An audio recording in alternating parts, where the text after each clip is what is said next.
Oh no. Yeah, DDLC, yay! I would have Ethan and Jesse with me, but they're currently not here. So yeah, I can't do a whole lot of that. Oh well.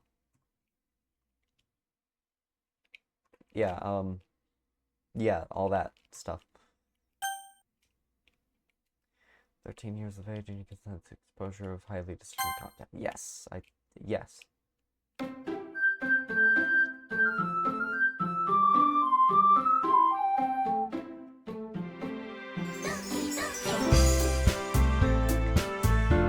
Yay!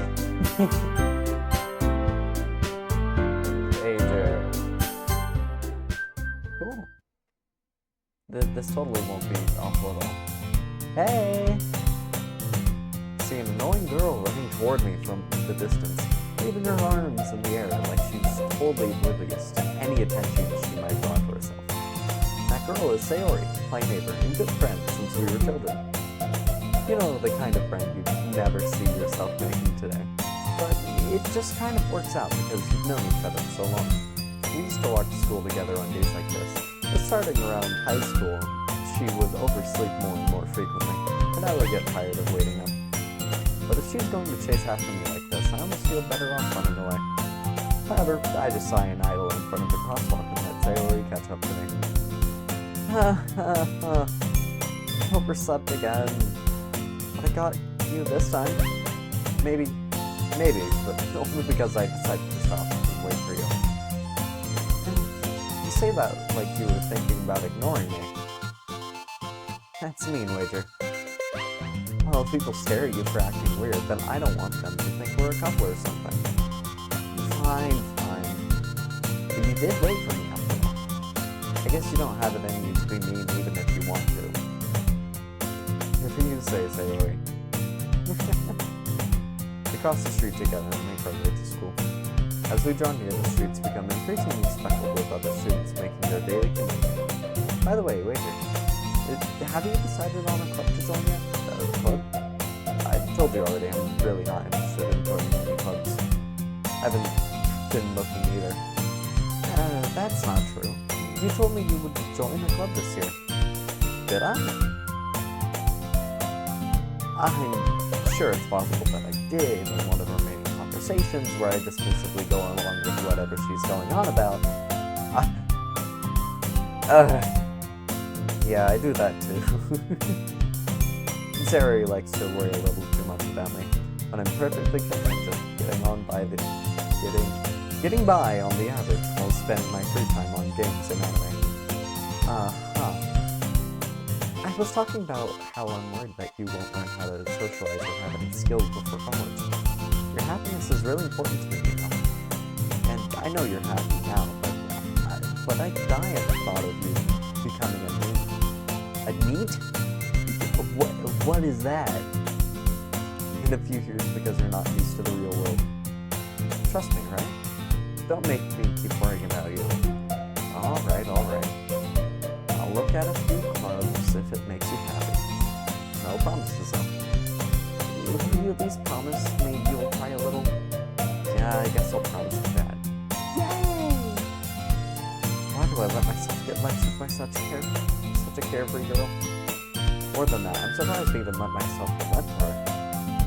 Yes, seeing her worry so much about me makes me want to ease her mind a little. Even if she does exaggerate everything inside of her head. The school day is as ordinary as ever, and it's just over before I know it. After I pack up my things, I stare blankly at the wall, looking for an ounce of motivation. Clubs. Sayori wants me to check out some clubs. I guess I have no choice but to start with the anime club. Hello! Sayori. Sayori must have come into the classroom while I was spacing out. I look around and realize that I'm the only one left in the classroom. I thought I'd catch you coming out of the classroom, but I saw you just sitting here and spacing out so I can. Honestly, you're even worse than me sometimes. I'm impressed. You don't need to wait up with me if it's going to make you late to your own club. Oh, I thought you might need some encouragement, so I thought, you know what? Well, that you could come to my club. Said Yuri. Yeah? There's no way I'm going to your club. Maybe. Yuri is vice president of the literature club. Not that I was ever aware that she had any interest in literature. In fact, I'm 99% sure she only did it because she thought it would be fun to help start a new club. Since she was the first one to show interest after the one who proposed the club, she inherited the title Vice President. And that said, my interest in literature is guaranteed to be even less. Yeah, I'm going to the anime club. Come on, please. Why do you care so much anyway? Well, I kind of told the club yesterday I could bring in a new member. And Natsuki made cupcakes and everything. Don't make promises you can't keep. I can't tell if Sayori is really that much of an airhead or if she's so cunning as to have planned all of this out. I let everyone try. Fine, I'll stop by for a cupcake, okay? Let's go. And thus, today marks the day I sold my soul for a cupcake. I love selling my soul for a cupcake. I dejectedly follow Sayori across the school and upstairs, a section of the school I rarely visit, being generally used for third-year classes and activities. Sayori, full of energy, swings open the classroom door. Check something. Yeah. Turn that down a bit. Maybe a bit more. There we go. Everyone, the new member is here. I told you, don't call me a new member. And I glance around the room. Welcome to the Literature Club. It's a pleasure meeting you. Sayori always says nice things about you. And seriously, you brought a boy? Way to kill the atmosphere. Wager, what a nice surprise. Welcome to the club. All words escape me in this situation. This club is full of incredibly cute girls. Okay. What are you looking at? If you want to say something, say it. Hari. Natsuki. The girl with the sour attitude, whose name is apparently Natsuki, is one I don't recognize. Her small figure makes me think she's probably a first year. She is also the one who made cupcakes, according to Sayori. You can just ignore her when she gets moody. Sayori says that quietly into my ear, then turns back towards the other girls. Anyway, this is Natsuki, always full of energy. And this is Yuri, the smartest in the club. Don't say things like that. Yuri, who appears comparably more mature and timid, seems to have a hard time keeping up with people like Sayori and Natsuki. Ah, well, it's nice to meet both of you. It sounds like you already know Monica, is that right? That's right. It's great to see you again, Wager. Monica smiles sweetly. We do know each other. Well, we rarely talked, but we were in the same class last year. Monica was probably the most popular girl in class. Smart, beautiful, athletic.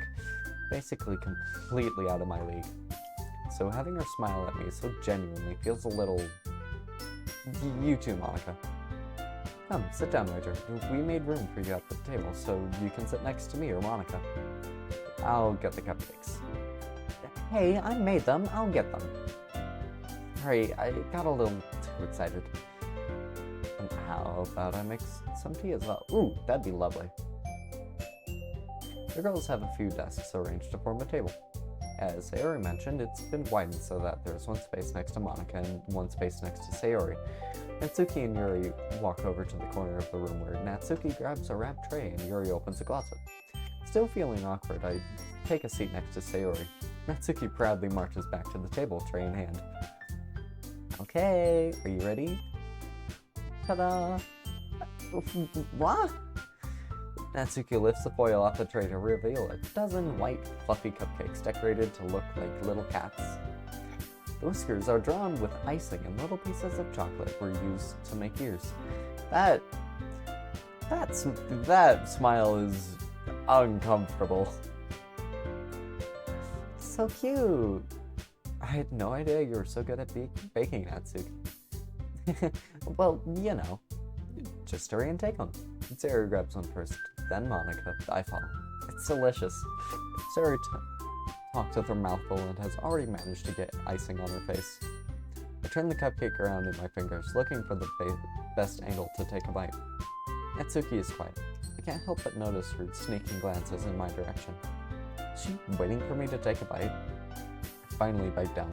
The icing is sweet and full of flavor. I wonder if she made it herself. This is really good. Thank you, Natsuki. Why are you thanking me? It's not like haven't I heard this somewhere before? Made them for you or anything? I thought you technically did, Sayori. Sayori said, well, maybe, but not for you know, you, dummy. Alright. I give up on Natsuki's weird logic and dismiss the conversation. Yuri returns to the table, carrying a tea set. She carefully places a teacup in front of each of us before setting down the teapot next to the cupcake tray. You keep a whole tea set in this classroom? Don't worry, the teachers gave us permission. After all, doesn't a hot cup of tea help you enjoy a good book? Probably. I guess. Don't let yourself get intimidated. Yuri's just trying to impress you. That's not... Insulted, Yuri looks away. I meant that, you know... I believe you. Well, teen reading might not be a pastime for me, but I at least enjoy tea. I'm glad. Yuri faintly smiles to herself in relief. Monica raises an eyebrow and smiles at me. So what made you consider the literature club? I was afraid of this question. Something tells me I shouldn't tell Monica that I was practically dragged here by Sayori. Well, I haven't joined any clubs yet, and Sayori seemed really happy here, so... That's okay, don't be embarrassed. We'll make sure you feel right at home, okay? As president of the literature club, it's my duty to make the club fun and exciting for everyone. Monica, I'm surprised. How come you decided to start your own club? You could probably be a board member for any of the major clubs. Weren't you a leader of the debate club last year? Well, you know. To be honest, I can't stand all the politics around the major clubs. It feels like nothing but arguing about the budget and publicity and how to prepare for events. I'd much rather take something I personally enjoy and make something special out of it. And if it encourages others to get into literature, then I'm fulfilling that dream. Monica really... hi! Welcome. Give me a second. Boop. Boop. Boop. Game.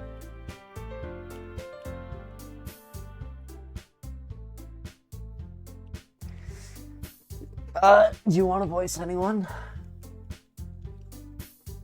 No. You're good, Zoe? No? Why not? You don't want to interact with the game?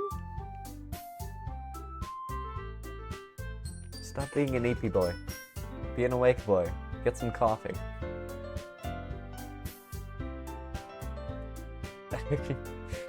Monica is really is a great leader. Yuri also nods in agreement. Then I'm surprised there aren't more people in the club yet. It must be hard to start a new club. You could put it that way. Not many people are very interested in putting out all the effort to start something brand new. Especially when it's something that doesn't grab your attention like literature. You have to work hard to convince people that you're both fun and worthwhile. But it makes school events like the festival that much more important. I'm confident that we can all really grow this club before we graduate. Right, everyone? Yeah. We'll do our best. You know it. Everyone enthusiastically agrees. Sorry? Literature.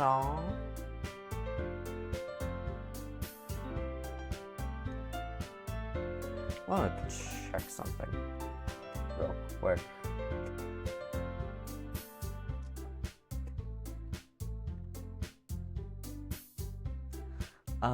You?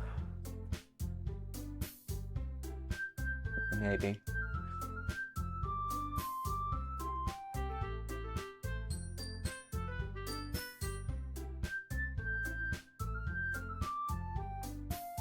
How expensive?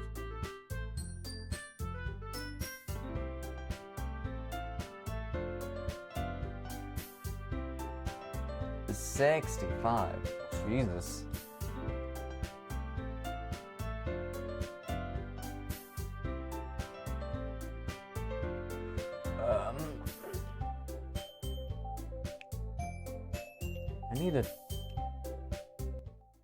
I need to check to see if you are actually audible on the stream.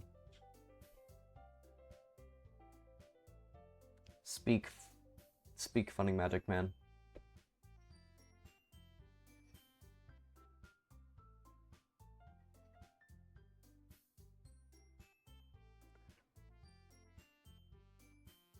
It doesn't appear like it. Okay. Then we are going, yeah, you're not audible. So I'm going to try and fix that real quick. Get that. Okay. I'm suboptimal. What do you mean by that? Discord.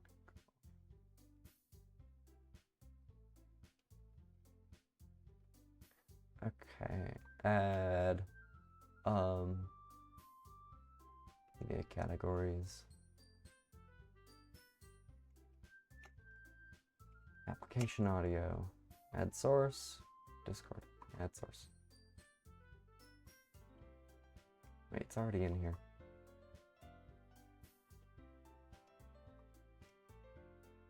Let's see, properties, I'm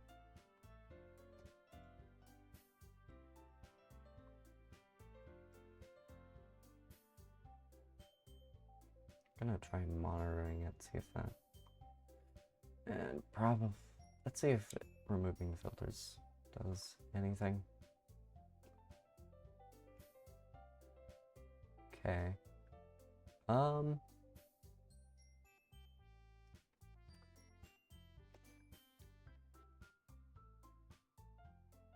Let's see, did that do anything? Maybe.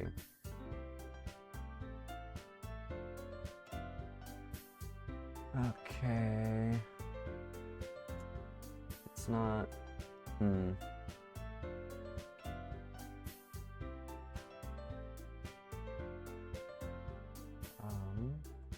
Yeah, let's just capture the desktop audio. That should work.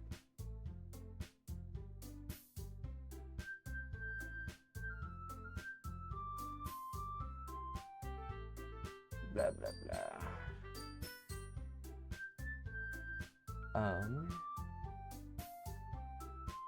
Should just be that one, I think.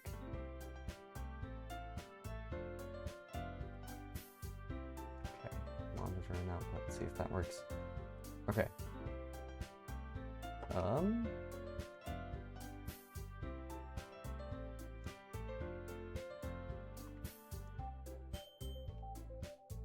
Did that?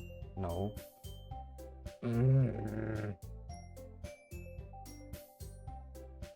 Why isn't it? I have no idea. Apparently.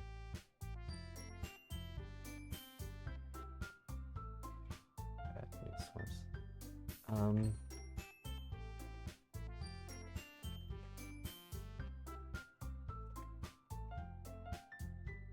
Okay, window. And it should just be Discord. Okay. Speak.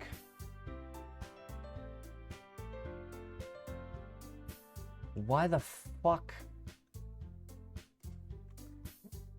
Is it because... Might be because of that.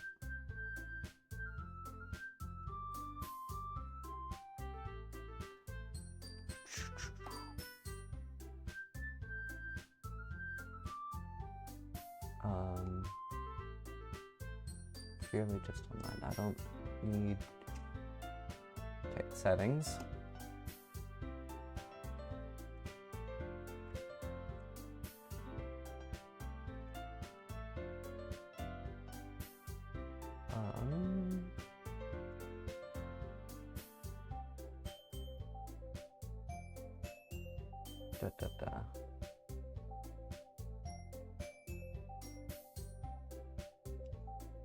Okay.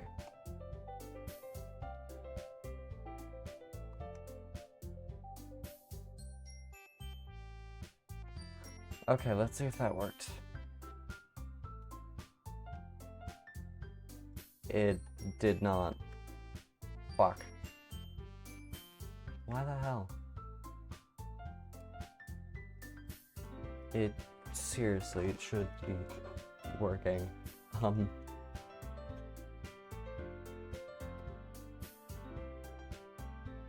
I have no idea why it's not. Maybe I need to be in here? Maybe?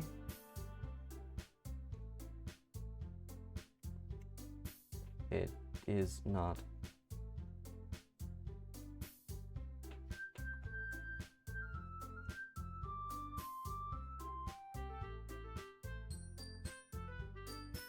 What the fuck?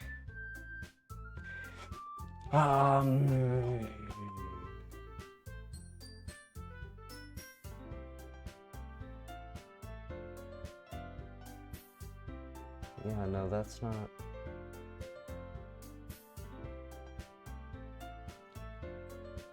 Why are you not working?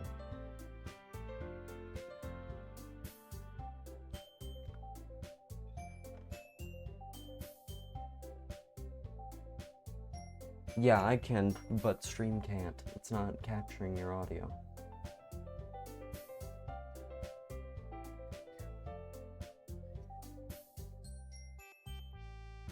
Discord. And it's not working for some reason.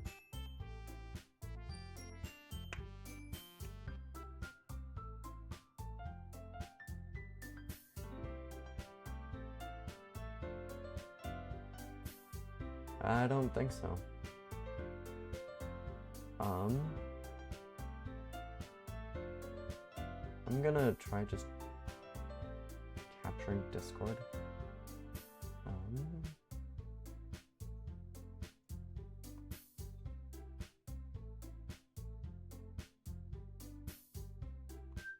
Okay, we're going to Discord and capture, see if that works. Okay. And then I should be able to just select Discord. Of course, put it below everything so you can't see it. If it would allow me to.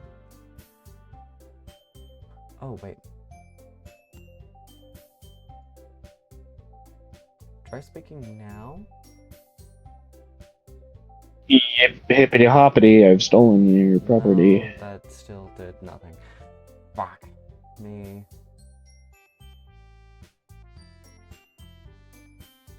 Gladly.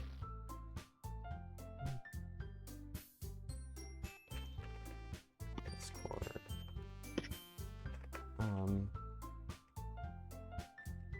Capture.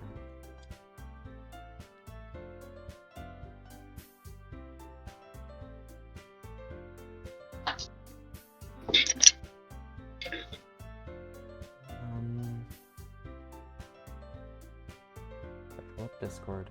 I'm gonna go back to here. Aha. Okay. Done. Now try. Yar har fiddly being a pirate is something you see, do what you want because a pirate can be. You are a pirate. You are a pirate. Am I now? Did it work? Trying.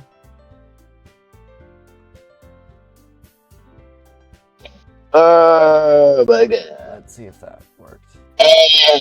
God, why? Let's go gambling. Oh, dang it. Oh, dang it. Oh, dang it. Dang it. Okay. Is your volley... Did you check? Did you check your volume settings, like in like output or input or whatever, It. or like I don't know. I don't know what you'd check. Just check all the volume settings you can think of. Um.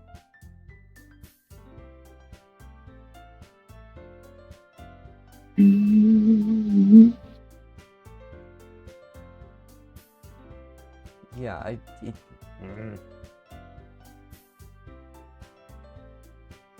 Whoa, whoa, whoa, whoa, whoa. it. Whoa, whoa, whoa, whoa, whoa. Whoa, whoa, whoa, whoa, whoa. Whoa, whoa, whoa, whoa, whoa, whoa, whoa, Okay. whoa, whoa, Audio whoa, whoa, capture. whoa. Whoa, whoa, whoa, whoa, whoa. Whoa, whoa, whoa, whoa, whoa. Okay. That should work.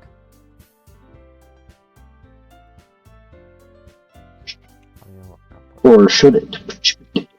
It. What the fuck? Okay, I'm trying to do audio output capture, which should capture the game audio as well, but it's not doing Hey, Vsauce. Hey, Vsauce. Michael here. Your home security is very safe. Or is it?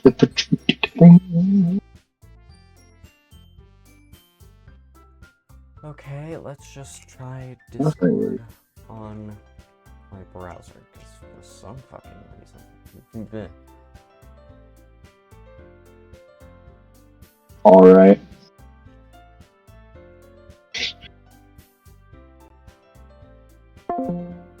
Okay. And yeah, share my screen.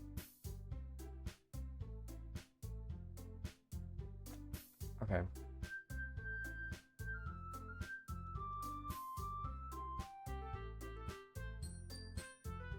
Okay. All right. And browser.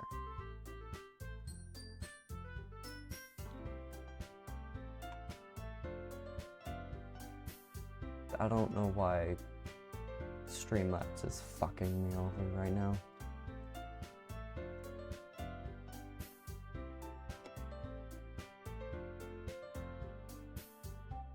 Okay.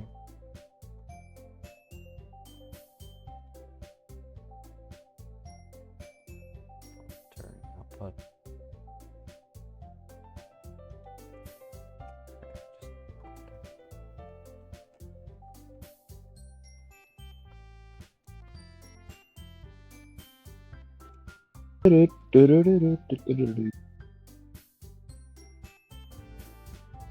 Okay.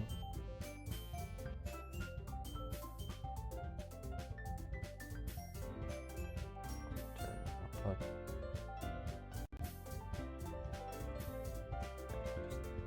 Mind speaking for me again, please?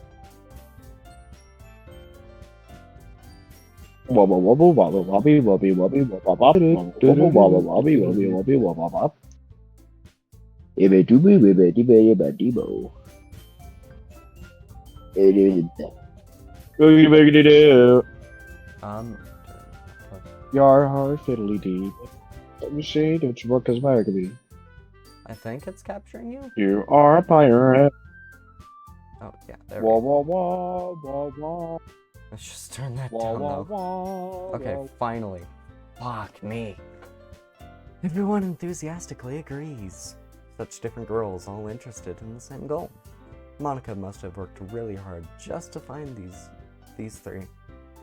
Maybe that's why they were all so delighted by the idea of a new member joining. Though I still don't really know if I can keep up with their level of enthusiasm about literature. So, Wager, what kind of things do you like to read? Well, considering how little I've read these past few years, I don't really have a good way of answering that. Manga. I mutter quietly to myself, half joking. Natsuki's head suddenly perks up. It looks like she wanted to say something, but she keeps quiet. Not much of a reader, I guess. Well, that can change. What am I saying? I spoke without thinking after seeing Yuri's sad smile. Anyway, what about you, Yuri? Well, let's see. Yuri traces the trim of her teacup with her finger. My favorites are usually novels that build deep and complex fantasy worlds. The level of creativity and craftsmanship behind them is amazing to me. And telling a good story in such a foreign world is equally impressive. Yuri goes on, clearly passionate about her reading. She seems so reserved and timid since the moment I walked in, but it's obvious by the way her eyes light up that she finds herself comfort in the world of books, not people. But, you know, I like a lot of things. Stories with deep psychological elements usually immerse me as well. Isn't it amazing how a writer can so deliberately take advantage of your own lack of imagination to completely throw you for a loop? Anyway, I've been reading a lot of horror lately. I read a horror book once. I desperately grasped something I can relate to at a minimal level. At this rate, Yuri might as well be having a conversation with a rock. Really, I wouldn't have expected that, Yuri. For someone as gentle as you, I guess you could say that. But if a story makes me think or takes me to another world, then I really can't put it down.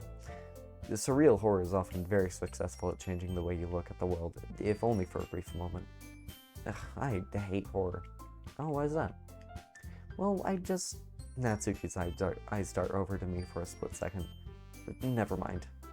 That's right. You usually like to write about cute things, don't you, Natsuki? What?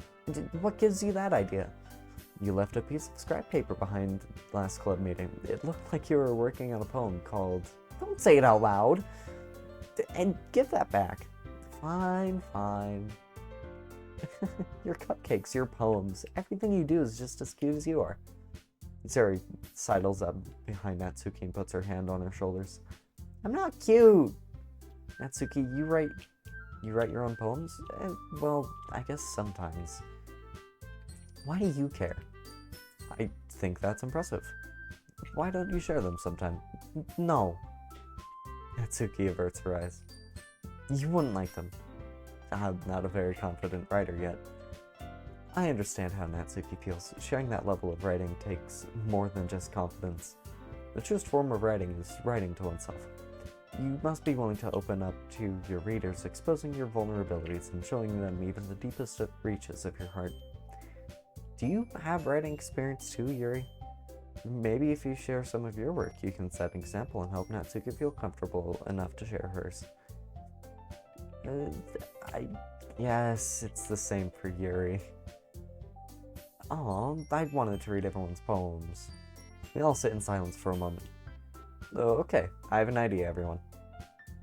Natsuki and Yuri look quizzically at Monica. Let's all go home and write a poem of our own. Then, next time we meet, we all share them with each other. That way, everyone is even. Yeah, let's do it. Plus, now that we have a new member, I think it will help us all get a little more comfortable with each other and strengthen the bond of the club. Isn't that right, Wager? Monica smiles warmly at me once again. But hold on, there's still one problem. What's that? Now that we're back in the original topic of me joining the club, I bluntly come forth with what's been on my mind the entire time. I never said I would join this club. Sari may have convinced me to stop by, but I never made any decision. I still have other clubs to look at, and, I lose my train of thought. All the four girls stare back at me with dejected eyes. She just looks mad. But, I'm sorry, I thought... Wager, you all... I'm defenseless against these girls. How am I supposed to make a clear-headed decision when it's like this? That is, writing poems is the price I need to pay in order to spend every day with these beautiful girls. Main character is so, Very. Yeah. But that's not why we're here. Interessante. We're here for the spooky, scary stuff. Ooh, that's the reason I'm here. That's the reason I'm here. Right. Okay, I've decided then. I'll join the literature club. One by one, the girl's eyes lit up. Yes, I'm so happy. Sayori wraps her arms around me, jumping up and down. Hey, you really did scare me for a moment. If you really just came for the cupcakes, I would be super pissed. Then that makes it official. Welcome to the Literature Club. Thanks, I guess. Okay, everyone. I think with that, we can officially end today's meeting on a good note. Everyone remember tonight's assignment. Write a poem to bring to the next meeting so we can all share. Monica looks over at me once more. Major, I look forward to seeing how you express yourself. Yeah. Can I really impress the class star Monica with my mediocre writing skills? I already feel the anxiety welling up inside me. Meanwhile, the girls continue to chit-chat as Yuri and Natsuki clean up their food. Hey, waiter, since we're already here, do you want to walk home together? That's right. Sayori and I never walk home together anymore because she always stayed after school for clubs. Sure, might as well. Yay! With that, the two of us depart the club room and make our way home. The whole way my mind wanders back and forth between the four girls. Sayori, Natsuki, Yuri, and of course Monica. Will I really be happy spending every day after school in the literature club? No. No. Yes! Yes! Yes! Jesse. Jesse. No. No. Perhaps I'll have the chance to grow closer to one of the girls. Alright, I'll just need to make the most of my circumstances. I'm sure good fortune will find me. And I guess that starts with writing a poem tonight. It's time to write a poem. Pick words you think your favorite club member will like. Something good might happen with whoever likes your poem the most. Okay. Now who's yours? Who? What? My favorite? Probably Who's Yuri. your favorite club? Oh, definitely Yuri. Yeah.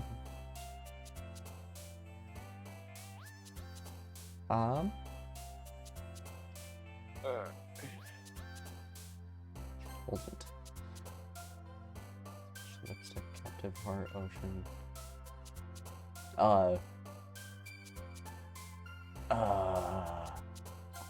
Yay. Determination, strawberries. Misfortune. Oh. Natsuki.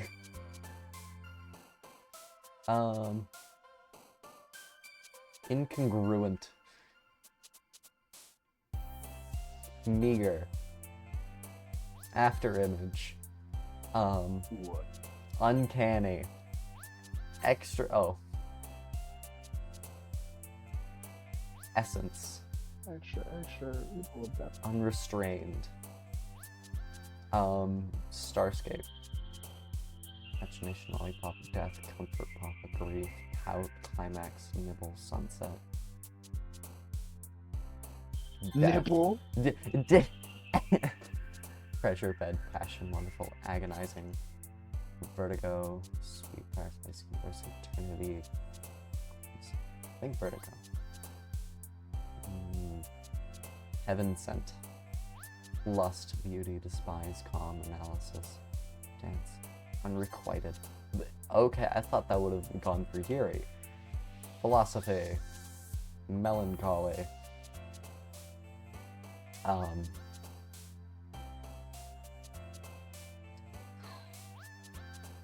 I'm curious. Anime, yeah. I had a feeling. Uncontrollable. Hi again, Wager. Glad to see you didn't run away on us. Nah, don't worry. This might be a little strange for me, but at least I keep my word. Well, I'm back at the Literature Club. I was the last to come in, so everyone else is already hanging out. Thanks for keeping your promise, Wager. I hope this isn't too overwhelming of a commitment for you, making you dive headfirst into literature when you're not accustomed to it. Oh, come on. He deserves any slack. Sari told me you didn't want to join any clubs this year. And last year, too. I don't know if you plan to just come here and hang out, or what. But if you don't take it seriously, then you won't see the end of it. Natsuki, you certainly have a big mouth for someone who keeps her manga collection in the book club room. Natsuki finds herself stuck between saying Monica and manga. Manga is literature. Yeah, have you read One Piece or Berserk or many other great works of literature in the form of manga? Swiftly defeated Natsuki popped back into her seat. Don't worry, guys. Major always gives it his best as long as he's having fun. He helped me with busy work without even me asking. Like cooking, cleaning my room. How dependable. Yuri, that's because your room is so messy it's distracting. And you almost set your house on fire once. It's so... Is that so? You two are really good friends, aren't you? I might be a little jealous. How come? You and Waiter can become good friends too. Sayori. You good? What you laughing at? Sorry, what I'm laughing at is I'm watching a live stream of someone that does high quota for Lethal Company, and I just watch them run past like fucking 20 turrets and able to get a single apparatus. High quota, does that mean like getting most of the stuff? Or what? High quota just means you try your best to get the highest quota you can while also getting the highest amount of scrap possible. As far as I'm aware, I think world record is 14 quota. I don't know Oh the my exact God. amount of scrap, but I think 14 is the world record. Jesus. As usual, Sayori seems oblivious to the weird situation she just put me into. Oh, Yuri even brought you something today, you know. Wait, Sayori, me? Not really. Don't be shy. It's really nothing. What is it? Never mind. Sayori made it sound like a big deal when it's really not. Wait, I'm sorry, Yuri, I wasn't thinking. I guess it means it's up to me to rescue this situation. Hey, don't worry about it. First of all, I wasn't expecting anything in the first place. So any nice gesture from you is a pleasant surprise. It'll make me happy no matter what. Is that so? Yeah, I won't make a big deal if you don't want it to be. Alright. Well, here. Yuri reaches into her bag and pulls out a book. I didn't want you to feel left out, so I picked out a book that I thought you might enjoy. It's a short read, so I should keep your attention, even if you don't usually read. And we could, you know, discuss it if you wanted. This is the girl How is this girl accidentally being so cute? She even picked out a book she thinks I'll like, despite me not reading much. Yuri, thank you. I'll definitely read this. I enthusiastically take the book. Phew.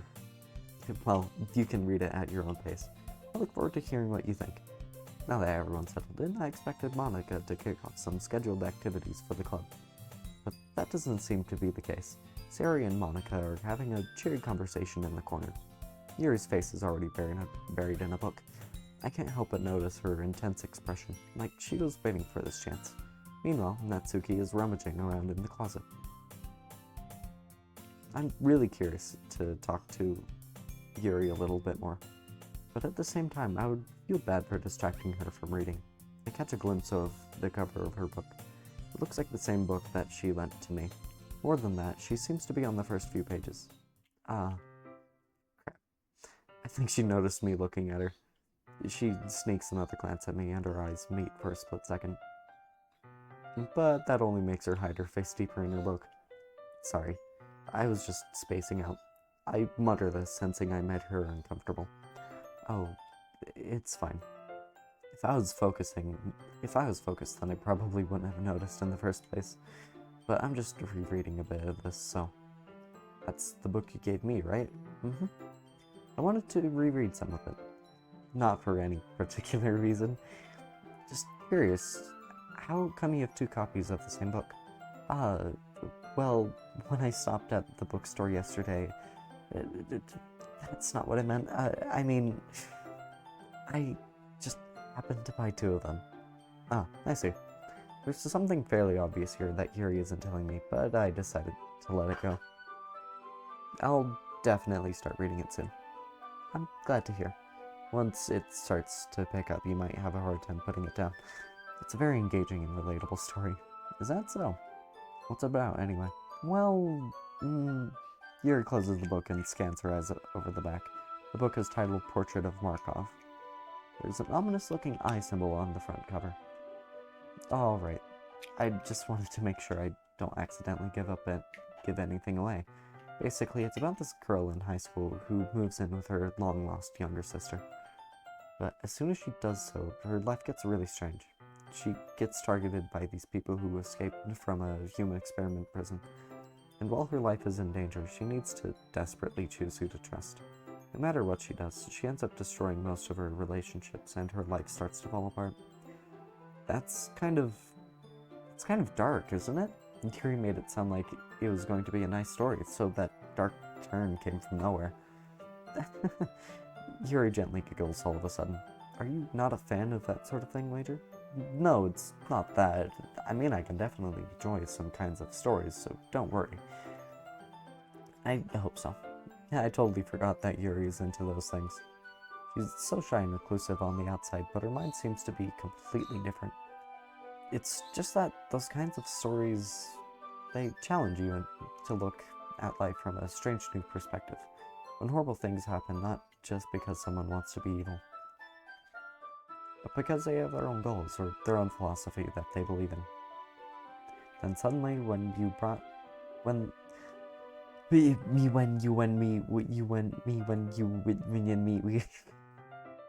then suddenly when you thought you related to the protagonist, they're made out to be the naive one for letting their one-sided morals interfere with the villain's plans. I'm rambling, aren't I? Not again. I'm sorry. Hey, don't apologize. I haven't lost interest or anything. Well, I guess it's alright then. But I feel like I should let you know that I have this problem. When I let things like books and writing fill my thoughts, I kind of forget to pay attention to other people. So I'm sorry if I end up saying something strange. And please stop me if I start talking too much. I really don't think you need to worry. That just means you're passionate about reading. The least I can do is listen. It's a literature club after all. That's true. In fact, I think I might as well get started reading it, right? You don't have to. What are you saying? Just a moment ago you said you were looking forward to it. Let me just get the book. I quickly retrieved the book that I had put into my bag. Alright, it's fine if I sit here, right? I slip into a seat next to Yuri's. Yeah. Are you sure?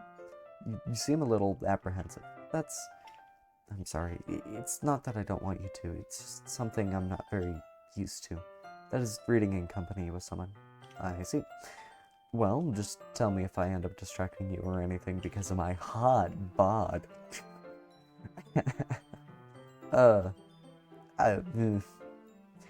Alright. I open the book and start the prologue. I soon understand what Yuri means about reading in company. It's as if I can feel her presence over my shoulders as I read. It's not a particularly bad thing, maybe a little distracting, but the feeling is somewhat comforting. Yuri is in the corner of my eye. I realize that she's not actually looking at her own book. I glance over. It looks like she's reading from my book instead. Sorry. I was just... Yuri, you really apologize a lot, don't you? I do? I don't really mean to. Sorry. I mean... here. This should work, right? I slide my desk between... between? There's no between there.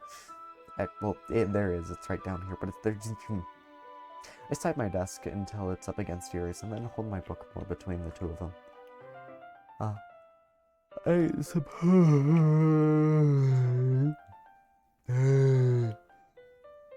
Yuri timidly closes her own copy. Once we each lean in a bit. Our shoulders are almost touching. Feels like my left arm is in the way, so instead I use my right hand to hold the book open. I guess it makes it kind of difficult to turn the page.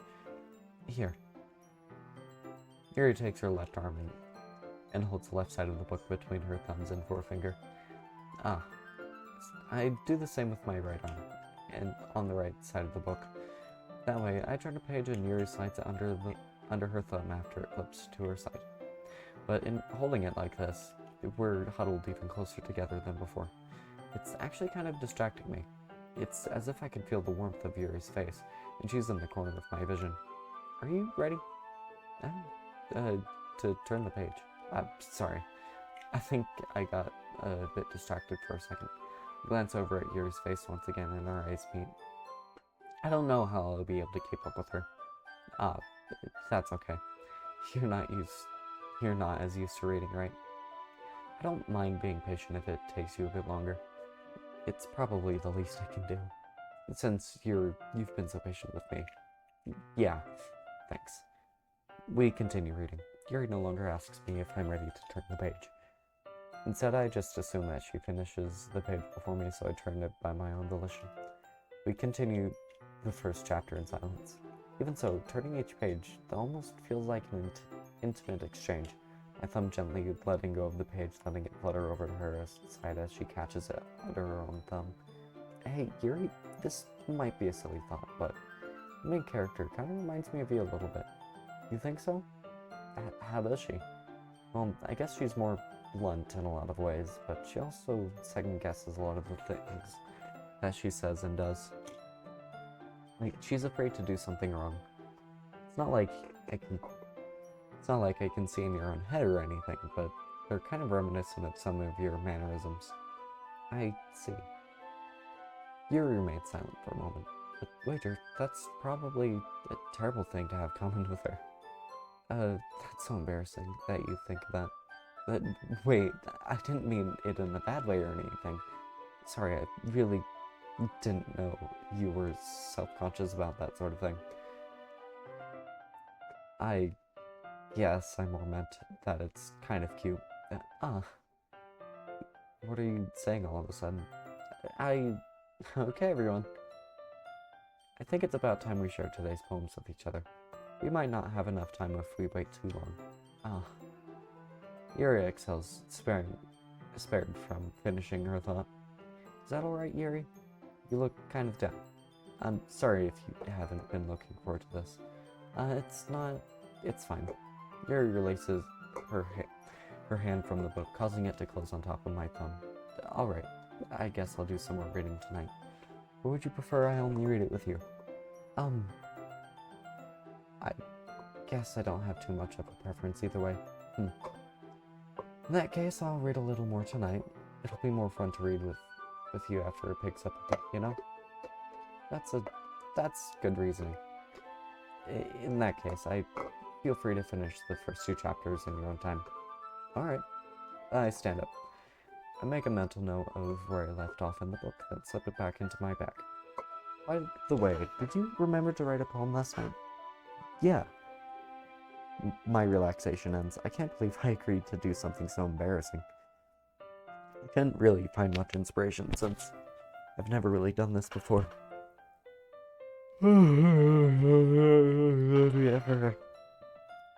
Totally not making me tired. Well, now that everyone's ready, why don't you find someone to share with? Can't wait! Terry and Monica enthusiastically pull out all of their poems. Ceres is on a wrinkled sheet of loose leaf torn from a spiral notebook. On the other hand, Monica wrote hers in a composition notebook. I can already see Monica's pristine handwriting from where I sit. Natsuki and Yuri reluctantly comply as well, reaching into their bags. I do the same myself. Who should I show my poem to first? Jesse, are you back? Are you no longer, muted? Were you just... I was making food. You were making food? I would make food too, but Yeah. This game. I guess the best I have is some carrots, but Anyway, who should I show my poem to?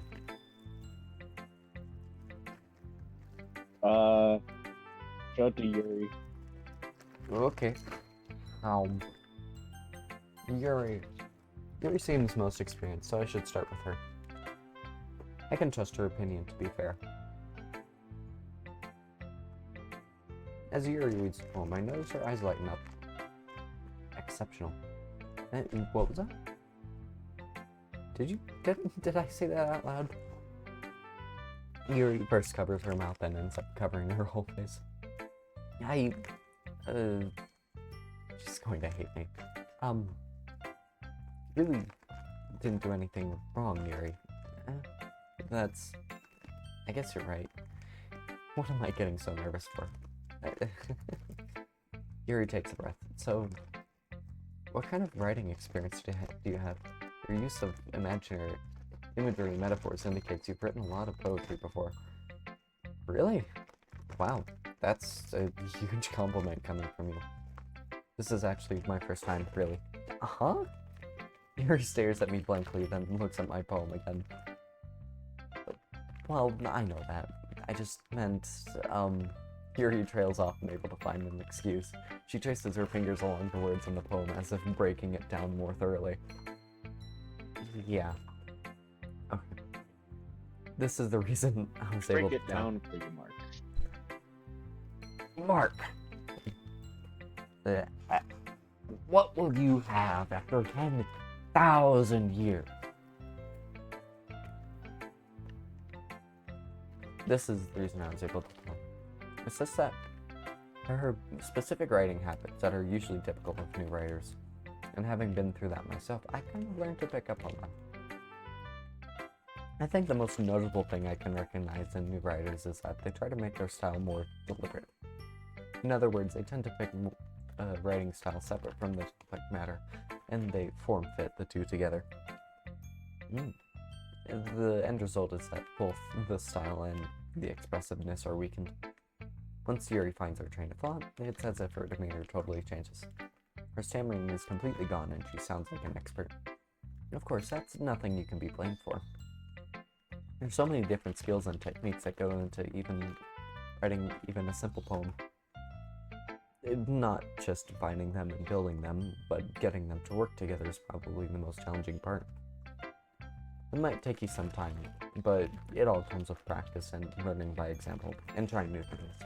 That's a lot of things. And. I also hope that everyone else in the club gives you valuable feedback. Natsuki can be a little biased, though. Biased? How? Well, never mind. I shouldn't be talking about people like that. Sorry. It's fine. I'm not sure if Yuri is apologizing to herself or me or to Natsuki. Do you mind if I read your poem now? Please do. I'd love to share my thought process behind it. Yuri smiles dreamily as if that's a rare opportunity for her. Which itself is kind of funny. After all, isn't this supposed to be a literature club? Ghost under the light.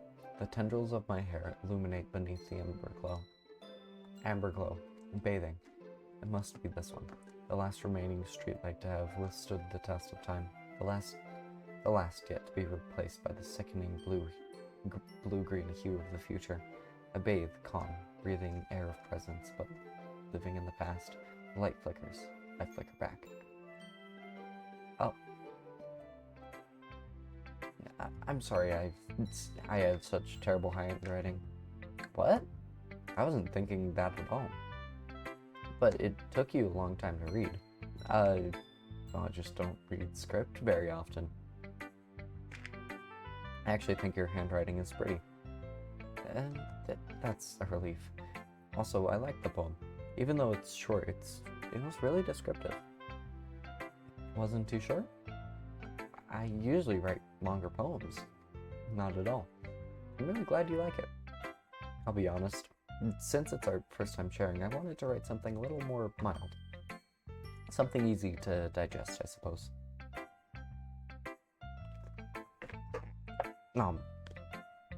Are you into ghosts, Yuri? My carrot fell. Ah. Into the trash you go. Actually, the story isn't about a ghost at all, Waiter. Really. I must have totally missed the point. Well, I suppose you did only glance over it after all. But remember that poets often express their own thoughts, feelings, and experiences in their work. Yeah. They usually do more than tell a simple story or paint a picture. In this case, perhaps the subject of the poem is only being symbolically compared to a ghost, lingering in her last remaining place of comfort, unable to let go of the past, and soon to be left with nothing. That's a lot more solemn putting it that way. I hadn't even thought of that. That's impressive. It's nothing, really. Yours was impressive, too, so... Nah. If anything, I could probably learn a thing or two from you. You think so? Yeah, of course. You know, I was really nervous about doing all this, but in the end, I enjoyed it. I'm going to keep doing my best for you, Wager. Me too. Who next?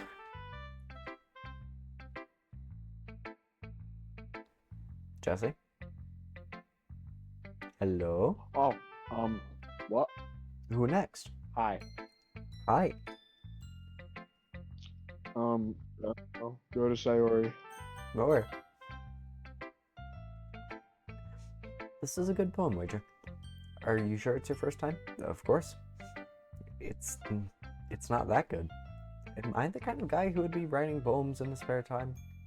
I guess you're right. But that's why it impressed me. Well, to be honest, I was afraid that you wouldn't do it seriously, that you wouldn't write one at all. I'm really happy that you wrote one.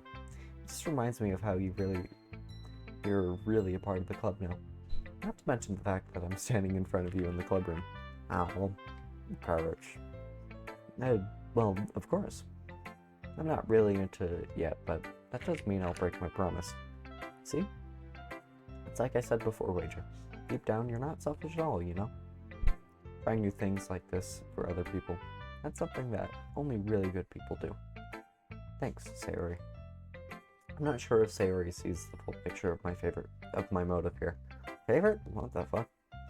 Then again, I can't deny that she's part of the reason I joined. Knowing how much this means to her and all. Yeah. I'm going to make sure you have lots of fun here, okay? That will be my way of thanking you. Alright, I'm going to hold you to that then. Yay! Now you read my poem too, right? Don't worry, I'm really bad at this. We'll see about that. Dear sunshine, the way you glow through my blinds in the morning makes me feel like you miss me, kissing my forehead to help me out of bed, making me rub the sleepy from my eyes. Are you asking me to come out and play? Are you trusting me to wish away a rainy day?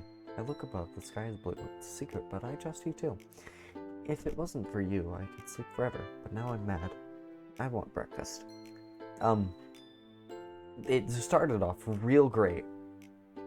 And then I think she lost the thread there. Sayori, this is just a guess, but did you wait until morning to write this? No. Just a little bit? You can't answer just a little bit to a yes or no question. I forgot to do it last night. Well, at least that makes me feel a little better about myself. Don't be mean. I still tried my best. Yeah. I didn't mean to say that it was a bad poem. It's a bad poem. It came out nice, or how should I put it? It sounds just like you. Really? Yeah. Especially that last line. I made eggs and toast, even though you were late to school. It's bad to skip breakfast. I get all cranky. Well, I guess there's no point in arguing. Anyway, thanks for showing me. This was so much fun. Monica's the best. Oh, yeah. But next time I won't forget. I'm going to write the best poem ever. Well, I guess I look forward to it. I don't care about Natsuki. Monica, come here. Hi, Wager. Have a good time so far? Yeah. What? If I knew Monica was an option, I would have gone to her immediately because I wasn't watching the stream. Yeah, Monica's an option. Good, glad to hear it. By the way, since you're new and everything, if you ever have any suggestions for the club, like new activities or things we can do better, I'm always listening. Don't be afraid to bring things up, okay? Alright, I'll keep that in mind. Of course, I'll be afraid to bring things up. I'm much better off just going with the flow until I'm more settled in. Anyway, want to share your poem with me? It's kind of embarrassing, but I guess I have to. Don't worry, Wager. We're all a little embarrassed today, you know? But it's that sort of barrier that we all learn to get past soon. Yeah, that's true. I hand Monica my poem. Great job, Wager. I was going, in my head while reading it. It's really metaphorical. I'm not sure why, but I didn't expect you to go for something so deep. I guess I underestimated you. I really wonder what I wrote, because holy shit, It's easiest for me to keep everyone's expectations low. That way, it always counts when I put in some effort. That's not very fair. Well, I guess it worked anyway. You know that Yuri likes this kind of writing, right? Writing that's full of imagery and symbolism. Unlike Sayori, who likes simple and direct words to describe happiness and sadness. Yuri likes it when readers are left to derive their own meaning out of it. It's very challenging to write like that effectively. And I wrote like that effectively, yay.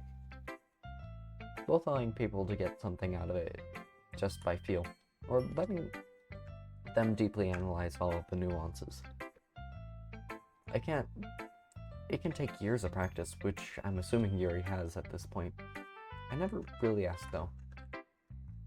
I'm sure I'm nowhere near her level yet. Don't worry so much about that. You do your own thing. Just keep exploring by learning and learn by trying new things. I'm sure I'll end up trying different things a lot. It could take a while before I feel comfortable doing this. That's okay. I'd love to see you try new things. That's the best way to find the kind of style that fits you. Everyone else might be a little bit biased toward their own kinds of styles, but I always hope you find what suits you the most. So don't force yourself to write the way everyone else wants you to write. It's not like you have to worry about impressing them or anything.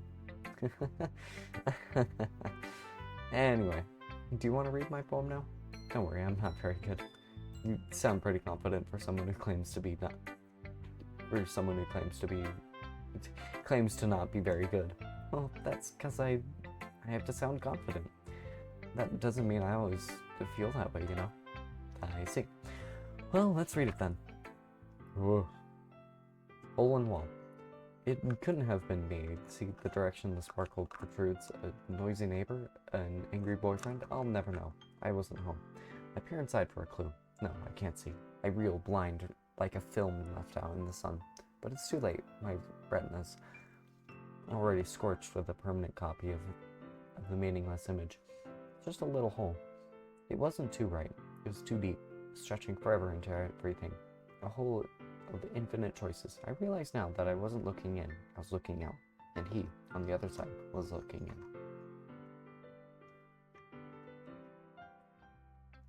So, what do you think? I think that was probably second best so far. It's very freeform, if that's what you call it. Sorry, I'm not really the right person to ask for feedback. It's okay. Yeah, that kind of style has gotten pretty popular nowadays. That is, a lot of poems have been putting emphasis on the timing between words and lines. When performed out loud, it can be really powerful. What was the inspiration behind this one? Well, I'm not sure if I know how to put it. I guess you could say that I had some kind of epiphany recently. It's been influencing my poems a bit. An epiphany? Yeah, something like that. I'm kind of nervous to talk about deep stuff like that because it's kind of coming on strongly. Maybe after everyone is better friends with each other. Anyway, here's Monica's writing tip of the day. Sometimes, when you're writing a poem or a story, your brain gets too fixated on a specific point. If you try so hard to make it perfect, then you'll never make any progress. Just force yourself to get something down on paper and tidy it up later. Another way to think about it is this. If you keep your pen in the same spot for too long, you'll just get a big dark puddle of ink. So just move your hand and go with the flow. That's my advice for today. Thanks for listening. Okay, Natsuki. Major, if you're not going to take this club seriously, then go home. What? Harsh? What, you expect me to believe that you actually put effort into this? Do you think I'm stupid? I'm not a writer. Maybe it's not very good, but yeah, I did put in effort. You'll start somewhere, right? If you're so proud of the first poem you ever wrote, then I'd like to read it. It's painful to think about. Fine. Well, sorry, you'll get better anyway. I'll tell you what to improve, but you're better off trying again. Fair enough. Well, to each their own, I guess. Anyway, I guess I gotta share mine now. Knowing you'll probably think it's stupid. Eagles can fly, monkeys can climb, crickets can leap, horses can race, owls can seek, cheetahs can run, eagles can fly, people can try, but that's about it. Yeah, that's about it. Yeah, I told you that you weren't gonna like it. I like it. I don't. What? Just be honest. I am. Why are you so convinced that I wouldn't like it? Well, because everyone in high school thinks that writing has to be all sophisticated and stuff. So people don't even take my writing seriously. But isn't the point of poems for people to express themselves? Your writing style wouldn't make your message any less valid. Yes, exactly. I like when it's easy to read, but it hits you hard. Like in this poem, seeing everyone around you do great things can be really disheartening. So I decided to write about it. Yeah, I understand. But the other nice thing about simple writing is that it puts more weight on the wordplay. Like I set up for a rhyme at the end, but then made it fall flat on purpose. It helps bring out the feeling in the last line. So you did? I guess more went into it than I realized. That's what it means to be a pro. I'm glad you learned something. I didn't expect that from the youngest one here, did you? Yeah, I guess not. I decided to humor her with that last comment. I don't really care how old everyone is, but if Natsuki is feeling proud, then I won't take that away from her. I guess it's everyone. I glance around the room. That was a little more stressful than I anticipated. As if everyone is judging me for my mediocre writing abilities. Everyone said that your writing was great, okay?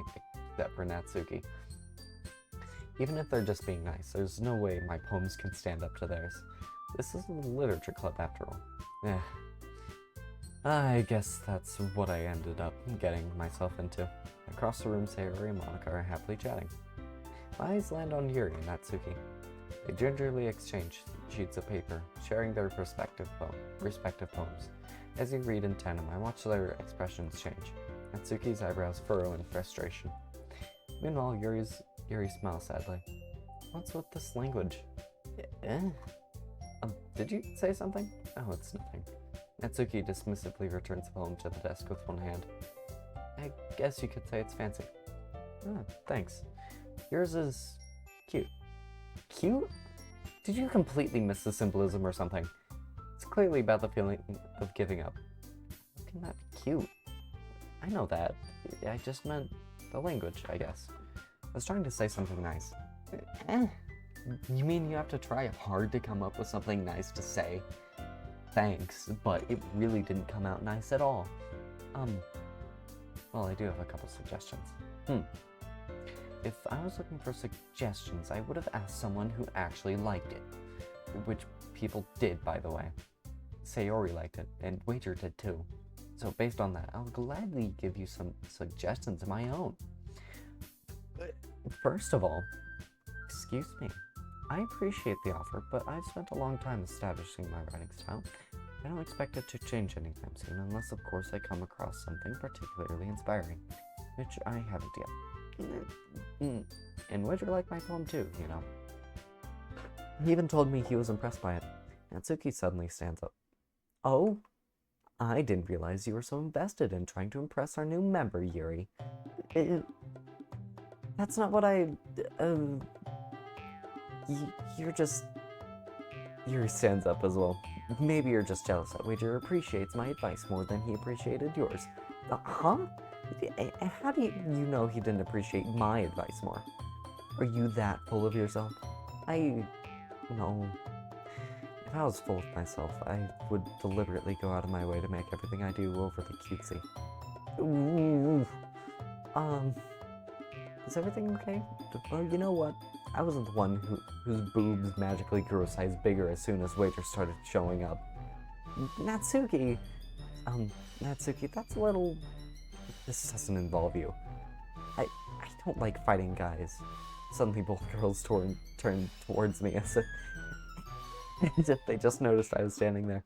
Waiter, she's just trying to make me look bad. That's not true. She started it. If she could get over herself and learn to appreciate that simple writing style is more effective, then this wouldn't have happened in the first place. What's the point in making your poems all convoluted for no reason? The meaning should jump out at the reader, not force them to have to figure it out. Help me explain that to her, Wager. Wait, there's a reason to have so many deep and expressive words in our own language. It's the only way to convey complex feelings and meaning the most effectively. Avoiding them is not only unnecessarily eliminating yourself, it's also a waste. You understand that, right, Wager? Well... How did I get dragged to this in the first place? It's not like I know anything about writing, but whomever I agree with, they'll probably think more highly of me. So of course that's going to be help Sayori, Yuri, Natsuki. Yuri! Natsuki, you're right, I liked your poem. See? Wait, that's not an excuse for your poem to be so mean. You shouldn't pick a fight just because someone's opinion is different. That's not what happened at all. Yuri wouldn't even take my poem seriously. I understand. Yuri, you're a seriously talented writer. It's no secret that I was impressed. Well, but here's the thing. No matter how simple or refined someone's writing style is, they're still putting feelings into it, and it becomes something really personal. That's why Natsuki felt threatened when you said her poem was cute. I see. I didn't notice that. I'm sorry. But Natsuki, you took it way too far. Yuri means well, and if you just told her how you felt, then this wouldn't have happened in the first place. Are you kidding? That's exactly what I did. It was her that... Natsuki, I think that's enough. People said some things that you didn't mean. Yuri, apologize. Don't you think you should too? Natsuki clenches her fists. In the end, nobody has taken her side. She's strapped at this point, being defiant only because she can't handle the pressure. I end up even feeling bad for her. Sometimes when I'm hurt, it helps to take a walk and clear my head. Sayori, she doesn't need to. You know what? I'm going to do that. It'll spare me from having to look at all your faces right now. Without warning, Natsuki snatches her own poem up from the desk and storms out. On her way out, she crumbles up the poem with her hands and throws it in the trash. Natsuki, she really didn't need to do that. I look across the room. Yuri has her chin buried in her hands while she stares down at her desk. I gingerly approach her and sit in an adjacent chair. Everything alright? I'm so embarrassed. I can't believe I acted like that. You probably hate me now. No, Yuri. How could anyone have gotten frustrated after being treated like that? You handled it as well as anyone could. I don't think any less of you. Well, alright, I believe you. Thanks, Major. You're too kind. I'm thankful to have you a part of this club now. It's nothing. One more thing. That one thing that Natsuki said about, you know, I would never do anything so shameful. So, what thing did Natsuki say? Oh, never mind that. I'm going to make some tea. Good idea. Make enough for more than one person, okay? Yeah. Okay, everyone. It's just about time for us to leave. How did you all feel about sharing poems? It was a lot of fun. Well, I'd like to say it was worth it. It was alright. Well, mostly. Waiter, how about you? Yeah, I'd say the same. It was a neat thing to talk about with everyone. Awesome. In that case, we'll do the same thing tomorrow. And maybe you learned something from your friends too. So your poems will turn out even better. I think to myself, I did learn a little more than about the kinds of poems everyone likes. With any luck, that means I can at least do a better job impressing those I want to impress. I nod to myself with newfound determination. Wager, ready to walk home? Sure, let's go. Sayori beams at me. It truly has been a while since Sayori and I have spent this much time together. I can't really say I'm not enjoying it either. Sayori, about what happened earlier. What do you mean? You know, between Yuri and Natsuki, does that kind of thing happen often? No. That's really the first time I've seen them fight like that. I promise they're both wonderful people. You don't hate them, do you? No, I don't hate them. I just wanted your opinion, that's all. I can see why they make good friends with you. Yeah. You know, waiter, it's nice I get to spend time with you in the club. But I think seeing you get along with everyone is what makes me the happiest. And I think everyone really likes you too. That's... Every day is going to be so much fun. Looks like Sayori still hasn't caught on to the kind of situation I'm in. Sure, being friends with everyone is nice, but does it really need to stop her? We'll just have to see what the future holds, Sayori. I pat Sayori on the shoulder. Blah, fuck. I said that more to myself than to her, but it's easy to use Sayori as an internal monologue sometimes. Okay. Yeah. Let's do this. Okay. Existence. Sensation. Determination. Misfortune. Oh. Variance.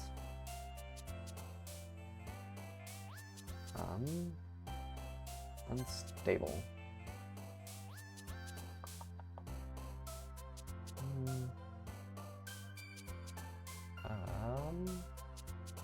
Pleasure. Question. Vivacious. Heaven sent again. Unrestrained. Contamination. Entropy. Agonizing. Melancholy. Intellectual. Special dark rhythm dance. Disarray.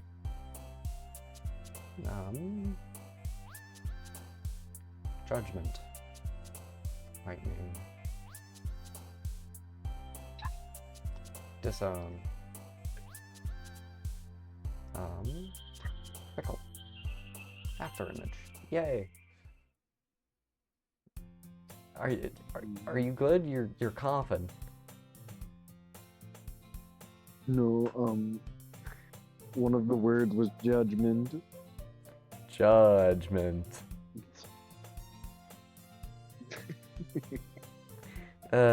Goofy. I'm assuming you're still not watching, just listening. Yeah. Yeah? Then, What are you... on my phone. You goofy goober. Play some Risk of Rain or something. Another day passes, and it's time for the club meeting already. Play some Yeah, play some Risk of Rain or something.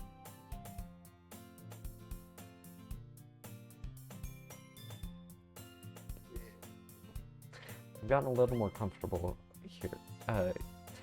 here over the past couple of days. Entering the club room, the usual scene greets me. Hey, waiter. So, yo, Sayori. Looks like you're in a good mood today. I'm just still not used to you being in the club, that's all. I see. That's a pretty simple thing to get you in a good mood. But I guess it's always the simple things with you anyway. Speaking of which, I'm kinda hungry. Will you come with me to buy a snack? No thanks. That's not like you at all. I have my reasons. Why don't we take a look at your purse? Take a look at your purse, Yuri. Why that all of a sudden? No reason, really. I just wanted to look at it. Totally. Totally. There nervously retrieves her coin purse. She fumbles with the latch and gets it open. Then she turns it upside down and lets its contents spill onto the desk. Only 2 small coins fall out. I knew it. You just wanted my money. Well, no. You will not have my money. Get your own money. Get a job. Get a job application, Sayori. I can see right through you, Sayori. That's not fair. How did you even know? It's simple. If you had enough money in the first place, you would have bought a snack before coming to the club room. So either you're not hungry and wanted an excuse to take a walk, or you plan to conveniently forget that you spent all your money so that I would lend you some. But there's one more thing. You're always hungry. And so that only leaves one option. I give up. Don't make me feel guilty. If you feel guilty, that means you deserve to feel guilty. Yuri suddenly giggles. I didn't notice that she was listening in. Her face is in her book as always. I wasn't listening or anything.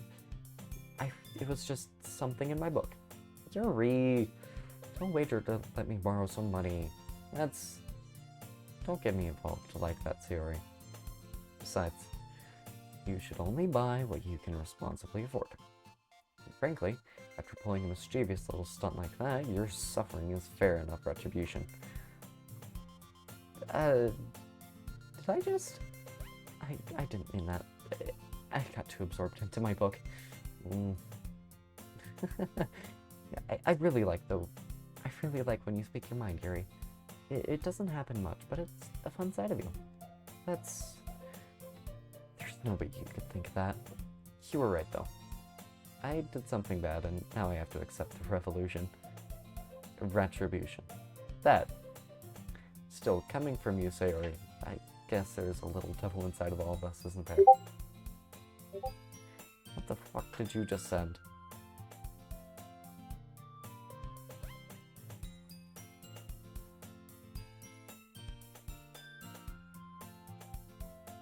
Disgraced attorney? Okay, I'll take a look at that later. Don't let her fool you. Sayori knows exactly what she's doing. After all, she told you guys she was bringing me to the club before she even told me. But you wouldn't have come if it weren't for the cupcakes. So I had to trick Natsuki into making them. Come on, give me more credit. Than that, Sayori. Wow. Yeah. Out of nowhere, something smacks Sayori in the face and tumbles onto the desk. Ow. It was a cookie. Sure enough, it's a giant cookie wrapped in plastic. Considering it was smacked in her face, I would assume it's at least cracked in half. Sayori glances around. Is this a miracle? It's because I paid my restitution. Retribution. Actually, that one almost worked. I was just gonna give it to you. Then I heard you blab about the cupcakes. It was totally worth seeing your reaction, though. Natsuki. That's so nice of you. I'm so happy. Sayori hugs the cookie. Jeez, just eat it. Sari rapidly tears open the wrapper and takes a big bite. So good. Sari suddenly clasps her hands over her mouth.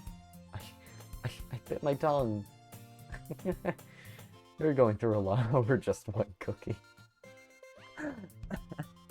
Yeah, she is. Natsuki takes a bite of her own cookie. Oh, yours looks really good too, Natsuki. Can I try it? Jeez. Beggars can't be choosers. But yours is chocolate. Yeah, why do you think I gave you that one? Fine. Still, I'm really happy you shared this one with me. Sari gets out of her seat and goes behind Natsuki and wraps her arms around her. Oh, jeez. I get it. Cookie still in hand, Natsuki reaches up to nudge Sari off of her. Sari suddenly leans down and takes a bite of Natsuki's cookie. Hey! Did you seriously just do that? Mouthful, Sari trots away to safety. Yuri and I laughed as well. Jeez, they're such a kid sometimes. Monica, can you tell Sayori... Natsuki glances around. Monica isn't in the club room. Ugh. Where's Monica anyway? Good question. Have any of you heard anything about her being late today? Not me. Yeah, I haven't either. That's a bit unusual. I hope she's okay. Of course she's doing okay. She's probably just had something to do today. She's probably popular after all. You don't think she has a... I wouldn't be surprised. She's probably more desirable than all of us combined. That's true. Excuse me? Suddenly, the door swings open. Sorry, I'm super sorry. There you are. I didn't mean to be late. Hope you guys weren't worried or anything.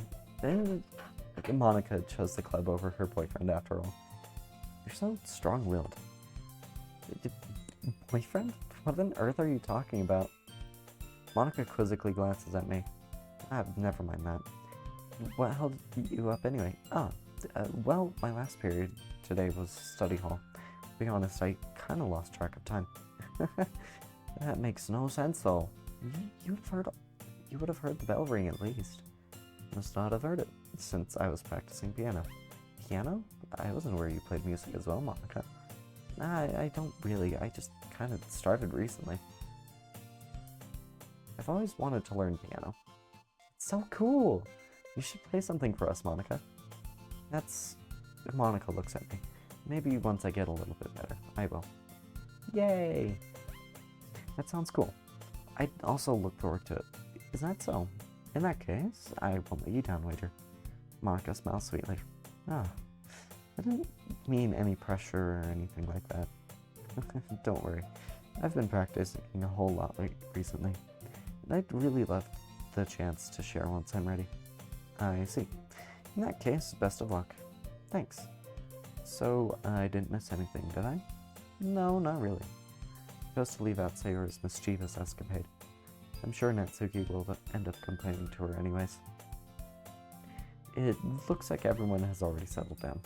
Sari somehow already finished her entire cookie. Yuri is back to her book, and Natsuki disappeared into the closet.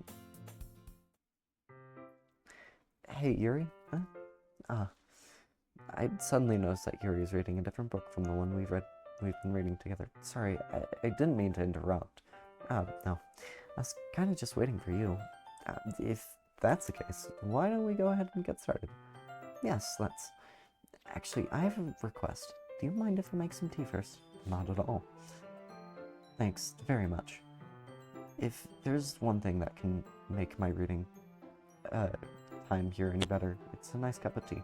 Not to mention for yourself as well. Yuri stands up and makes her way to the closet. I follow and watch as she retrieves a small water pitcher from the shelf. The kind with a filter inside. Can you hold this for a second? Sure. Yuri hands me the water pitcher and also fetches an electric kettle. I'm going to plug this in at the teacher's desk and then we'll go get some water. She walks past me and sets the kettle down on the teacher's desk. I'd simply watch her movements. To my surprise, the way she moves really contrasts her speaking mannerisms, especially because of her long legs. Yuri appears elegant and methodical. Okay, may I have the water pitcher? Thanks, I'll be right back. I might as well walk with you.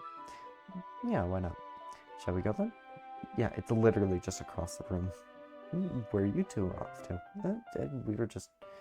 Yuri was going to make some tea, so... I suddenly realized how weird it sounds to explain this to Monica. We're just filling the water pitcher? Oh, okay. Sorry, I was just a bit curious.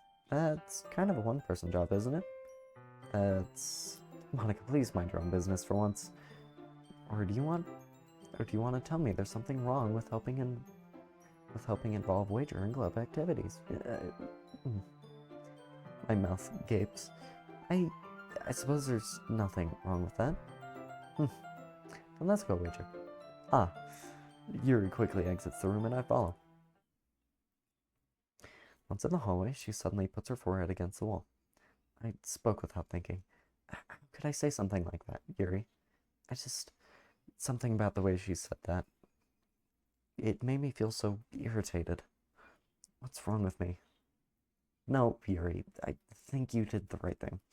I wasn't expecting it, but it's not right for Monica to judge people like that. Major, how come even when I do something bad, you're being nice to me?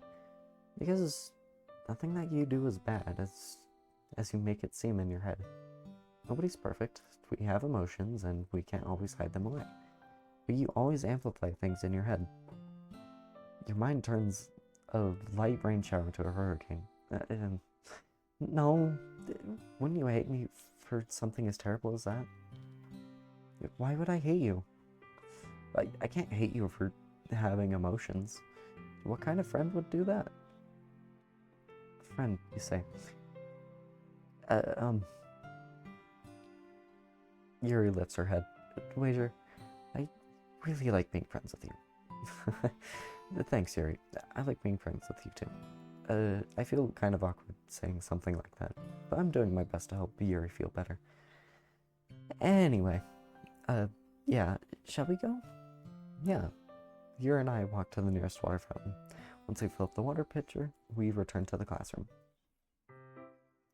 Waiter, do you like oolong tea? Yeah. Anything is fine. Very well. Yuri sets the temperature on the kettle to 200 degrees. Now it's time to get to the teapot. You really do this properly, don't you? Of course. I shouldn't do any less when I'm making tea for others. Even if I'm not an expert on tea or anything. In that case, you're going to be even more impressed. Perhaps I will. Yuri fetches the teapot and begins measuring the tea leaves. To my surprise, she even starts humming a little to herself. Must be in a good mood now. That's so. I was letting it show. And you noticed. I was doing a bit of thinking. But I decided that I'll try expressing myself a little bit more. Turns out it's not very hard for me to do. When it's you who's around anyway. Wow, that's great, Yuri. Just don't push yourself too much, okay? You're always worrying about me, Wager. It's very endearing. Yuri wasn't kidding. I don't even know if I can keep up with this. I watch Yuri pour a cup of tea for each of us. Waiter, I have another request. Do you mind if we sit on the floor today? Why is that? It's a little bit easier on my back. I can read with my back against the wall rather than bending over at my desk. Sorry, I didn't realize. No worries. I just have back pain fairly regularly, so I do my best to manage it. Is that so? I wonder why that is. Well, it's most likely because of my your posture, right? Always hunched over like that while reading. Yes, I have terrible reading posture. So that's why we should sit on the floor. Actually, there isn't necessarily good posture and bad posture. It's more so like staying in one place for long periods of time hurts your back. So being in bad posture for an extended period of time hurts your back. Being in good posture also for an extended period of time also hurts your back. So you just keep moving. Also, for her, it's one, tall. Being taller tends to lead to back issues. Also, having bigger breasts does not help things at all. Fair enough, I'll go ahead and get the book. I retrieve the book from my bag. Oh, I have some chocolate as well. A bag of small chocolate candies that I kept hidden from Sayori's candy radar. I take it since it'll go well with tea. Yuri and I then sit against the wall, teacups at our sides.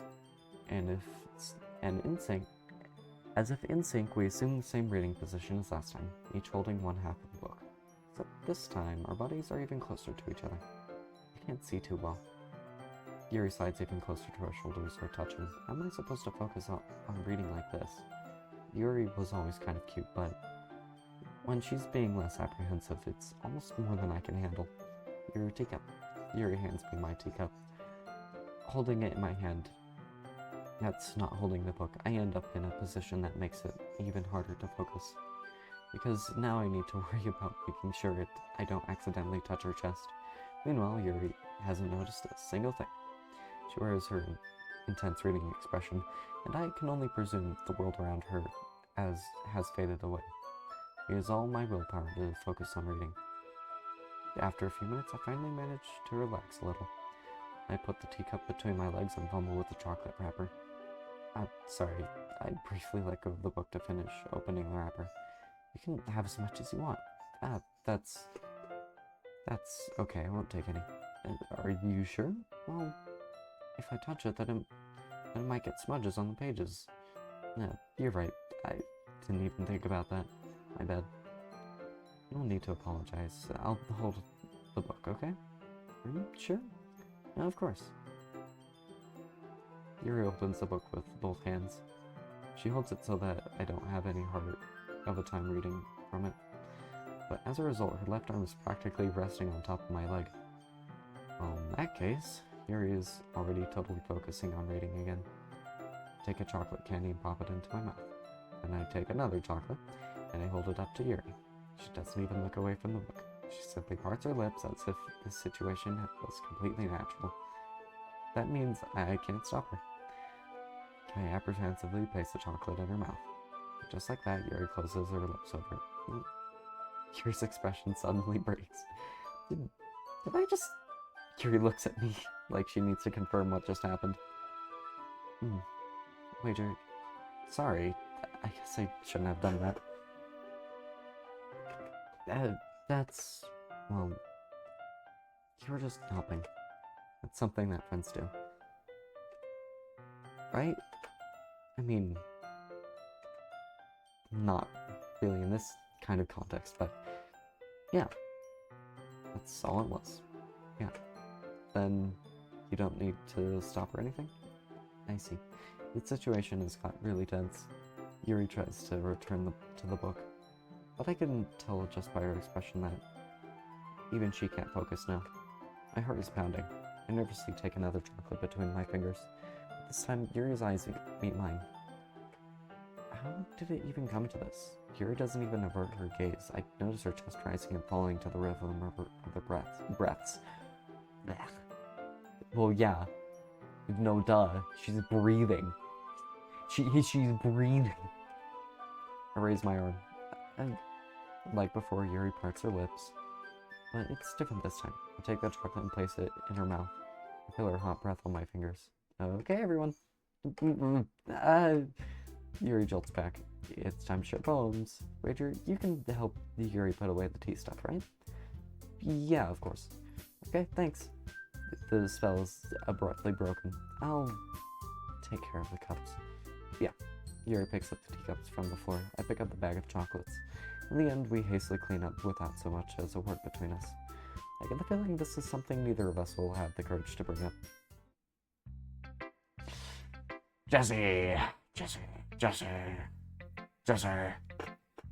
Yeah. Okay. What order?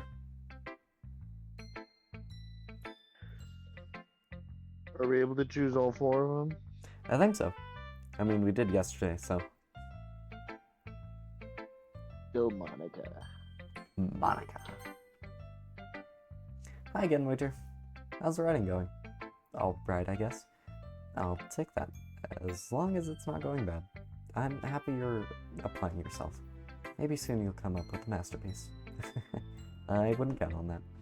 You never know. I want to share what you wrote for today. Sure, here you go. I give my poem to Monica. Alright, this one's good. Feels like you're not only getting more comfortable with your style, but the imagery is better than the last one I read. Just wondering, but have you been finding inspiration in Yuri's writing style? No, not at all. I guess so. You can't deny that she's talented. Yeah, totally. I think her poems are the most romantic. That's the best way to describe it. She's like a totally different person when she picks up a pen. And I noticed that too. Or when she's talking about literature, it's like a light burns on inside her. Sadly, it's hard to get much personal conversation out of her. Trust me, I've tried. Who knows what's going on in that head of hers? I hope you don't mean that in a bad way. No, of course not. I just meant that I wish she didn't keep so much to herself. But still, defending her like that? You must be pretty into her. No, not at all. You completely misunderstood. Calm down, I'm kidding. Besides, I'm pretty sure she's already got a boyfriend. Wait, really?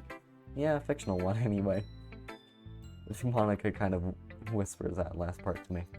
It's just a hunch, but, well, there's not really anything to worry about. Anything wrong with that. Well, I know.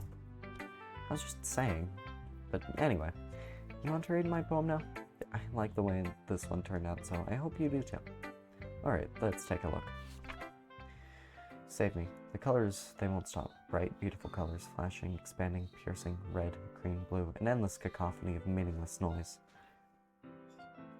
The noise, it won't stop. Violent, grating waveforms, squeaking, screeching, piercing, sine, cosine, tangent.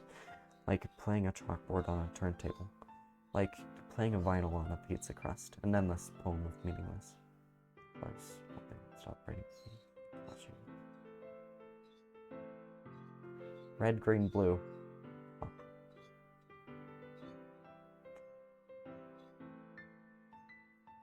Oh.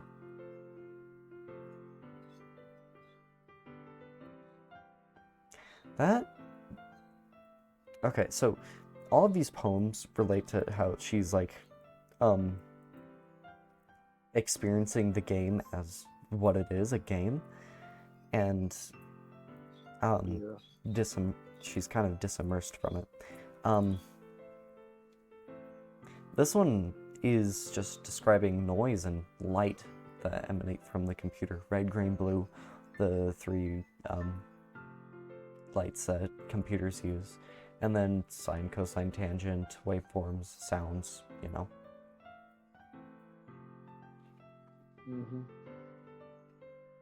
Load me. What? Load? Okay. Well, then, I will do that. I'm going to assume that it's just in the game files.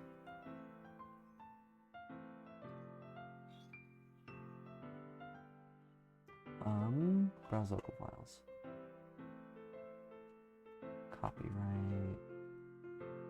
DDLC. Characters. Monica. I don't know what it means by load her. Do you know? Not really. Log.text, maybe? This is just a log. Read me. Basic calc, blah blah blah.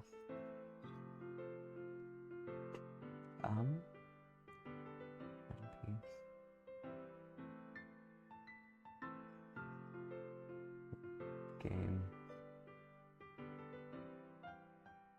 Contents. Sources. Huh. I don't know what that means. It's even more abstract than your last one, huh? I guess it's just the way I write. I'm sorry if you don't like it. No, I never said that. It's just a kind of thing I've never really seen before, I guess. Kind of like playing with my space on the paper. Choosing where and how to space your words can totally change the mood of the poem. It's almost like magic. Oh yeah, just such a cute game, yeah. It's so the way I wrote the lines really short makes it feel like they're trying to speak over the noise. I see.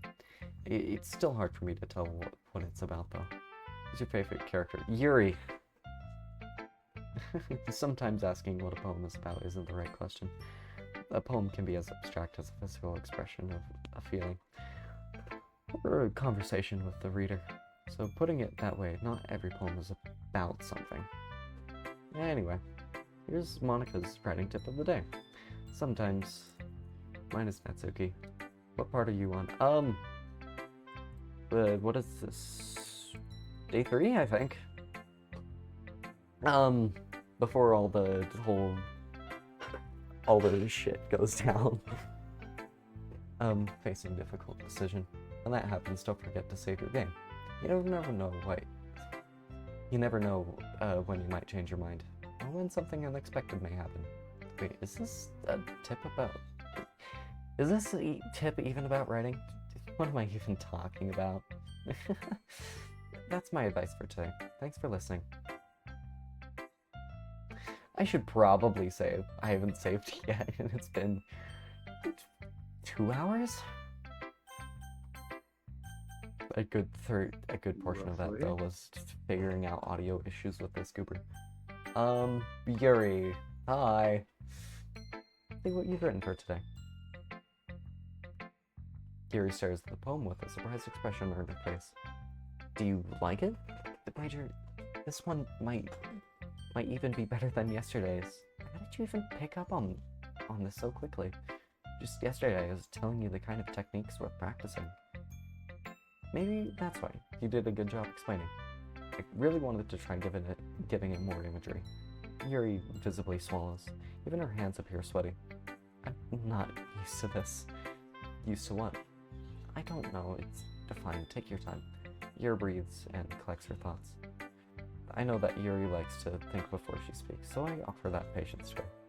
Yeah, just being appreciated like this, I guess. It probably sounds really stupid, but seeing someone motivated by my writing just makes me really happy. Are you saying you've never shared your writing before? Yuri nods. Really, I don't believe it. I really only write for myself. And besides, the people would just laugh at me. You really think that? Again, Yuri nods. Huh? Even your close friends? Yuri doesn't respond to that. I wonder why. Anyway, do you want to share your poem you wrote today? Yeah, I do. If it's with you. A raccoon. It happened in the dead of night while I was slicing bread for a guilty snack. My attention was caught by its scuttering of a raccoon outside my windows. That was, I believe, the first time I noticed my strange tendencies as an unordinary human. I gave the raccoon a piece of bread, my subconscious well aware of the consequences, well aware that a raccoon that is fed will always come back for more. The enticing beauty of my cutting knife was the symptom. The bread, my hungry curiosity, raccoon, an urge. The moon increments its face and reflects that much more light off of my cutting knife. The same light that glistens in the eyes of my raccoon friend. I slice the bread, fresh and soft. The raccoon becomes excited. Perhaps I'm merely projecting my emotions onto the newly satisfied animal. The raccoon has taken to following me. You could say that we've gotten quite used to each other. The raccoon becomes hungry more and more frequently, so my bread is always handy. Every time I brandish my cutting knife, the raccoon shows me its excitement. A rush of blood, classic Pavlovian conditioning. I slice the bread and I feel myself again. Huh. I was a little more daring with this one than yesterday's.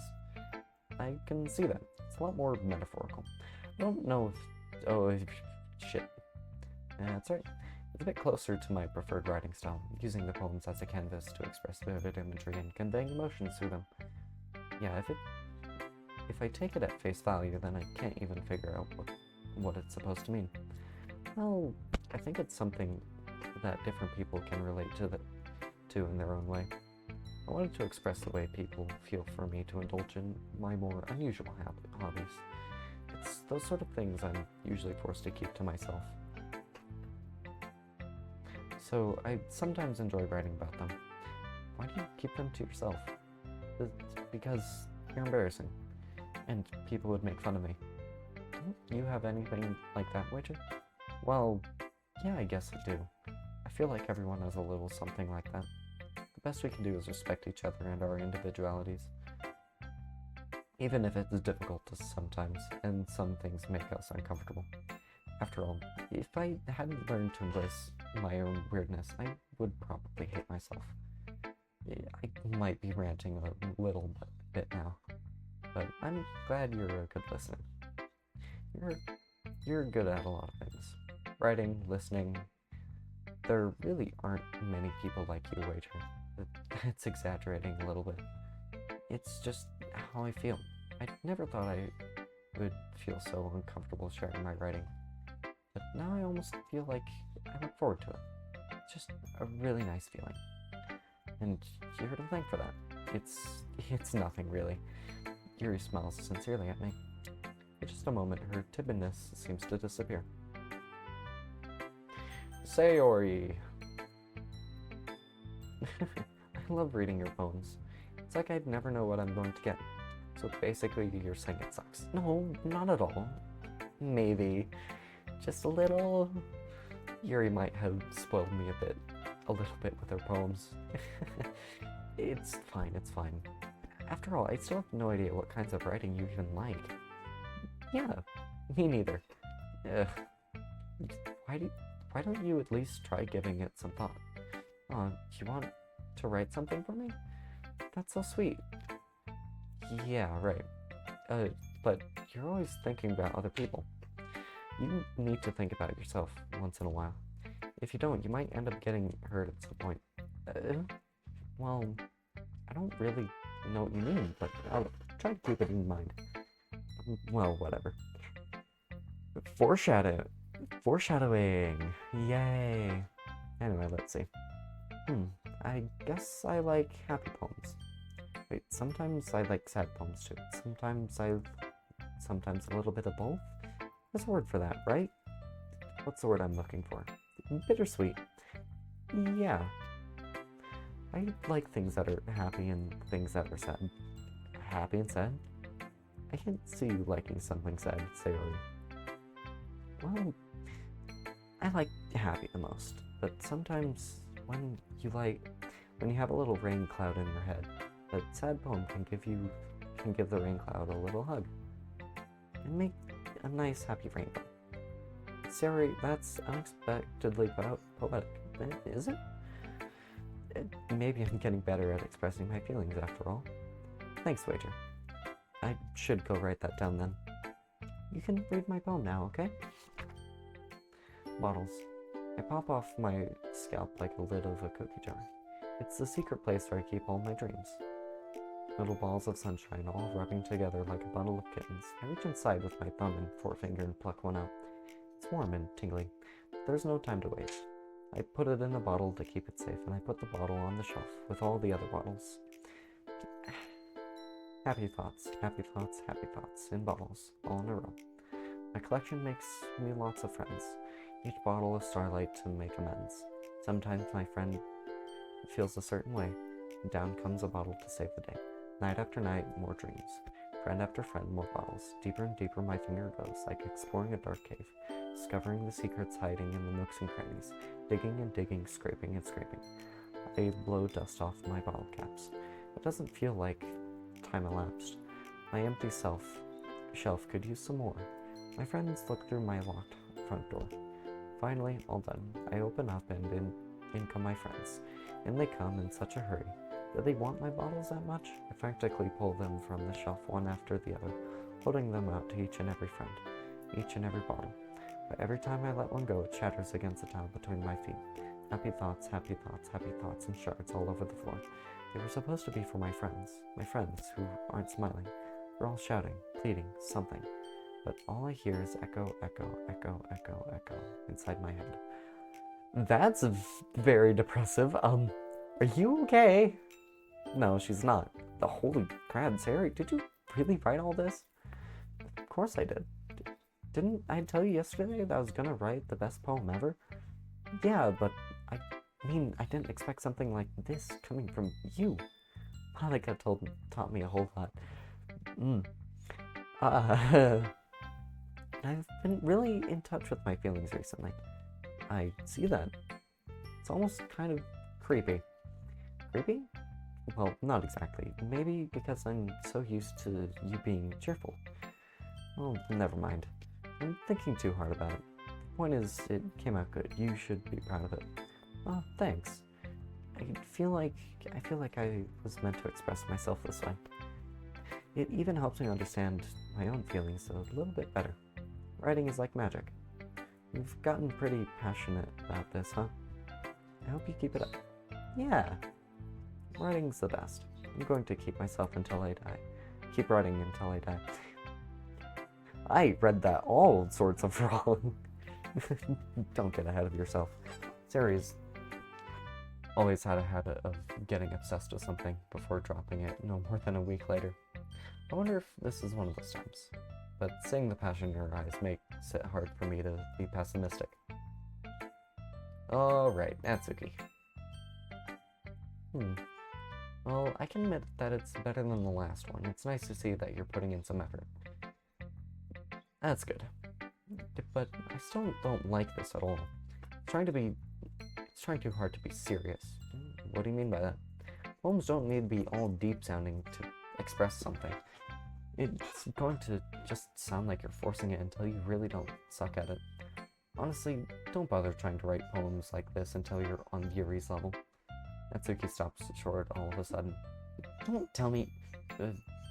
you're not just trying to impress Yuri, are you? What are you talking about? Keep your voice down. I know Yuri would love this kind of... this angsty... Just because she's a talented writer doesn't mean I mean... Looks like I'm in trouble.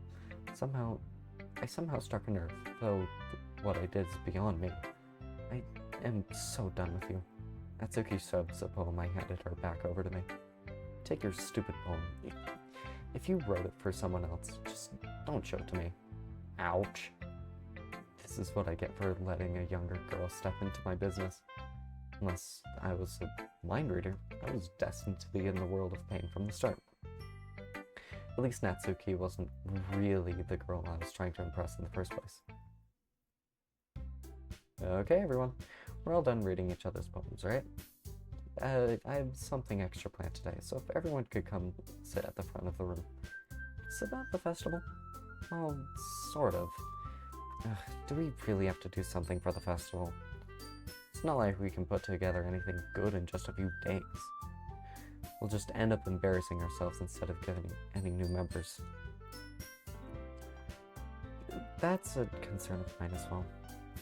I don't really do well with last-minute preparations. Don't worry so much. We're going to keep it simple, okay? We don't need much more than a few decorations. Sari has been working on posters, and I've designed some pamphlets which we can give out during the event. Okay, that's great and all. That doesn't tell us what we're actually going to be doing for the event. Oh, yeah. Not sorry, I thought you heard about it already. We're going to be performing. Performing? Monica? Yeah, we're going to have a poetry performance. Each one of us are going to choose a poem to recite during the event. But the cool part is we're also going to let anyone else come up and recite poems too. Oh, fun. Sari's putting in putting it on all the posters in case anyone wants to prepare ahead of time. Sayori, who's been coloring a poster, holds it up for us to see. Are you kidding me, Monica? You didn't already start putting these posters up, did you? Well, I did. Do you really think it's that bad of an idea? Well, no. It's not a bad idea, I just didn't sign up for this, you know? There's no way I'm going to be performing in front of a group of people like that. I agree with Natsuki. I could never in my life do something like that. Imagining it, Yuri shakes her head in fear. Guys, no, Sayori, I understand where you're coming from. Remember that Natsuki and Yuri had never shared their poems. Anyone, until just a couple days ago. It's a lot to ask for them to recite their poems out loud to a whole room full of people. I guess I kind of overlooked that. So, I'm sorry. But I still think we should give it our best. We're the only ones responsible for the fate of this club. If we start the event and put on a good performance, then it will inspire others to do the same. And the more people who perform, the better we'll be able to show everyone what literature is all about. Yeah, about expressing your feelings, being intimate with yourself, finding new horizons, and having fun. That's right. And it's those reasons that we're all in this club today. Don't you want to share that with others? To inspire them to find the same feelings that brought you here in the first place? I know you do. I know we all do. And if it all takes is standing in front of the room for 2 minutes and reciting a poem, then I know you can do it. Natsuki and Yuri remain silent. Sayori looks worried. I guess that leaves me to no choice. I agree. I don't think it's too much to ask. I think that Sayori and Monica have been trying really hard to get new members. Least we can do is help them out a little bit. Well, maybe, but it looks like Natsuki doesn't have any arguments left. Okay, fine. I guess I'll have to get it over with. Alright. Thanks, Natsuki. What about you, Yuri? Yuri dejectedly glances around the room.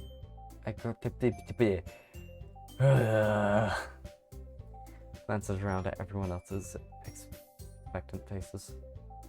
I guess I don't really have a choice. That's everyone. You're the best, Yuri. The club is seriously going to be the death of me. Oh gosh. You'll be fine, Yuri. But anyway, let's move on to the main event. I want each of you to choose a poem of yours. We're going to practice reciting them in front of each other. No way! Monica, this is too sudden. Well, if you can't recite your poem in front of the club, how do you expect to do it in front of strangers? Oh, no. Don't worry. I'll start off to help everyone feel a little more comfortable. Can I go next? Of course. Now, let's see. Monica flips through her notebook to the specific poem she has in mind for herself. She then stands behind the podium. The title of this poem is The Way They Fly. Ahem. Monica begins reciting her poem. Her clear, confident voice fills the room. More than that, her inflection is pristine. She knows exactly how to apply emotion behind each line she recites, bringing the words to life. Is this something she's done before, or is she simply natural? Who knows? I glance around me. Everyone has her eyes on Monica. Sayori looks amazed. Yuri has an intense expression on her face that I don't understand. Finally, Monica finishes the recitation. The four of us applaud. Monica takes a breath and smiles. That was good, Monica. Thank you very much. I was just hoping to set a good example. Are you ready to go next, Sayori? I'll go next. Yuri's fired up all of a sudden. Give me a second, I'm doing a thing. Anyway, Jesse, how are things going over there? Jesse? Did he die? Oh no. I think he's dead. Well and truly. Yuri clutches a sheet of paper between her hands and stands up. Keeping her head down, she walks quickly over to the podium. The poem is called Yuri anxiously glances at each of us. You can do it, Yuri. It's called After Image of a Crimson Eye. Yuri's voice shakes as she starts to read the poem. Just a moment ago, she practically refused to do this. Why is she suddenly putting in so much effort? As Yuri gets past the first couple of lines, her voice changes. It's almost like what happens when Yuri gets absorbed into her books. Her quivering words transform into the sharp syllables of a fierce and confident woman. The poem is full of twists and turns in its structure that she enunciates with perfect timing. Shit. Must be a rare glimpse into the whirling fire Yuri keeps concealed inside her head. Suddenly, she's finished. Everyone is stunned. Yuri snaps back into reality and glances around her as if she bewildered even herself. It's up to me to save the situation. I'm the first to start applauding. Everyone joins me afterwards, and we give Yuri the recognition she deserves. It's not that we didn't want to applaud for her, but we were caught so off guard that we must have forgotten. As we applaud, Yuri holds the poem to her chest and rushes back to her seat. Yuri, that was really good. Thank you for sharing. Looks like Yuri's down for the count. Okay. I guess I'm next then. Sari hops out of her chair and cheerfully walks to the podium. This one's called My Meadow. Ah. Sorry, I giggled. Sayori, it's a lot harder than I thought. How did you guys do it so easily? Ah. Try not to think of it as like you're reciting to other people. Imagine you're reciting it to yourself in front of a mirror. Yum yum. Yawning. Sucks. It's your poem, so it'll come out the best that way. I see. Okay then. Sari begins her poem. Somehow, it feels like her soft voice was made as a perfect match. The poem isn't aimlessly cheery like Sayori is. It's serene and bittersweet. If I were to read this on paper, I probably wouldn't think much of it. But hearing it come from Sayori's voice almost gives it a whole new meaning. Maybe this is what Sayori meant when she said she likes my poems. It's like I get to reach more deeply into someone I know, someone I thought I knew through and through. Sayori finishes and we applaud. I did it! Good job, Sayori. Really good job. Even Wager liked it. I guess that's a good sign. What does that even mean? It came out nicely, Sayori. The atmosphere of the poem fits you really nicely. But it might be that other poems wouldn't work quite as well with that kind of delivery. I don't really understand. In other words, I've seen poems of yours where that sort of gentle delivery wouldn't work as well. They might need a little more force behind them, depending on what you're reading. Well, I know what you mean. I've been practicing that kind of thing. It's just embarrassing to do in front of everyone. Then next time I'm going to make you pick a poem that challenges you a little more. We don't have time before the festival tomorrow, you know? Okay, now who's next? Natsuki? Don't make me go before Wager. It's not like I can compare to you guys anyways. Might as well let Wager lower everyone's standards a little before I have to do it. Natsuki, it's fine. Might as well get it over with. It's not like I have much of a selection of what to read. I'll just have to go with what I wrote for today. I stand up and step in front of the podium. Everyone has their eyes on me, making me feel terribly awkward. I recite my poem. Since I'm not exactly confident with my own writing, it's hard to put energy into it. Despite that, once I finish, I receive applause anyway. Sorry, I'm not really as good as everyone else. Don't worry about it so much. I think it's less about your abilities and more about your lack of confidence in writing. It's something that'll improve over time though. Yeah, maybe. Alright then. That just leaves you, Natsuki. Yeah. I'm going. Phone. God damn it. I knocked it. like a cat, I knocked it off of my desk. Natsuki begrudgingly gets out of her seat and makes her way to the podium. The poem is called... It's called... Why are you all looking at me? Because you're on the podium. That's how this works. Because you're presenting. Anyway, the poem is called Jump. Natsuki takes a breath. Once she started reciting the poem, her sour attitude disappears a little. While she's still a little unenthused, her poem has a rhythm and rhyme to it. It's Natsuki's trademark style, and it works surprisingly well when spoken aloud. The words feel like they bounce up and down as if giving life to the poem. Natsuki finishes and everyone applauds. She huffs back to her seat. That wasn't so bad, was it? Easy for you to say. You'd better not make me do that again. Well, you at least feel prepared enough to recite a poem in front of other people. I mean, doing it in front of other people will be way easier. I can put on whatever face I want to for other people. But when it's just my friends, it's just embarrassing. That's a surprise, Natsuki. I think it would be the other way around for me.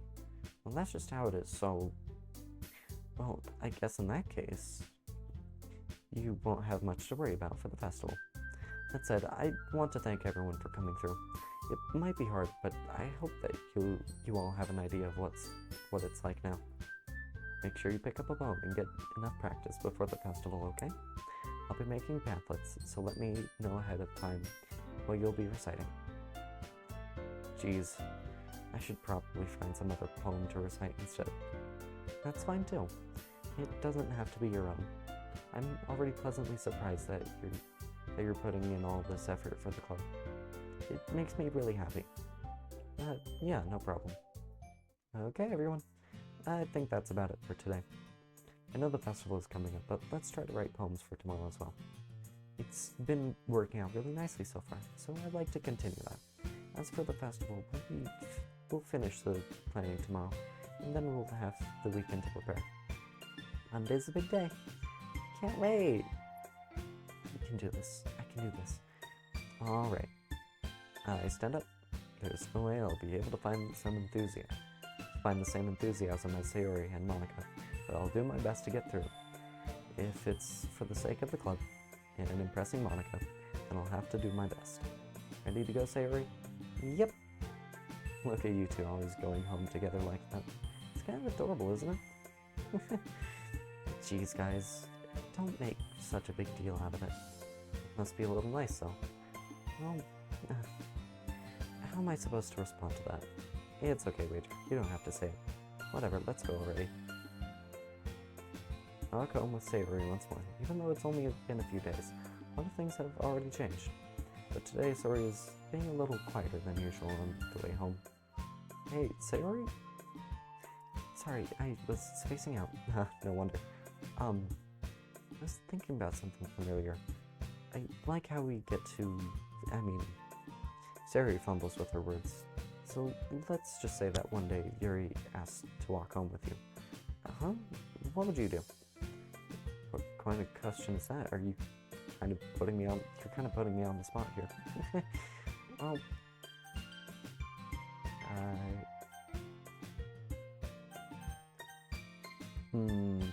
Well, considering we walk home every day together, and she wanted to, I'd probably walk with Yuri. Walking home with Yuri, huh?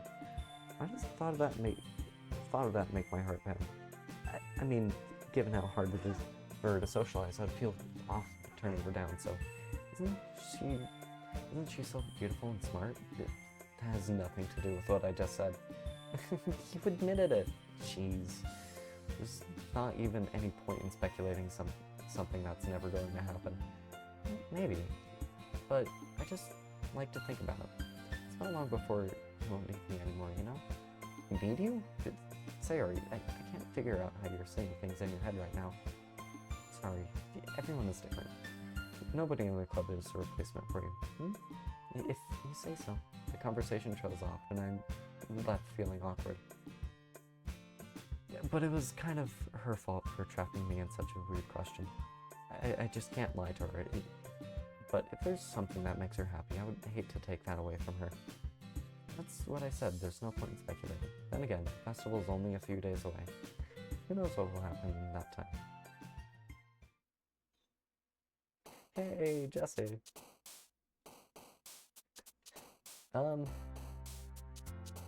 Intellectual contamination. After image, entropy, agonizing, fickle, covet, invariance,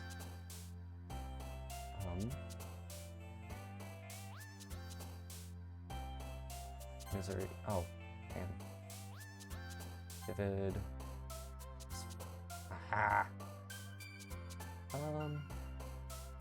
vitality, sensing, portrait, almost secretive, meager, eternity, doki doki, essence, unrestrained, sensation, oh, he died, fulgent,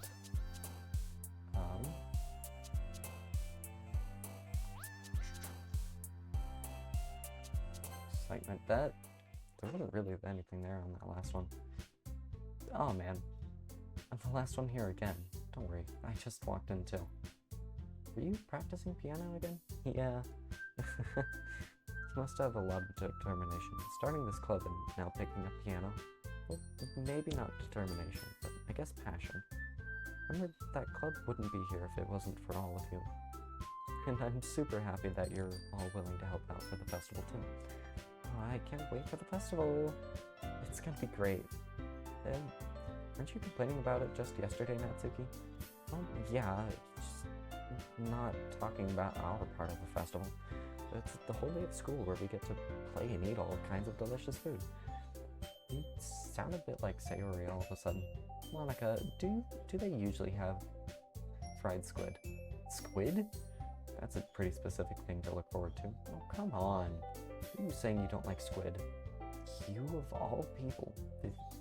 I didn't say I don't like it. Besides, what do you mean by you of all people? Because it's right in your name. Monica. That's not how you say my name at all. Also, that joke makes no sense in translation.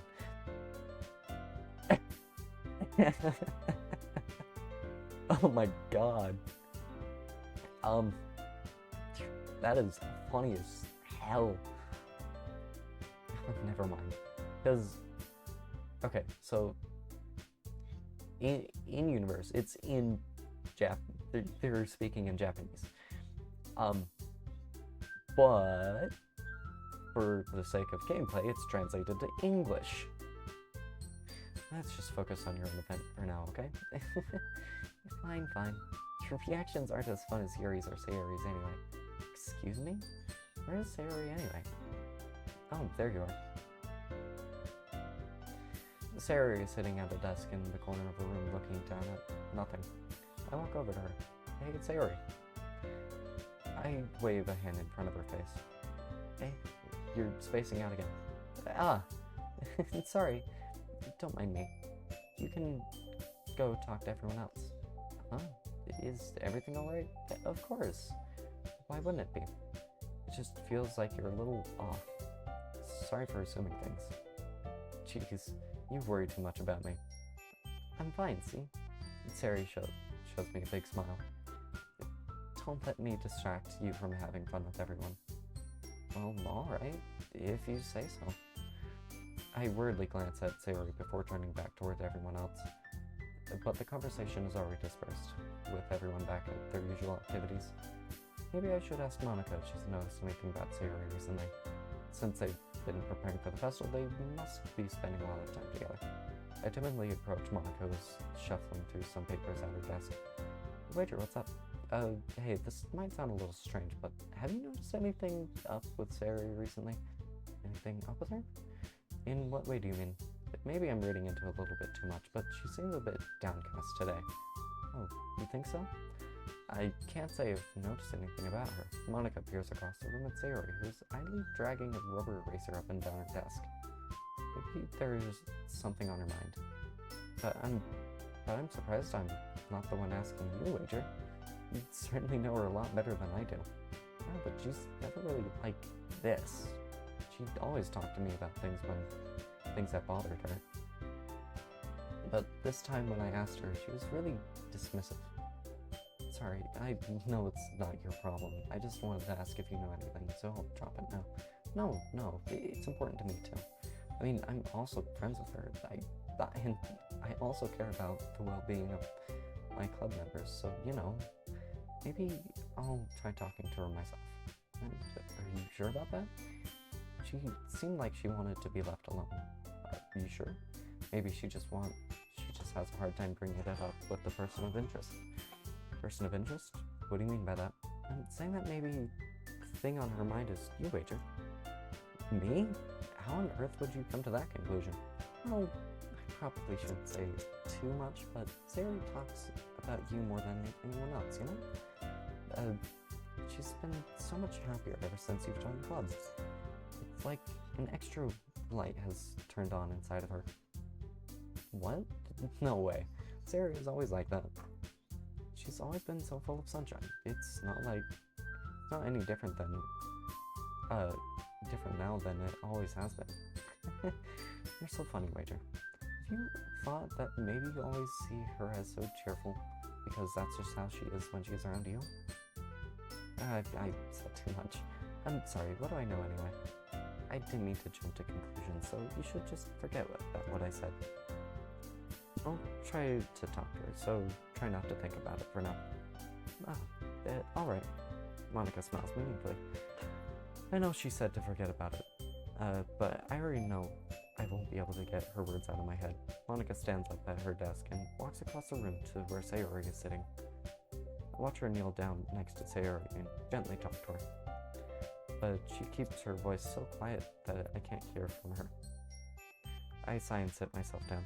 I know Sayori told me not to worry about her and have some fun with everyone else, but that's impossible to do when she's behaving like this. Exactly how much do I care about her and that I'm letting this weigh on me down so much? Now I'm feeling like I'm the one behaving out of the ordinary, but there's nothing I can do besides wait for Monica. Why does it feel like I'm being watched? I glance around the room. Suddenly I notice Yuri peering at me from over her book, but she looks away just as quickly with a flustered look on her face. I just realized that she won't get anywhere like this. I've never really seen Yuri approach anyone or start a conversation on her own accord, so I have no choice but to approach her myself. But now it's a little easier for me to do that. I stand up from my desk and sit in one next to her own. I didn't mean to bother you or anything. Relax, you didn't even do anything. But I could tell that you wanted to be alone with your thoughts. Alone with my thoughts? How are you even able to tell that I was thinking like that? Well, it's something I do a lot, so it wasn't hard for me to spot based on your posture and expression. Not that I was staring or anything. Oh, you were staring, but I know. I didn't do anything creepy like that. In any case, I guess you were right. I'm sorry if I caused you any concern. Don't apologize. Your troubles are the only concern of those willingly share in that concern. Of course, there are certainly those who find the most comfort in keeping to themselves. But if you would prefer to share what's on your mind, then I would be glad to listen. It's really not that big of a deal. I was just feeling a bit uneasy about Sayori. Sayori? Yeah, she seems a little off today. But when I asked her about it, she didn't want to admit it to me. Hello? So I can't help but wonder if something happened to her. Oh, that's quite romantic. Sorry, I didn't mean to say something stupid. It's not that, I just didn't want you to misunderstand. Sayori and I have been friends for a long time, that's all. Oh, I see. And perhaps it is unusual for her to be dismissive to you about her feelings. Or maybe I'm just reading into it a little too much. Major, the world is full of meaning, often hidden deep beneath plain sight. There are so many untold mysteries behind every person, no matter how well you may know them. So you think there might be something behind it after all? I think that Sayori's a very complex person. Her mannerisms on the outside don't always match what they may be going on inside her head, and she may not always know what she wants. I noticed her strange behavior today too, and I also feel some concern for her. In your case, it looked like she was fully occupying your thoughts, wasn't she? Well, I guess that was the case. Sayori, she really means a lot to you, doesn't she? I guess. But you don't need to put it that way. We're just good friends, that's all. Yuri suddenly looks deeply into my eyes. Her expression is gentle and curious, as if she was searching for something. Embarrassed, I avert my gaze. Sometimes a person's mysteries are untold even to themselves, and you, as someone honest and caring, may uncover feelings that weren't there. You weren't aware of. You weren't aware were in you. That is, I think that she would be a very fortunate person to have you feel that way about her. Yuri, you're giving me too much credit. I'm a pretty simple guy, so I think I'm pretty good at understanding my own feelings. I'm not nearly as sophisticated as you. It's not a compliment, is it? It is what it is. Anyway, as long as we're here, why don't we do some reading? Well, as long as you're okay with it. Yeah, I should be taking my mind off of this whole thing anyway. Okay, everyone. After some time passes, Monica calls out to the club room. Why don't we share our poems now? Before I know it, everything is back to normal. Everyone goes to retrieve their poems, and I do the same. I make eye contact with Monica, and she smiles at me. I wonder what she was talking about with Sayori. Monica. Hi, Wager. Have you thought about what you want to submit to perform at the festival? Well, being in this club room is one thing, but performing in front of a bunch of people, I'll have to give it some more thought. Okay, no pressure. But whatever you do, I'll make sure it turns out great. It would also make me happy to see. Anyway, let's go look at today's poem. Sure. Let Monica take the poem I'm holding in my hands. Your style's gotten so refined, Wager. Yuri's been teaching you a lot of things, hasn't she? Well, I guess so. Yeah, I've been noticing how much time you spend with her. I think I've heard her say more words these past couple of days than she's talked in the whole year. Not sure how you did it, but it's pretty impressive. Well, she just needs some patience and a way to talk about all the things in her head, I guess. I'm still getting the hang of it myself. You're certainly putting in a lot of effort. You must really like her. That's... it's awfully suspicious, you know? Spending time with her in the club room every day, reading that edgy novel with her. Well, I just feel bad that she has a hard time socializing. It makes me want to make sure she doesn't spend all her time alone. Besides, the novel isn't too bad either, you know? Alright, I get you. Just be careful, alright? I know that Yuri isn't used to opening herself up, so if something bad happens while she's vulnerable, then it could be really hard for her. Her books aren't a total escape from reality. They're just a bandage. You say that like I'm going to hurt her. Sorry, I didn't really mean that. If anything, she might accidentally hurt herself. Anyway, I'll share my poem with you now, alright? Alright. Lady Who Knows Everything. An old tale tells of a lady who wanders everything. A lady who knows everything. A beautiful lady who has found every answer, all meaning, all purpose, and all that was ever sought. Here I am, a feather. Lost adrift in the sky, victim of the currents of the wind, Day after day I search with little hope, knowing legends don't exist. But when all else has failed me, and all others have turned away, the legend is all that remains, the last dim star glimmering in this twilight sky. Until one day, the sky ceases to blow, I fall, and I fall and fall and fall even more, gentle as a feather, a dry quill expressionless. But a hand catches me between the thumb and forefinger, the hand of a beautiful lady. I look at her eyes, find no end to her gaze. The lady who knows everything, knows what I am thinking before I can speak. She responds in a hollow voice. I found every answer, all of which amount to nothing. There is no meaning, there is no purpose, and we seek only the impossible. I am not your legend. The legend does not exist. And with a breath, she blows me back afloat, and I pick up a gust of wind.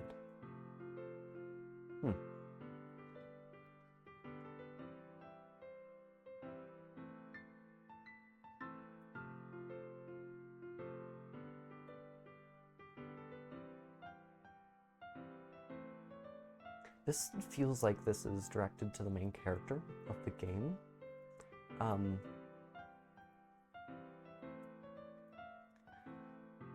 Obviously, Monica is the person who,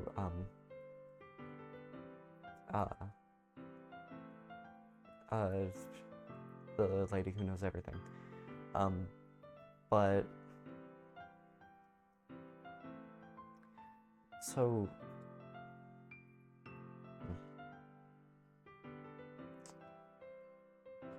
interesting.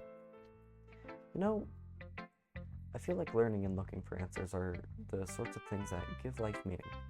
Not to get too philosophical or anything, but it was kind of on my mind, so that's what I wrote about. See, I never really put much thought into it. In a way, it's almost paradoxical, because if we had all the answers, wouldn't the world start to lose its meaning? You know, there's one thing I noticed. It seems like everyone in the club prefers writing about things that are more sad than happy. Are you surprised? I mean, if everything was okay, we wouldn't really have anything to write about, would we? Humans aren't two-dimensional creatures. I think you'd know that better than anyone. You mean one-dimensional? Yeah, that. Anyway, here's Monica's writing tip of the day. Are you ever too shy to share your writing because you're afraid it's not that good? It can be really disheartening to get a lukewarm response to something you put so much into. But if you find other people who enjoy writing, then sharing becomes a lot easier. Because instead of just telling you that your writing is good or okay or bad, they'll just want to focus more on everything that went into it and the things you can work on. It's much more encouraging that way, and it will make you want to continue improving. It's almost like having your own little literature club, don't you think? That's my advice for today. Thanks for listening. Hello, Yuri. Wager, your writing has only improved in these last few days. Every poem you've shown me has been nothing short of spectacular. I can feel the emotions. I'm a little envious even. I don't think it came to me this naturally. Yuri, that's the wrong way to put it. This never did come naturally to me, but I've been able to improve so much thanks to you. You're really the example I was chasing after. Is that so? Yuri gently smiles to herself. This feeling, I'm so glad I got the chance to share my writing. I never thought it would come like this. It would feel like this. I remember you mentioning that yesterday. I can't believe that you're so good at something and you've never even shared it with anyone. It's kind of a shame. Maybe, but it's not like I really had a choice. What do you mean? Well, Yuri smiles sadly. Wager, during lunchtime, I eat by myself. Did you know that? It's a great time to find a quiet spot to do some reading.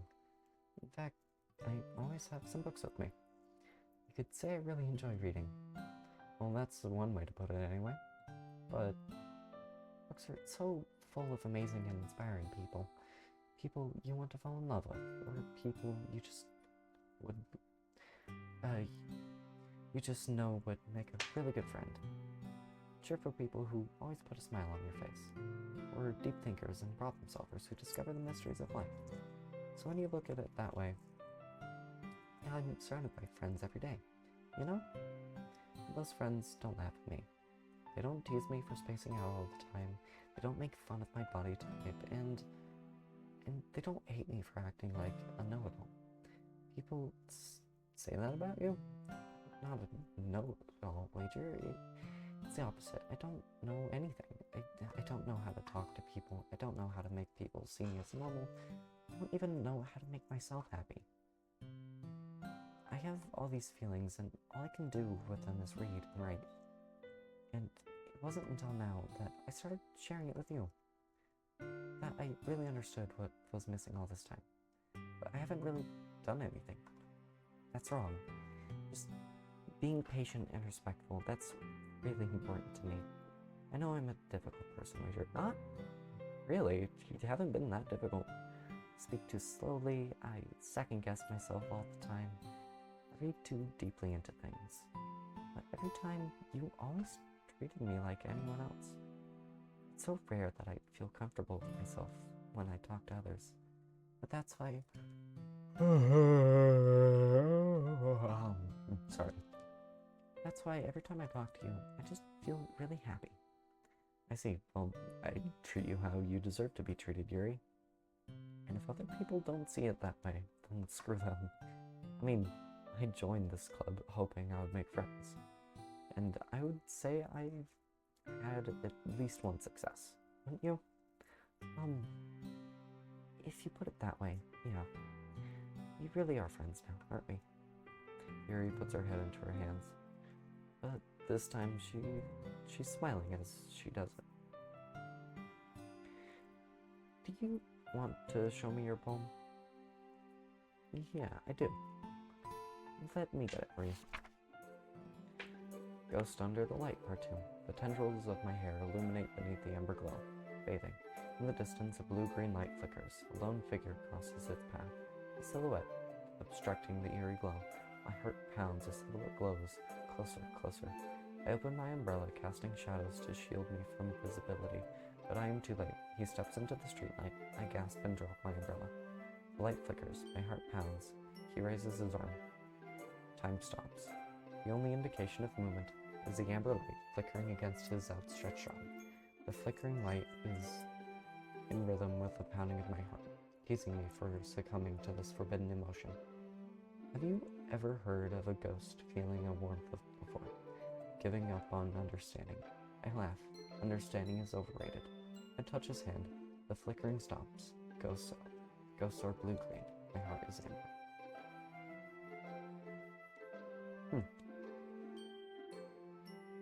Interesting. So she feels as though she's a ghost. Huh. Finishing the poem, I start to hand it back to Yuri. But instead of taking it from me, she looks away. Do you dislike it? No, of course not. I just don't really know how I should respond. Despite Yuri's poems usually being cryptic, it wasn't hard to figure out what this one was about. I don't know if I'll be able to explain this one. That's fine. I understand this one. Yuri's having an even harder time speaking than usual. Does this one mean a lot to you? Yuri nods. Not really good with words, but I'm happy that you shared it with me. So thank you. And I hope we keep spending time together. Despite my inability to make eye contact, I see a faint smile on Yuri's lips. I once again try to hand the poem back to her, but instead Yuri gently takes my hands and pushes them back toward me. I hesitate in response to her warm touch. You can, the poem is... Once again, Yuri fails to form a complete sentence. I mean, I can keep it? Yuri nods. I'd love to. Again, Yuri faintly smiles as if she doesn't want me to notice. You always make me feel nice. I know I'm not good with people, but I hope that I can return the favor sometimes. Yeah, don't worry. I think you do a good job. Yuri finally turns back towards me. I guess we should move on before Monica says something.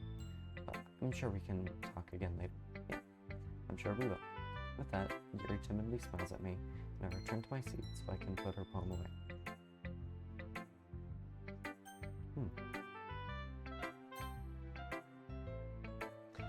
Yeah, no thanks. You didn't even... Next. Okay, Natsuki. Sayori. It's nice, I guess. Come on. I can already tell you don't like it. Well, you don't need to worry about what I think. No, I do. I do. After all, you wrote this for someone else, didn't you? Probably Yuri. I didn't write this for anyone specifically. Maybe. That's not really what I meant, though. But it's okay. You're making new friends, just like I was hoping. That makes me really happy. You're happy too, right? In this club? Oh, of course I am. Good. That's all that matters to me. Thank you, Major. Sayori. Is there something wrong? Huh? No, nothing. Just a little tired today. Alright. Just tell me if you need anything. I will. Don't worry about me, okay? You can go play with everyone else now. If you insist. Yay! I'm gonna be home a little early today. A little bit early today. Sayori, tell Monica I wasn't feeling well, okay? I'll see you tomorrow. Before I can say anything, Sayori cheerfully walks out of the classroom humming to herself. I don't feel good about that in the slightest. Like, not at all. Okay, you three. We're all done sharing poems, right? Why don't we start figuring out... Hold on a second. Was it just me, or did you say something strange just now? Something did sound a bit unusual. That's right. You deviated from your usual catchphrase when addressing the club. Catchphrase? I don't have a catchphrase. Jeez. Why is the mood so weird today? Look, even Yuri isn't immune to it. Stagnating air is common foreshadowing that something terrible is about to happen. In your books, maybe. Look, the only thing different is that Yuri isn't here. Seems you're right. Sayori always helps lighten the mood a little bit, doesn't she? It's always like everyone's balance is thrown off a little when she's not around. What the heck did she run off to anyway? I thought she just went to be. Natsuki, please show some decency. Oh, come on. She actually wasn't feeling too well and she went home early. That's so. I hope she's alright. Seriously? Of all times to not go home with her, you pick the time she's not feeling well? So much for you two being all lovey-dovey. No. First of all, stop misunderstanding my friendship with Sayori. And second, she's been kind of courting me today, so I didn't want to force it. That curious expression coming from Yuri of all people. Calm down, guys. I talked with her earlier and everything is fine. What did she say? Anyway, we need to figure out the rest of the festival preparations. So, let's decide what everyone will be doing this weekend. You already know what I'm doing. That's right. Natsuki will be making cupcakes. So we might need a lot of them and different flavors. Can you handle that all by yourself, Natsuki? Challenge accepted. And as for myself, I'm going to be printing and assembling all the poetry pamphlets. Sari will be helping me design them. And as for Yuri, you can, guys, can you help me come up with something for Yuri? I'm useless. No, that's not it at all. You're the most talented person here, you know. Now, Natsuki's pouting too. Jeez, even I can tell now. I guess I'd never give Sayori enough credit, but I can tell things are even harder on you when she's not around. That may be the case, but if I can't also be a leader on my own, then I won't grow as a person. So, Yuri, you have beautiful handwriting, you know? You should make some banners and decorations to help set the atmosphere. Atmosphere? About that. I love atmosphere.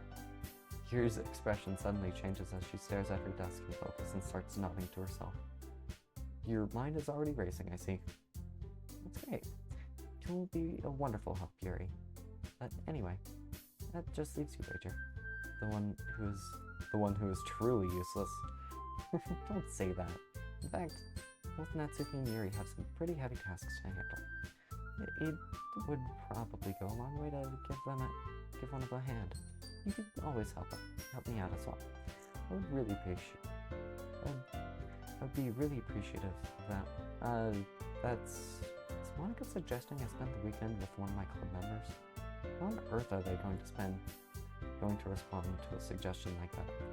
I suppose I wouldn't mind a bit of help. Well, even if you don't know how to bake, there's always some dirty work I could give to you. Not like Monica's going to give me a choice, and you shouldn't be sitting on your butt anyway. Natsuki tries to mumble a bunch of excuses like that. If I recall, Natsuki, you mentioned that you would like to handle the baking on your own. Wager may not like to be around if you make him out to be a nuisance. So therefore, he may be more suited to assistance with the decorations. Hold on, I never said that. Dare you? How dare you is not in there at all. How hard could it be to make a few decorations anyway? Sounds more like you're just making excuses for Wager to... What are you saying?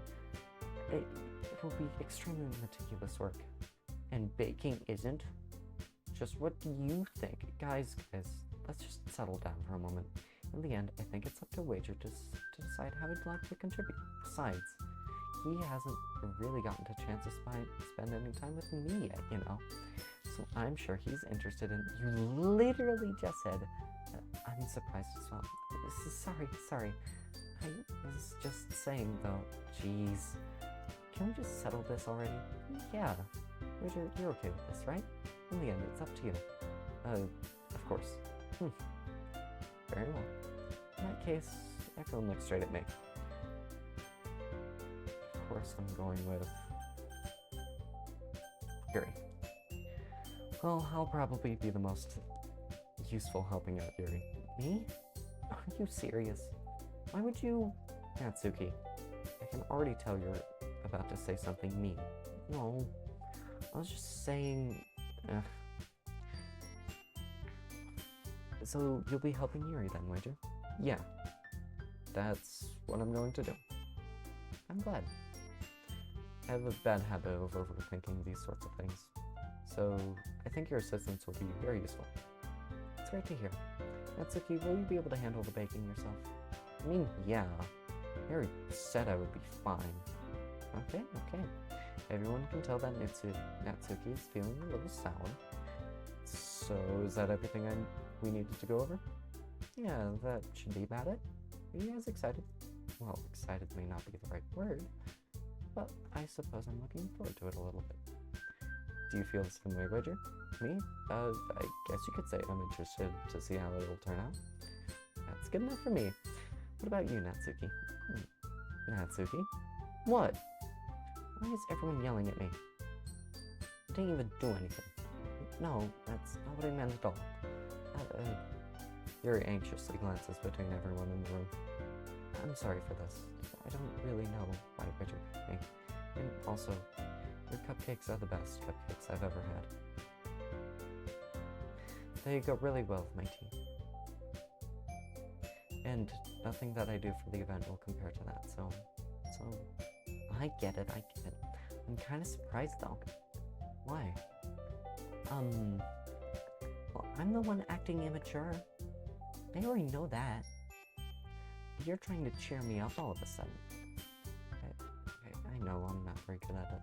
I'm sorry if I said something bad. Natsuki isn't the only one surprised. Monica and I are also taken aback by Yuri's words. And she already has trouble with words. Trying to cheer someone up must be far out of her own comfort zone. But I begin to understand. Yuri was trying to sound like Sayori. Even if it didn't work perfectly, I can tell that she tried to say something Sayori would say at a time like this. Because Sayori always helps everyone smile and feel good about themselves. No, I kind of appreciate it. I'm sorry for making a big deal out of nothing, but I'm going to say this. You better bet that my cupcakes are going to be the best part of the whole event. I believe you. Yeah, I hope to see everyone do their best. But with that, there's nothing more for today. so I guess it's time for us to head out. Alright, let's get out of here then. Alrighty then, everyone backs up their things. Start to follow Monica and Natsuki out the door as they chat between each other. I turn around. Sorry, I realize that I don't have any way of contacting you this weekend. Oh, you're right. I can't believe that slipped my mind. Should I give you my phone number? I think that'd be the best way, yes. Alright then. Yuri and I exchange phone numbers. Okay. Then I'll be stopping by your house on Sunday. My house? Is that a problem? No, not at all. I just thought that I would be the one going to your house since I'm the one helping you. I suppose that makes sense. But if you don't mind, I think I'd prefer going to your house. Alright. In that case, it won't be a problem. I decided not to press Yuri for a reason. It's not like it would matter much either way, so I'll just need to make sure my room is clean. I hope I managed to make myself useful in some way. I'm not nearly as creative as you are. Don't underestimate yourself, Paige. Ugh. I think we'll make a very productive team. Even if you only choose me because you feel bad or something. Wait, you don't actually think that, do you? I don't know. It's difficult to come up with any other reason you might have chosen me. You're forgetting the one reason with the most common sense. I chose you because that's what I want to do. But Yuri thinks to herself with an extremely tense expression. Yuri, you're overthinking this. You wanted me to point out when you're overthinking, right? I didn't realize. I'm telling you, I want to. That's all there is to it. Do you believe me? Yuri thinks really hard again. She looks straight into my eyes for a long while. I believe you.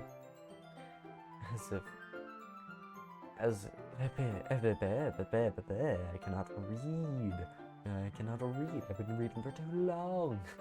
As if it took her a tremendous effort. Yuri finally says that and relaxes her expression. And I'm really looking forward to Sunday. Yeah, I am too. After that exchange, I make my way out the door and Yuri follows. I can't believe this. Yuri's going to be coming to my house on Sunday. Anxiety shoots through the roof. Even though I've gotten pretty used to handling her at this point, there's no telling what might end up happening when we're outside of school. More than that, she told me she was looking forward to it. Is this the chance I have to make something happen between us? Or is it too early for that? Only time will tell. But until then, I won't be able to take my mind off of it. I seriously can't wait. It's already Sunday. I've been getting increasingly anxious about Yuri's upcoming visit. I keep telling myself there's no reason to be nervous, but it doesn't help much. Yuri's clearly an introvert, and also an intimate person in general. There's no doubt that she'll open up a little bit when it's just the two of us. Meanwhile, we've been texting occasionally. She was extremely apprehensive at first, but it wasn't long before I was already learning more about her. But putting Yuri aside, I haven't heard a thing from Sayori since she left the club earlier that day. It's not like we text each other all the time or anything, but I've been worried about her in the back of my mind. Between what Sayori said and what Monica said, is she really doing okay for me? Is it really okay for me to put Sayori's feelings aside when she might need me? I decided to visit Sayori before Yuri comes over. Rather than asking, I simply tell her I'm coming over, much like we've done in the past. Once I reach Sayori's house, I knock on the door before entering it myself. Again, we used to play so often that we've made it a habit of simply entering each other's houses, like we were family. The house is quiet. Sayori isn't anywhere on the first floor, so I assume she's up in her room. Give me a second, I have to contact someone.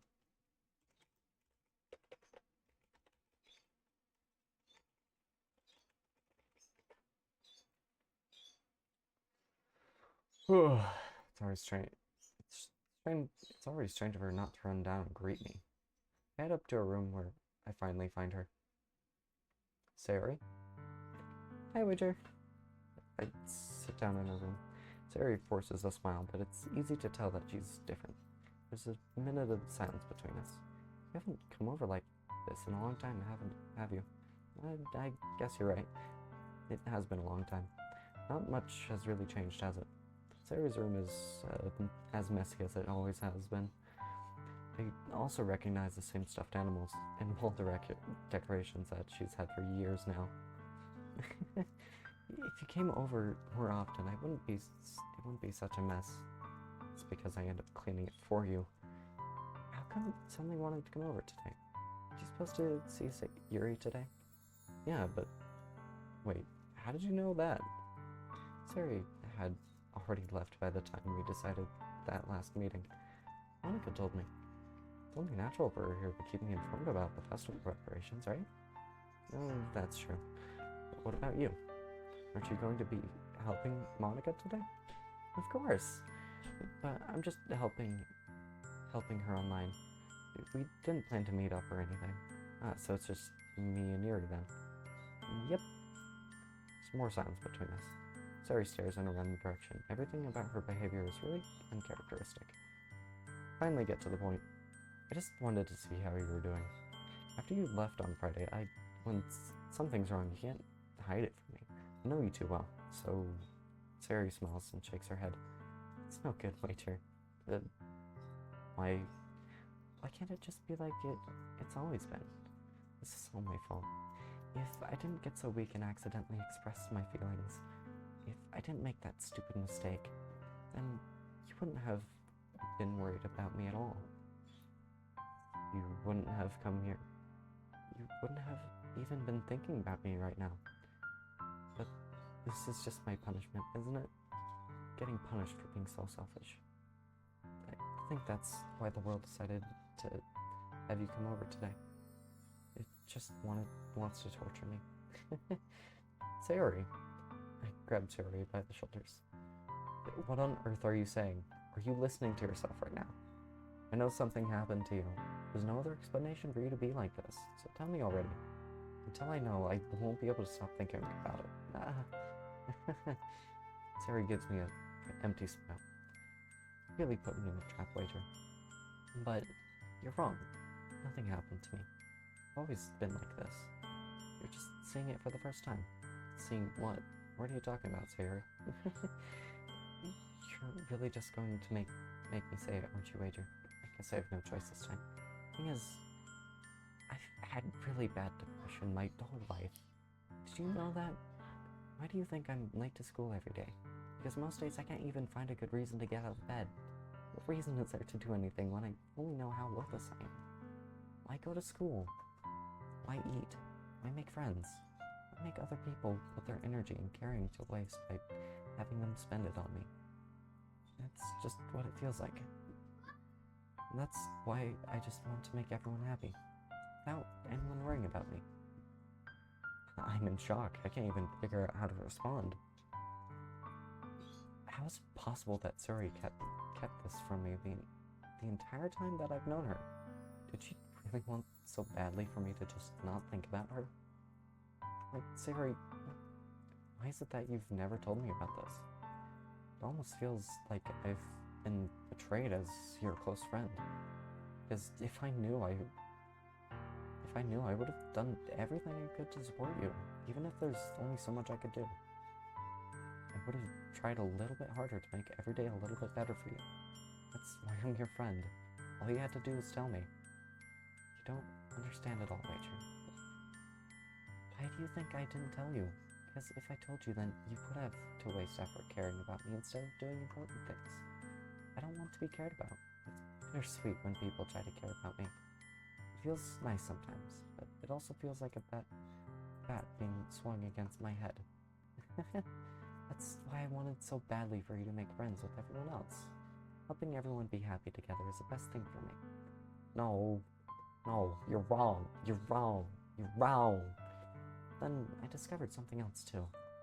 Seeing you make friends and getting closer with everyone in the club, it feels like a spear going through my heart.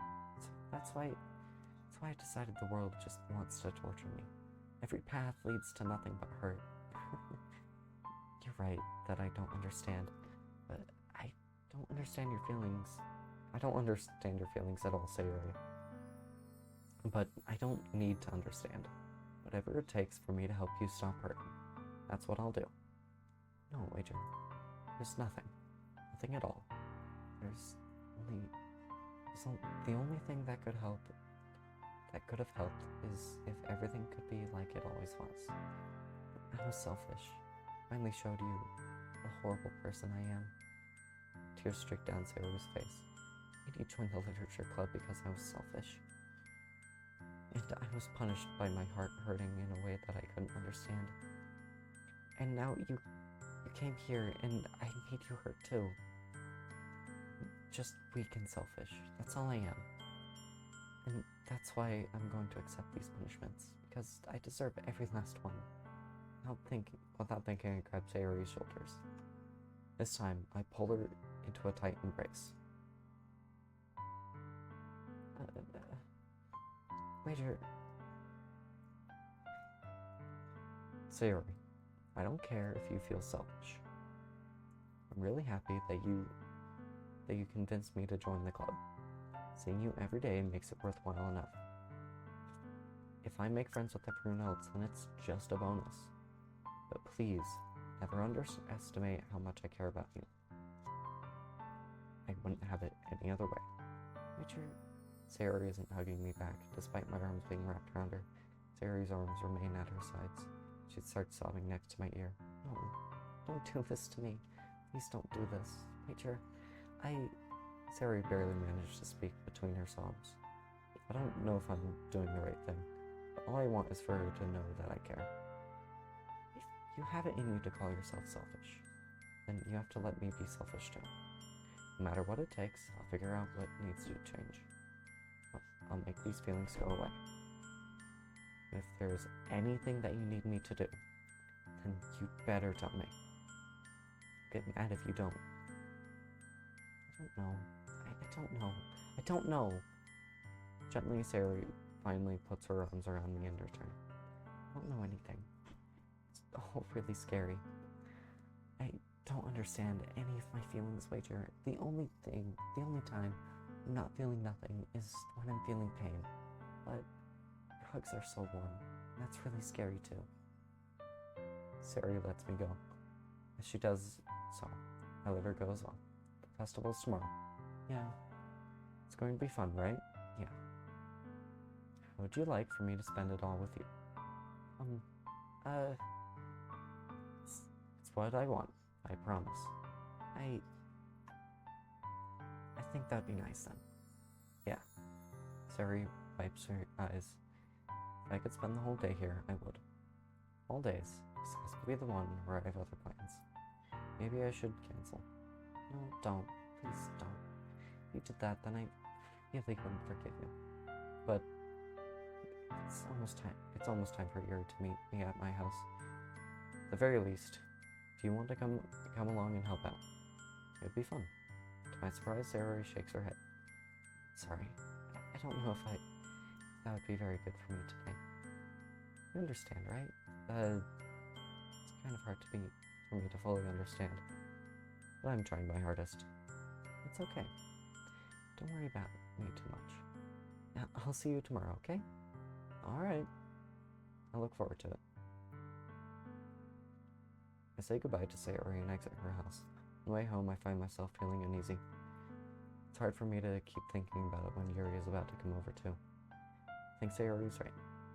I shouldn't be worrying too much, and we're definitely going to have a great time tomorrow. I should just focus on what's ahead of me.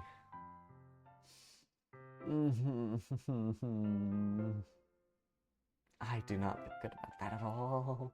At all. At all.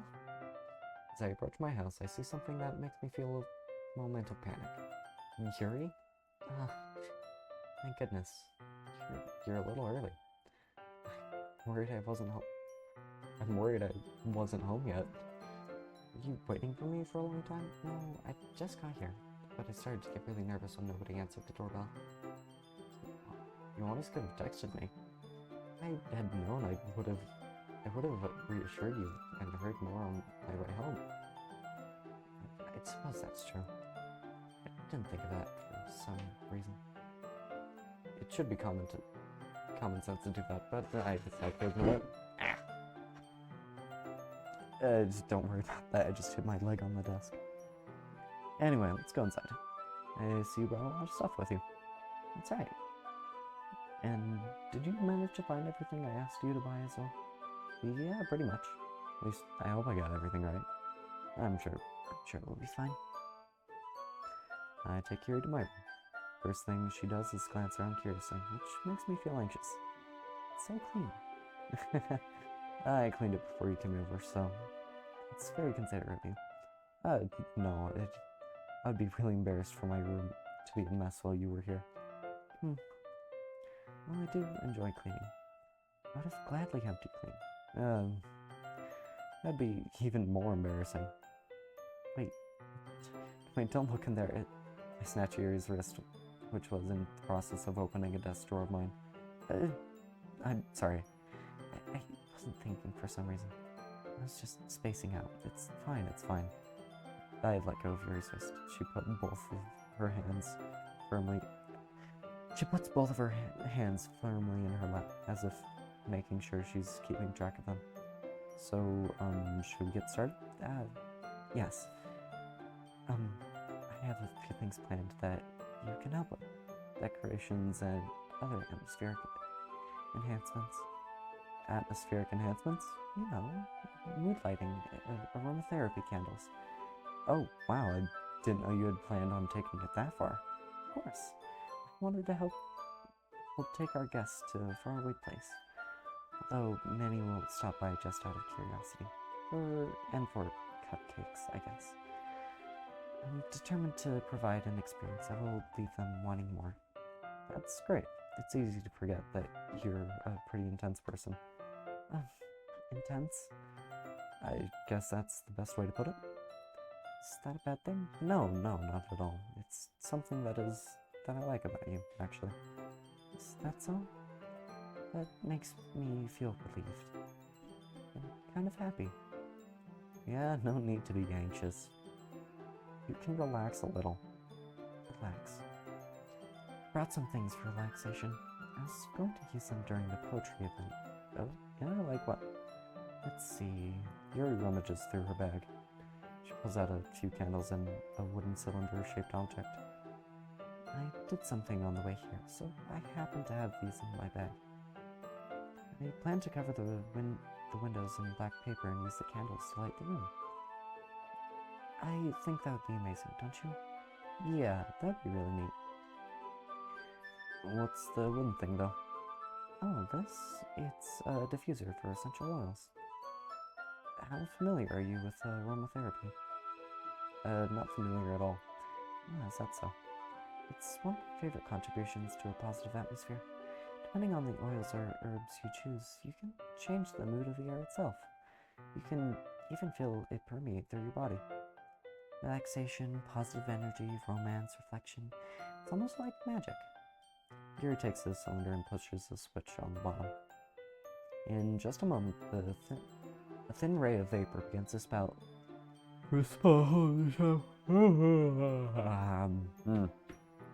Wow, that smells wonderful. What kind of mood is that one for? This is a jasmine essential oil. It smells a little sweet and flowery, right?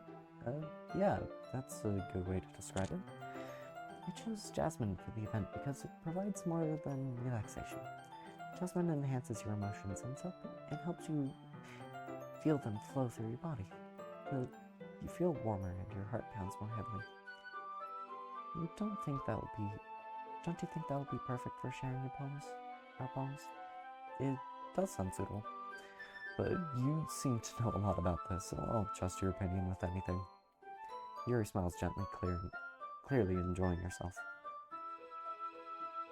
She again reaches into her bag and pulls out several spools of thin ribbon. What are those for? Oh, did you purchase the origami paper I asked you to get? Yeah, I have it over here. We won't be using the paper for folding the origami. What I'd like to do is write different words on each paper. We'll need about 100 of them. Oh, yeah? What will those be used for? Well, I'm going to cut pieces of ribbon to hang from the doorway of the classroom. Then we can fasten the paper onto the ribbons to create a doorway curtain. Wouldn't that be beautiful? It would also catch the eye of those passing by the room. May attract some to peek inside. That's really creative. I had no idea you'd be so good at this, Yuri. Is that so? Well, I suppose I do get a little intense, as you'd put it. Yuri giggles with red cheeks.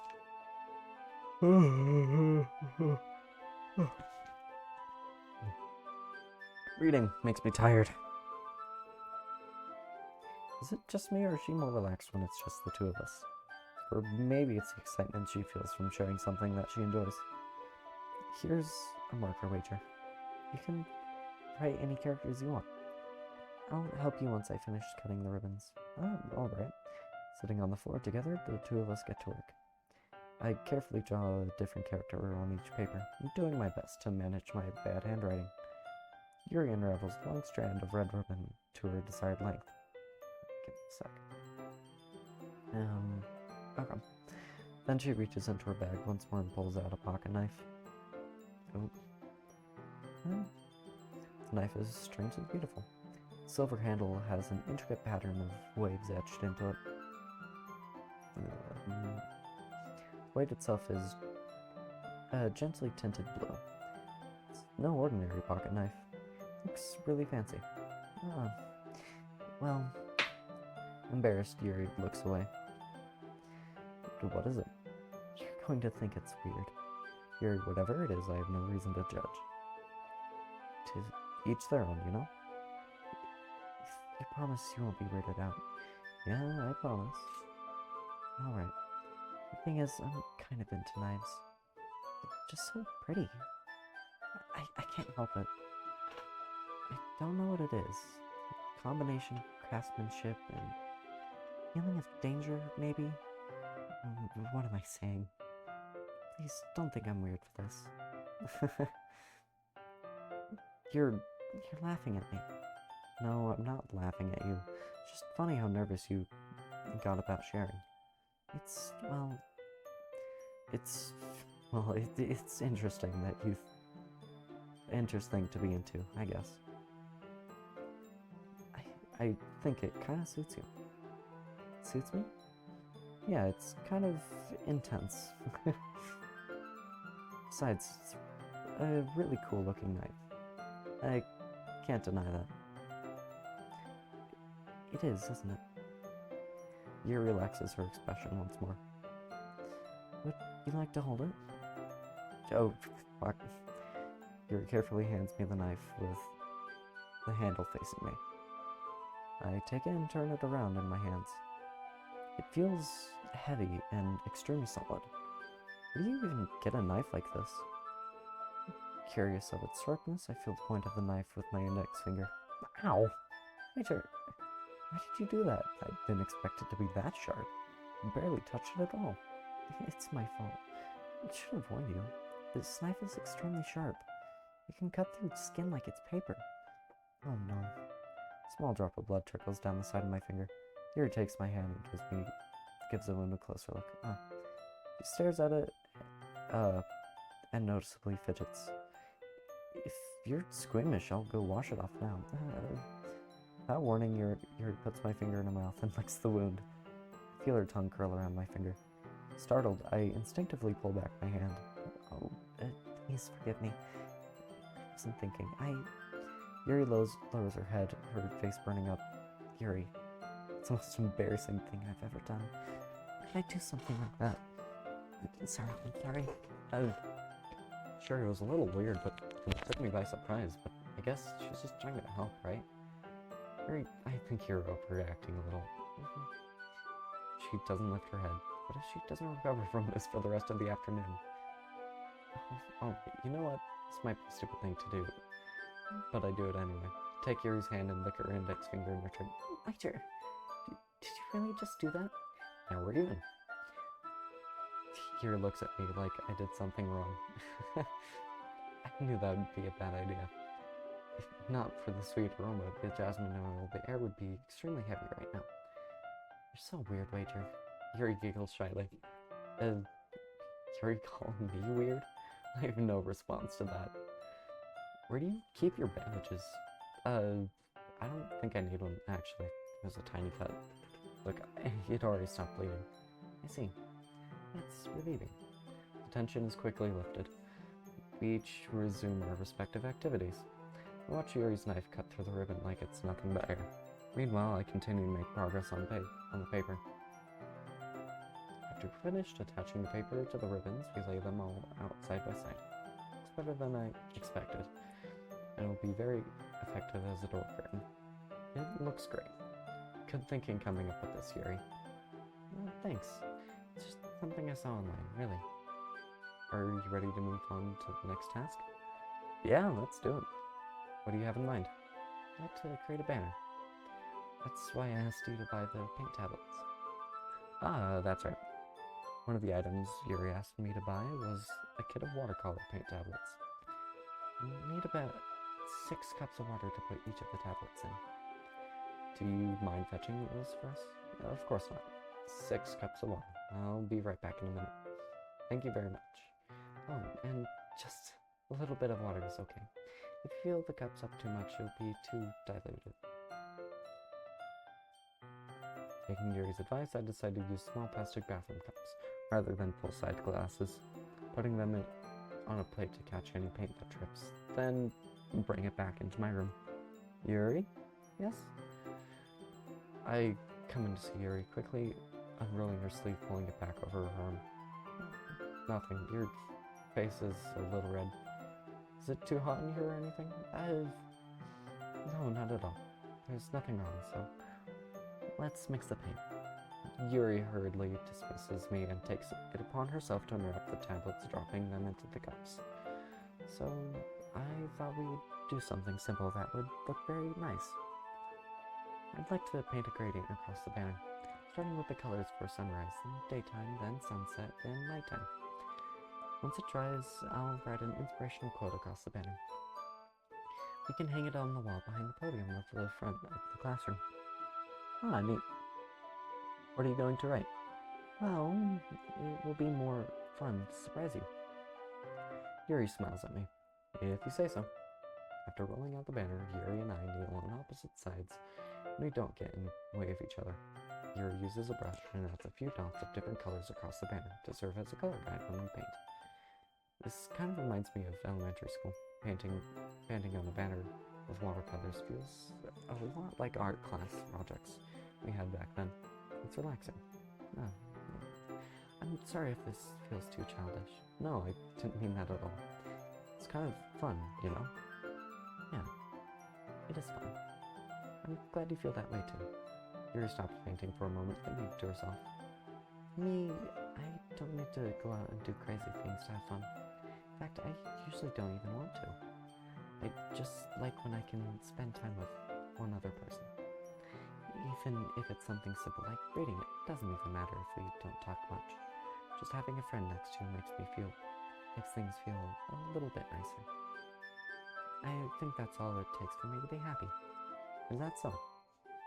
Even if Yuri and I are quite different, I can understand where she's coming from. I feel that way about things like anime and games, where simply sharing the experience with someone can make me happy. I think I feel the same way. Yuri smiles gently. I knew you'd understand. Yuri leans over the banner to grab an unused paintbrush. But I moved at the same time. Causing my head to bump into hers. Yeah. Sorry. Yuri reels back and I quickly lift my hands in surprise. Are you hurt? No, I'm not hurt. Just startled me, that's all. Sorry, I should have asked you to get it for me. It's not your fault. Your face. Or droplets of paint on Yuri's face and neck. Is there something on my face? Yeah, I accidentally got paint on you. Sorry, it's totally my fault. I'll get a towel right away. I rush out and fetch a small towel. Then I dampen it with hot water. I return to my room and kneel back down in front of her. Here. I pat down Yuri's face and neck with the towel. Is something wrong? It's hot. I just didn't expect it. Sorry. I didn't want to use cold water.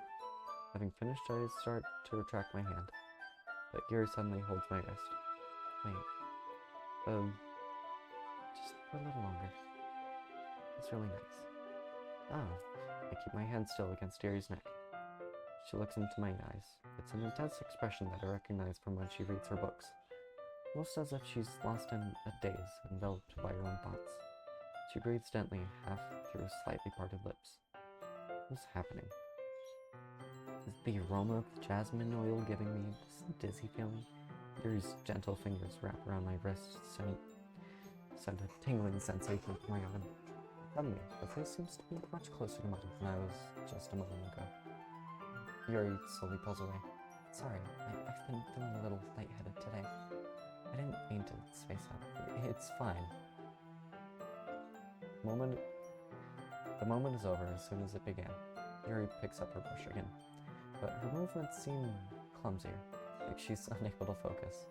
I remain silent, forced to ignore the event that just transpired. I hesitantly retrieved my own brush and continued following Yuri's example.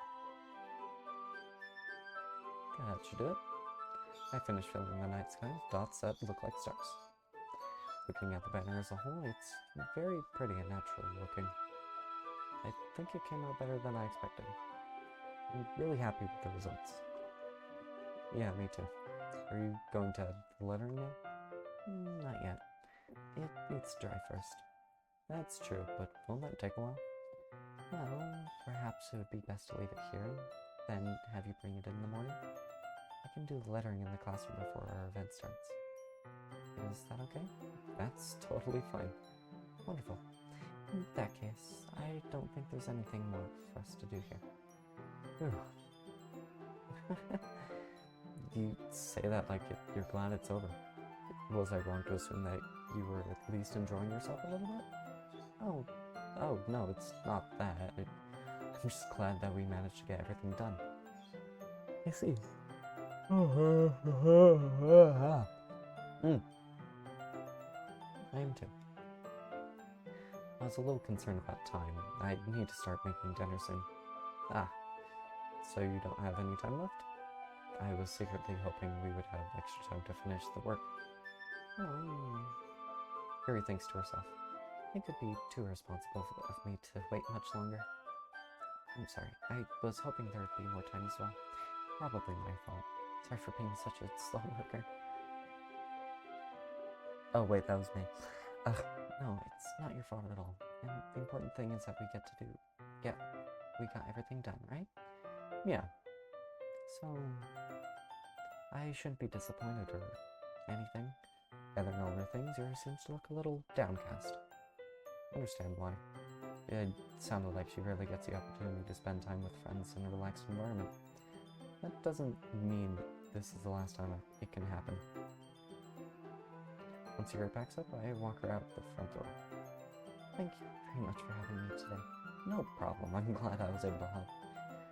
Just let me know if there's anything else you may need to bring tomorrow. I will. Well then. Yuri fidgets. I guess I'll see you tomorrow. Wait. I kind of say that without thinking.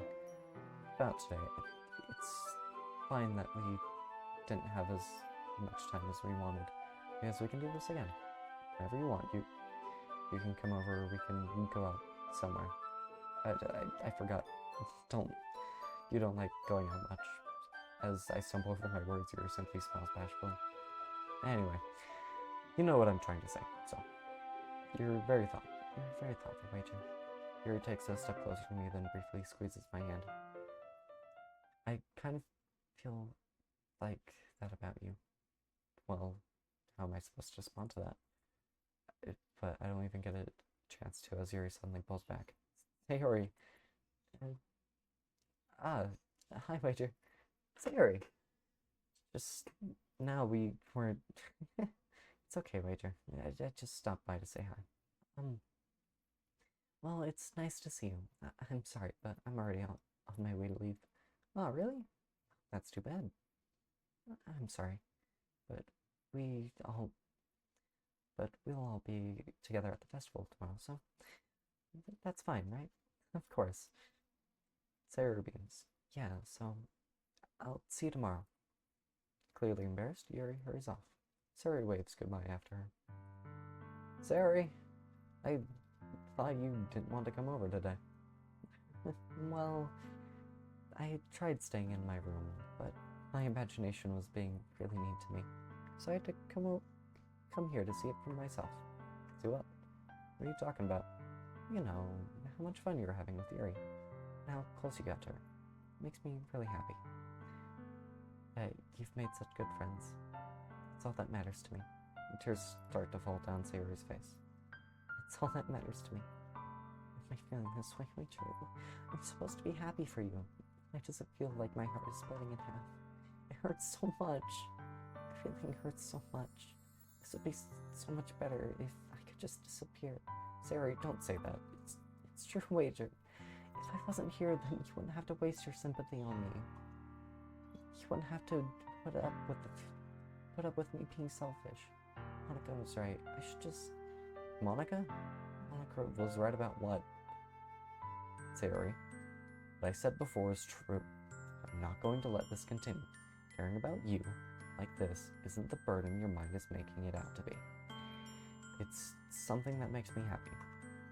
Something that I wouldn't trade for anything else. So even if it takes an entire lifetime, I'm going to be by your side until you don't feel any more pain. But Sarah looks away. Put a hand on her shoulder to reassure her. I'm scared, Major. I'm really scared. What are you scared of, Sarah? I'm scared that I might like you more than you like me. Sayori, it's true, isn't it? I was weak and started to like you too much. I did this to myself. Major, I like you so much. I want to die. That's how I feel. And that's enough, Sayori. I don't want you to hurt anymore. Slide my hand down Sayori's arm and squeeze her hand in my own. Do you remember how I said, I always know what's best for you? Do you still believe me? Wordlessly, Sayori nods. Even if you don't understand all of your own feelings, I know what you need. I know you need the most right now. And that's what I'm going to give you. Sayori.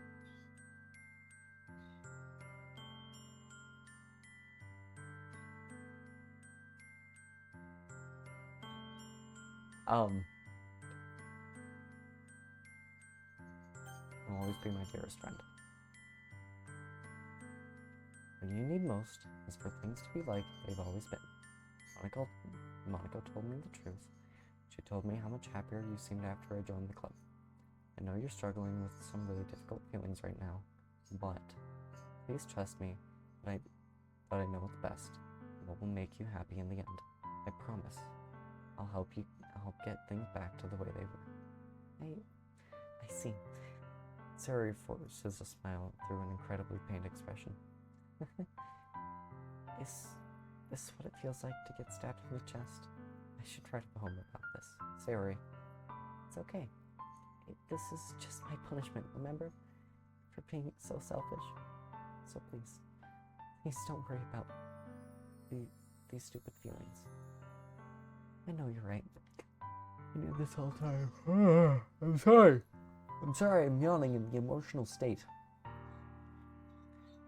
knew this whole time that there's no happiness down this path. That's why I came here. Just so I could get the answer I needed to hear. And the other thing, you're also right that I just wanted to go back to the way it was. Realize that now. You really do know me better than anyone might do. I'll trust you with anything at all. So, Sari's smile finally breaks. All of a sudden, she turns around and drops to her knees. I am awful. I also don't want to be too loud because, you know, I live with people. Clutching her head with both hands, she screams out as loudly as she can. So shocked that I don't know how to react. Sari looks over her shoulder and flashes me one more big smile before turning and running off. Sayori!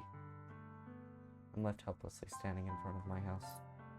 Why am I feeling so horrible about this? There's nothing more I could have done. Most I can do is support Sayori through her feelings and help her on the path that's right. But I have something that's more trouble. I'm having as much trouble understanding Sayori's feelings as she is. Even though I can comfort her, I keep wondering if I should be doing something more or something different. I know these thoughts will continue to plague me until these things are back to the way they were. I'm going to give it everything I've got. Sayori will always be my dearest friend, and I'll do whatever it takes to put a smile on her face every day. I hate that. It's the day of the festival. Of all the days, I expected this to be the one I'd be walking to school with Sayori, but Sayori isn't answering her phone. I started going to her house and waking to pick her up, but decided that's a little too much. Meanwhile, the preparations for the event should be nearly complete. The banner Yuri and I painted is dry, and I gently rolled it up to take with me. She sent me a pleasant text reminding me not to forget anything, and I reassured her. Funnily enough, I probably feel the same way as Natsuki about the event. I'm more excited for it to be over, so I can spend time with Sayori and Yuri at the festival. But knowing Monica, I'm sure the event will be great too. Major, you're the first one here. Thanks for being early. That's funny, I thought at least Yuri would be here by now. Monica is placing little booklets on each of the desks in the classroom. It must be the ones she prepared that have all the poems we're performing. In the end, I found a random poem online that I thought Monica would like and submitted it. So that's the one I'll be performing. I'm surprised you didn't bring Sayori with you. Yeah, she overslept again. That dummy. You'd think that on days this important she'd try a little harder. I say that, but I suddenly remember that Sayori told me yesterday, and I suddenly feel awkward knowing it's not nearly that simple for her. I only said it because it's the way I'm used to thinking. But maybe I should have gone and wake her up after all. You should take a little responsibility for her, Major. I mean, especially after your exchange with her yesterday. You kind of left her hanging this morning, you know? The exchange? Monica, you know about that? Of course I do. I'm the club president, after all. You shouldn't know about that. But I stammer, embarrassed. Did Sayori really tell her about it that quickly? About how you basically turned down her confession? It doesn't make me really seem like... It makes you really seem like the bad guy here. I'm the one who knows what's best for her, right? No. Jeez. You don't know what the full story... You don't know the full story at all, so... Don't worry. I probably know a lot more than you think. Monica is being as friendly as usual. But for some reason, I felt a chill down my spine after hearing that. Hey, do you want to check out the pamphlets? They came out really nice. Yeah, sure. I grabbed one of the pamphlets laid out on the desk. Oh, yeah, they really did. Something like this will definitely help people take their club more seriously. Yeah, I thought so too. I flipped through the pages. Each member's poem is neatly printed on its own page, giving it an almost professional feel.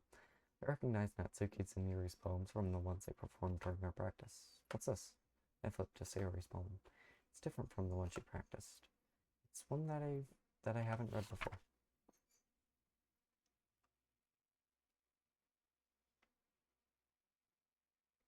In my head. Do what I know is best for you. Get out of my head. I listened to everything she said to me. Get out of my head. I showed you how much I love you. Get out of my head. Finish writing this. The poem was never actually finished. It just stops moving.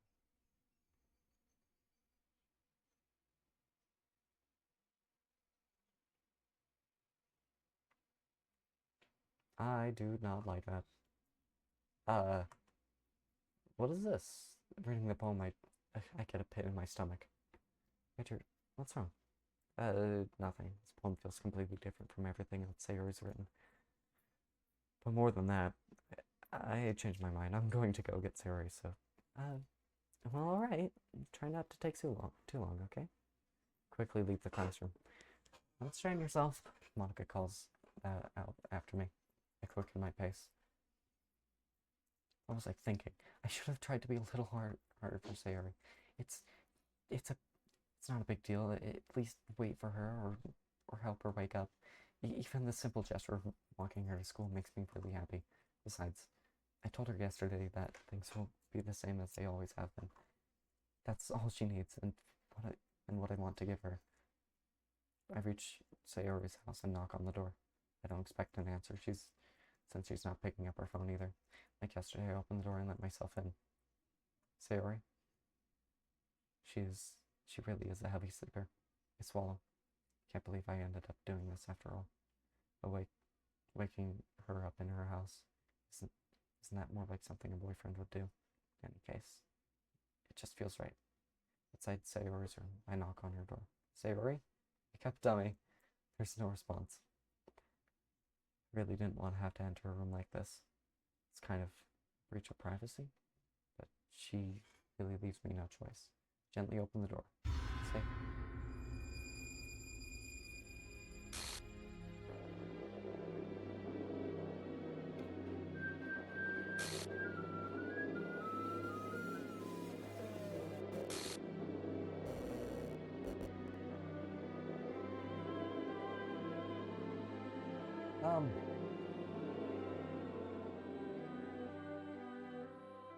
wait, is that an actual file?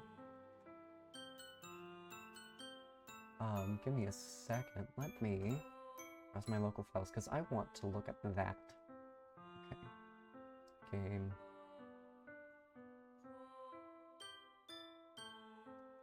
Script chapter 5.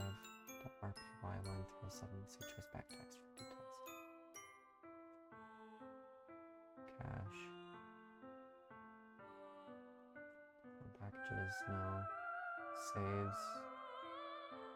Audio. First run. Fonts, images, scripts.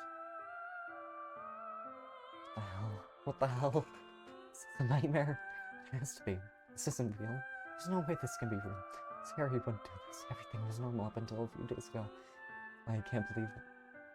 What my eyes are showing me. I suppressed the urge to vomit just yesterday. I told Suri I would be there for her.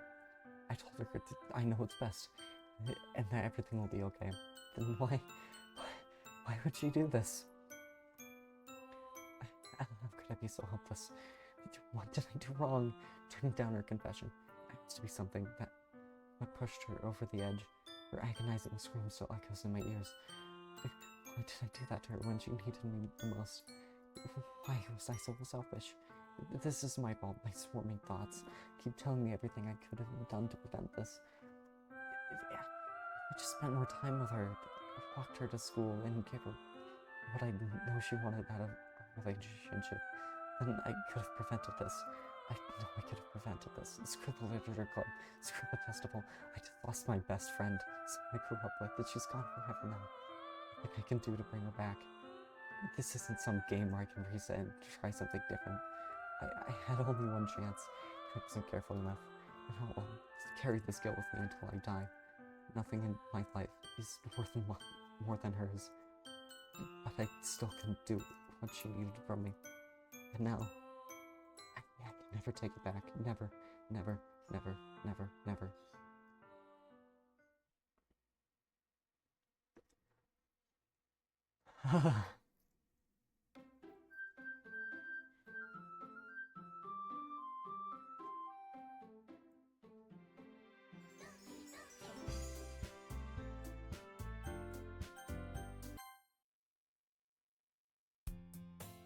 I see an annoying girl running toward me from the distance, waving her arms in the air. It's just kind of oblivious to any attention she might draw to herself. That girl, my neighbor and good friend since we were children, you know, the kind of friend you'd never see yourself making today, but it just kind of works out because you've known each other for so long. We used to walk to school together on days like this, but starting around high school, she would oversleep more and more frequently. I would get tired of waiting up, but if she's going to chase after me like this, I almost feel better off running. However, I just sigh and idle in front of the crosswalk and let it catch up to me.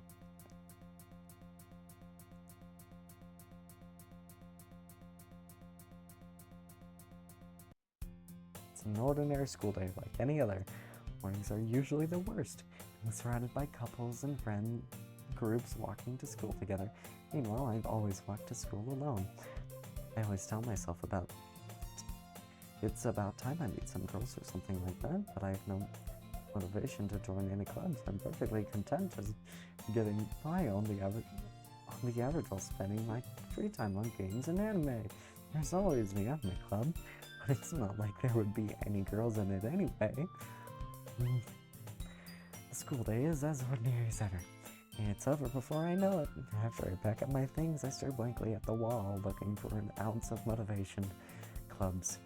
There really aren't any that interest me. Besides, most of them would probably be way too demanding for me to want to deal with. I guess I have no choice but to start with the anime club. Wager. Monica? Monica. Yeah, Monica. Clearly the obvious thing to happen. Yeah. My goodness, I totally didn't expect to see you here. It's been a while, right? Yeah, it has. Monica smiles sweetly. We don't know each other, well, we rarely talk, but we were in the same class last year. Monica was probably the most popular in class, smart, beautiful, athletic, basically completely out of my league. So having her smile at me so genuinely feels a little... What did you come in here for, anyway? Oh, I've just been looking for some supplies to use for my club. Do you know if there's any construction paper in here? Or markers? I guess you could check the closet. You're in the debate club, right? About that, I actually quit the debate club. Really? You quit? Yeah. To be honest, I can't stand all the politics around the major clubs. It feels like nothing but arguing about the budget and publicity and how to prepare for events. I'd much rather take something I personally enjoy and make something special out of it. In that case, what club did you decide to join? Actually, I'm starting a new one, a literature club. Literature. Sounds kind of dull. How many members do you have so far? It's kind of embarrassing, but there are only 3 of us so far.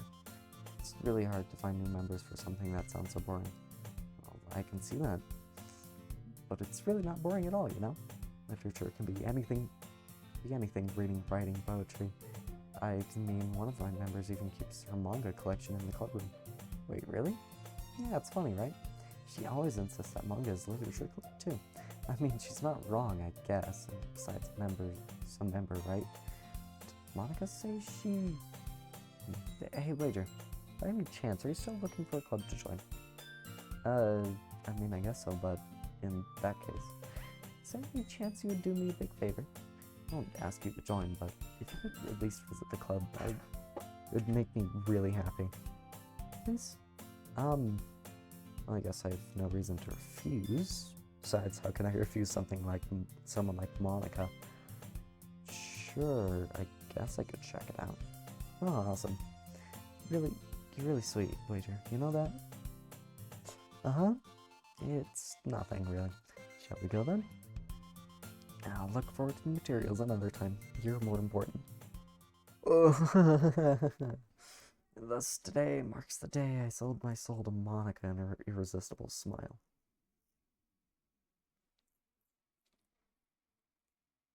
I timidly follow Monica across the soul and upstairs, the section of the school I rarely visit, being generally used for third-year classes and activities. Monica, full of energy, swings open the classroom door. I'm back! And I brought a guest with me. A guest? Seriously, you brought a boy? Way to kill the atmosphere. Don't be mean, Natsuki. But anyway, welcome to the club, Wager. All words escape me in this situation. This club is full of incredibly cute girls. So let me guess, you're Monica's boyfriend, right? Yeah, what? I know I'm not. Natsuki. Girl with the star attitude, Natsuki didn't as well figured out the first year. Blah blah blah. Anyway, this is Natsuki, energetic as usual. And this is Yuri, the vice president. It's nice to meet you. Yuri, who appears comparably more mature and timid, seems to have a hard time keeping up with someone like Natsuki. Yeah, it's nice to meet both of you. So I ran into Wager in a classroom, and he decided to come check out the club. Isn't that great? Wait, Monica, didn't you tell me? Didn't I tell you to let me know in advance before you brought anyone new? It's going to, well, you know. Sorry. I didn't forget that. I just happened to run into. In that case, I should at least make some tea, right? Yeah, that'd be great. Why don't you come sit down, Waiter? No cupcakes. The girls have a few desks arranged upon the table. Yuri walks to a corner of the room and opens the closet. Meanwhile, Monica and Natsuki sit across from each other. So, feeling awkward, I take a seat next to Monica. So, I know you didn't really plan on coming here, but we'll make sure you feel right at home, okay? As president of the Literature Club, it's my duty to make the club fun and exciting for everyone. I'm surprised there aren't more people in the club yet. It must be hard to start a new club. You could put it that way. Not people are very interested in putting all of the effort to start something brand new, blah blah blah. Literature, you have to be fun and lounge, blah blah blah blah. Right, Natsuki? Well, I guess. Reluctantly agrees. Such different girls, all interested in the same goal. Monica must have worked really hard to just find these two. Yuri returns to the table carrying a tea set. He carefully places the tea in front of each of us before setting down the teapot in the middle. You keep a whole tea set in this classroom. Don't worry, the teachers gave us permission. Looks away. I know that you know it. I believe you. Pastime for me, but yeah, at least I enjoy taking. I'm glad. Yuri faintly smiles at herself in relief. Manga, yes.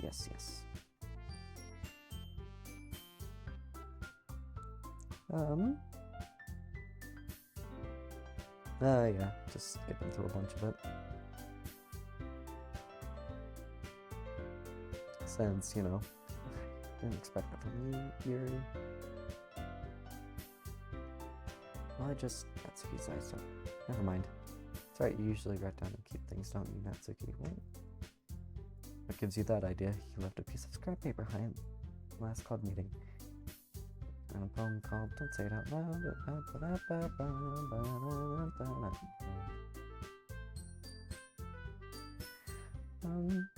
Just confidence, just formal writings, to oneself. Doesn't vulnerability show for Yuri, we'll get an idea about this. Let's begin Yuri. Let's all go home and write a poem of our own.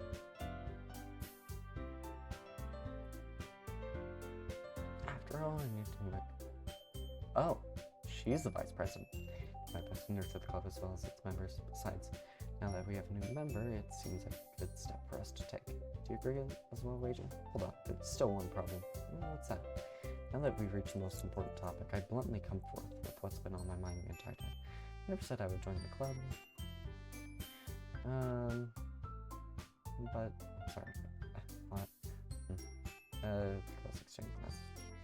I guess I'll need to tell you the truth later. Thing is, we don't have enough members to form an official club. We need 4. And I've been trying really hard to find new members. And if we don't find one more before the festival, I'm defenseless against these girls. How can I support them like this? I'm in a town situation besides the club. Itself seems pretty relaxed. I'm kind of in what to say every day, but they can right. Okay, I've decided that I'll join the literature club. One by one, the girls I mean that way. Yeah, be fun, right? I'll do everything I can to give you a good time, okay? Thanks, I guess. Okay, everyone. Like with that, we can officially end today's meeting on a good note. Remember tonight's assignment.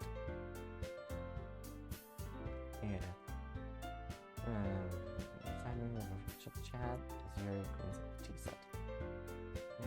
Okay. See you tomorrow then. Can't wait. With that, I depart the club room and make my way home. whole way, my mind wanders back and forth between the three girls. Atsuki, Yuri, and of course Monica. Like, we would be happy spending all day after school in the literature club, perhaps on all of it. I just need to make the most of circumstances. I'm sure good fortune will find me. And I guess it starts with writing a poem tonight. I guess. You've unlocked a special poem. Would you like to read it? Happy thoughts, happy thoughts, happy thoughts. I don't like that. Blanket, and club party pain, living spark from the check. Other desire. Philosophy. Some soup, please. Some.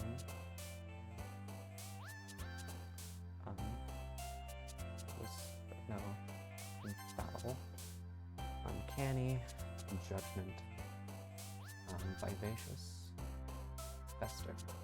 Fulgent. Crimson. Honey, calm, candy play, precious. Strained. Atone. Clumsy, proof, awesome. Despise. Second. Give. Kill, misery. Vertigo.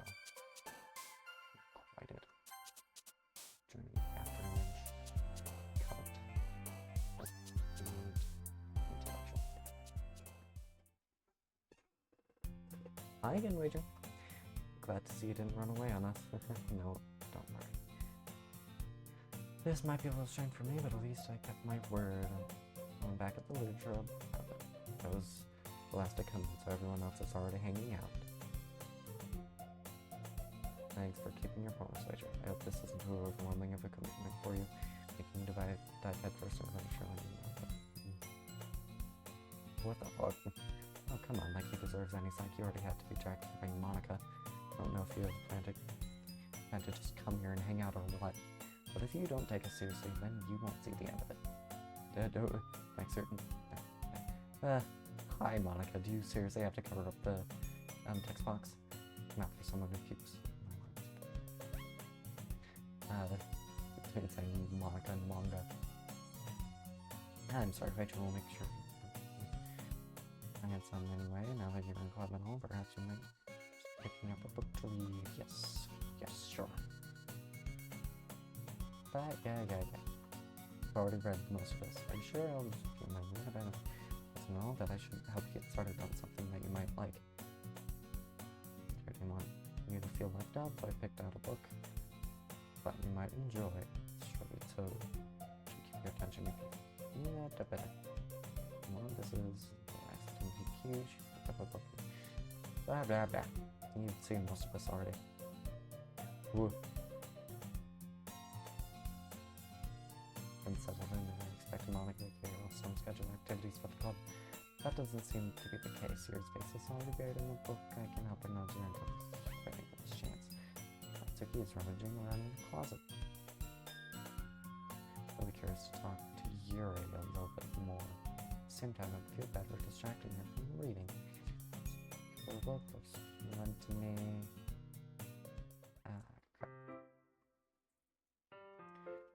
Sorry, just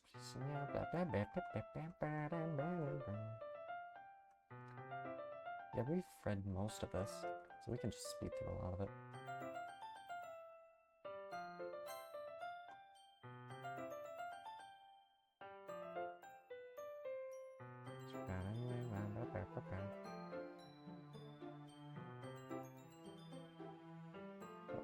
Anyway, I'm really into the book. I mean, not the thing about the limbs.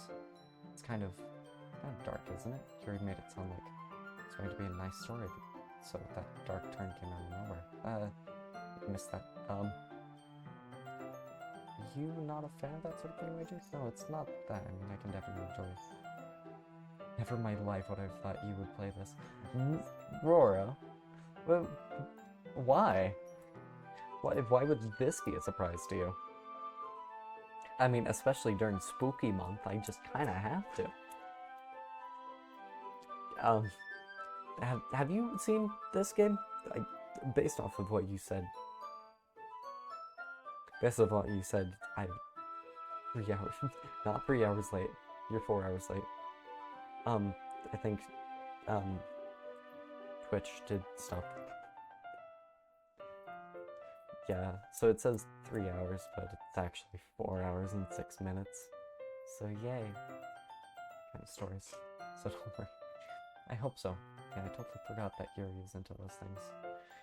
She's so shy and reclusive on the outside, but her mind seems to be completely different. It's just that this kind of story, it's the kind that challenges you to look at life from a strange new perspective. Okay, no, oh, god damn it, you already left. And horrible things happen not just because someone wants to be evil, but because the world is full of horrible people and we're all worthless anyway. No! Then suddenly... I'm rambling, aren't I? Again. I'm sorry. Hey, don't apologize. I haven't lost interest or anything. Well, I guess it's alright then, but I feel like I should let you know that I have this problem. When I let things like books and writing fill my thoughts, my whole body gets incredible. I kind of forget to pay attention to other people, so I'm sorry if I end up saying something strange. Please stop me if I start talking too much. I really don't think you need to worry. That just means you're passionate about reading. So I can do is listen. It's a literature club after all. That's true. In fact, I might start reading right. Yes. I mean, you don't have to, but what are you saying? Let me just get the book. Retrieve the book and put it into my bag, alright? So here, it's yours. Yeah. Are you sure? You seem a little apprehensive. I'm sorry. It's not that I don't want you to. Yeah, distracting or anything. What the book is about.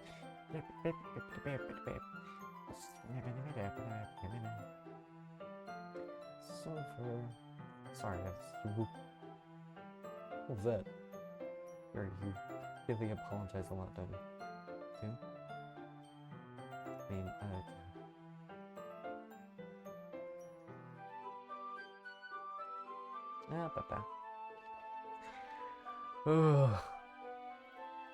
Game took a really sour note after, Sayori kind of, you know.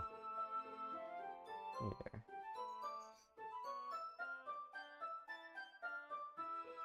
Anyway, I think I'm decently fine to just skip through it.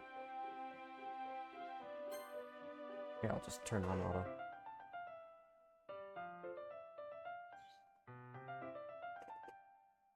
Hello? To turn the page. Sorry. I think I got a little bit distracted for a second. His meat. I don't know how people to keep up with her, because she's a fast reader. Yay.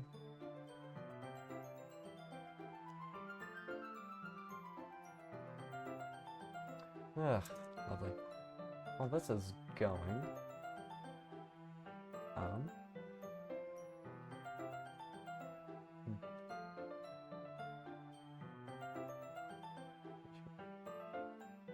Okay.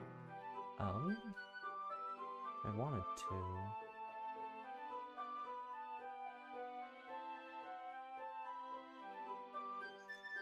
grab the chat here and reload and change it up a bit.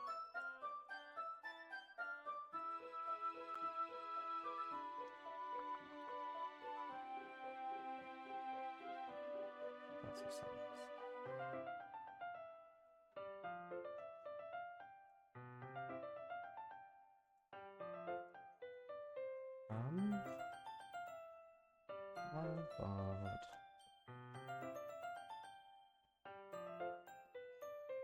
Oh, right, it's that small because... Yes. Shadows.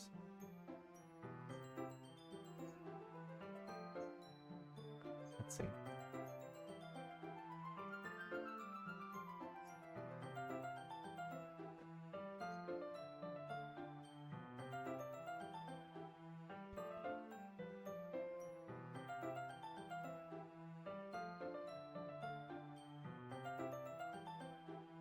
Let's see.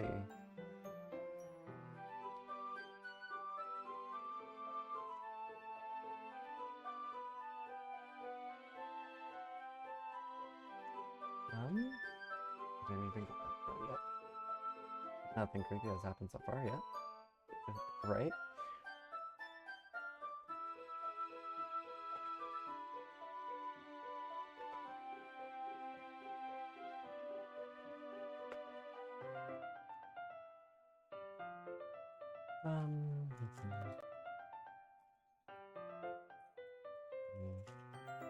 Sick or something. Your breathing is a little... Your breathing? Yuri puts her hands on her chest as if to feel her heartbeat. Didn't even notice. Anyway, I'm fine. Just need some water. It's alright, don't push yourself. Yuri stands up and practically rushes out of the classroom. What on earth was that about? Just a bunch of that. Whoops. Major, did something happen just now? I think so. I have no idea. Yuri was acting a little strange, I guess. So, you don't know anything? Sorry, I can't say I do. Are you worried about her? Oh, no, not really. I was just making sure that you didn't do anything to her. Okay. No, nothing. Don't worry, I believe you, silly. Yuri just does this sometimes, so it's nothing alarming. No, alright if you say so. No, she really doesn't. Anyway, why don't we start sharing our poems with each other?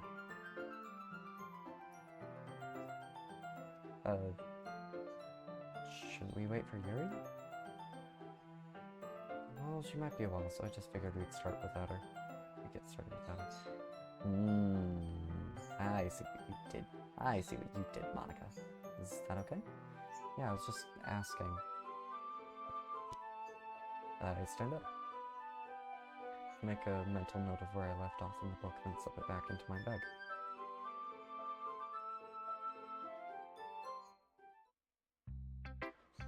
Okay. Natsuki. I told Natsuki I was interested in her poems yesterday. Probably only fair if I shared mine with her first.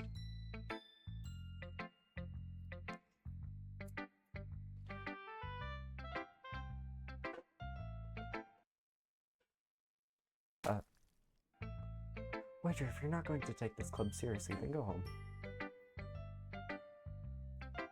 Huh? What? Harsh? What, you expected me to believe that you actually put effort into this? Do you think I'm stupid? I put as much effort into it as usual. Maybe it's not very good, but yeah, I did put in effort. I'll start somewhere, right? If you're still proud of the first poem you ever wrote, then I'd like to read it.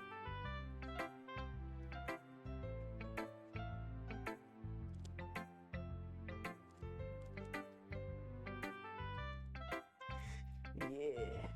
Nothing new? Sorry, better than this.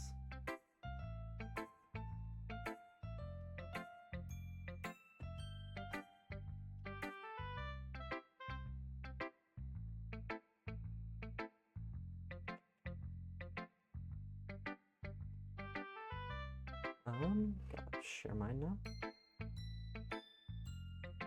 Knowing you'll probably think it's stupid. That's about it. Yep. Just like last time.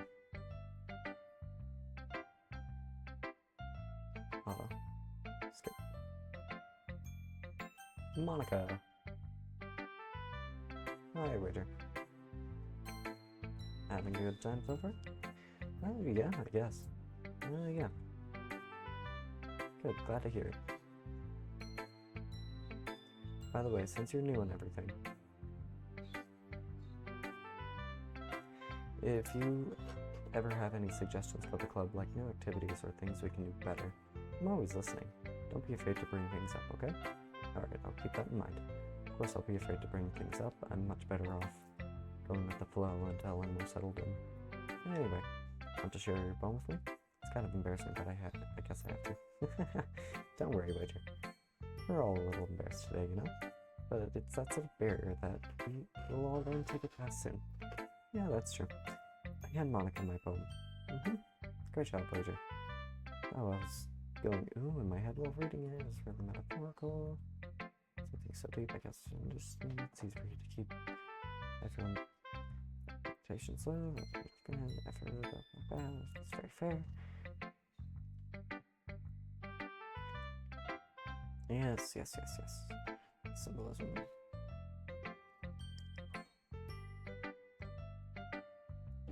This is a much more interesting place for her. That's why she gets so happy when you treat her with a lot of kindness. I don't think she's being used to being indulged like that. She must be really starved for social interaction, so don't blame her for coming on a little strongly earlier. I think if she gets too stimulated, she ends up withdrawing and looking for a long time. Suddenly the door opens. Yuri! I'm back. Speak of the devil. Did I miss anything? Not really. Well, we all started sharing our poems with each other. Already? Sorry for being late. No need to apologize. We still have plenty of time. I'm more glad that you took all the time you needed. Alright. Thanks, Monica. Suppose I should get my poem now. Anyway, you want to read my poems now? Don't worry, I'm not very good at it. So I'm pretty confident for someone who claims to be very good. Well, that's because I have to sound confident. Give me a second. Just 50%. That.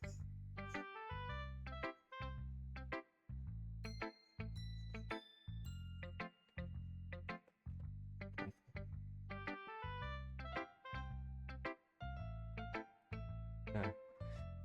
I see. Well, let's read it then.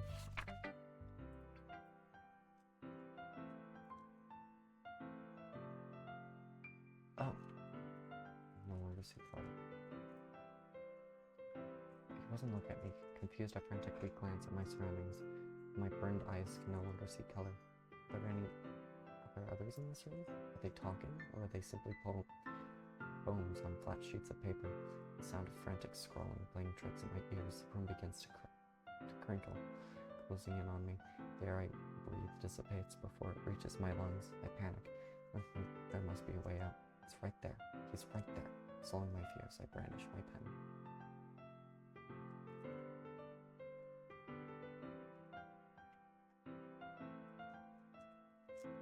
Okay. Cool, I can just skip through it. Yuri. As Yuri reads the poem, I notice...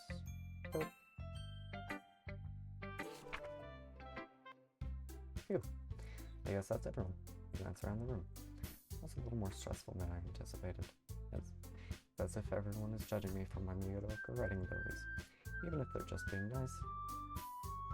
There's no way my poems can stand up to theirs. It's a literature club after all. I sigh. Yes, it's what I ended up getting myself into. Across the room, Monica was writing something into a notebook of mine, and on Yuri and Natsuki. We gingerly exchanged sheets of paper sharing their respective poems. At the point, I watched the handed expressions change. Natsuki has got furrowed in frustration. Sadly, it's this language. Did you say something? No, it's nothing. Natsuki dismissively returns the poem to the desk with one hand. Guess you could say it's fancy. Oh, thanks. Yours is cute. It's symbolism or something. It's clear without getting up. Cute, I know that. Which I guess should say something. Yeah. Nice at all.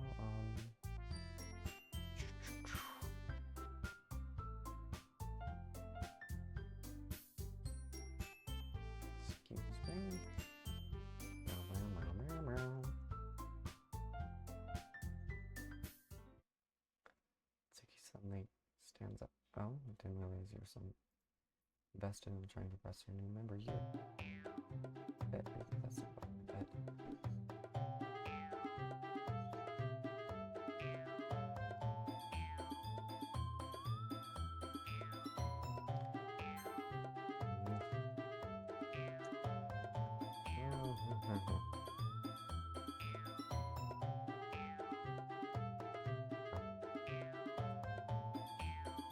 That is an interesting comment, though. Like, is it just confidence or something, or something else? This doesn't involve you.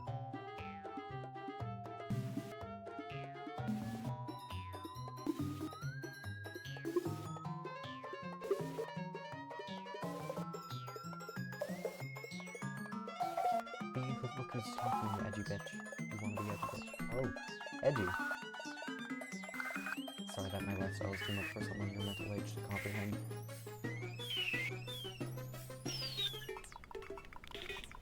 See? Just saying that proves my point. Most people learn to get over themselves after they graduate middle school, you know? No. You don't have to prove anything when stop harassing others with their sickening attitude.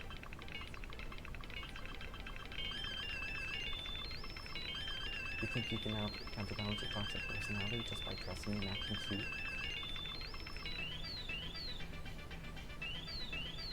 The only good thing about you is how hard you try.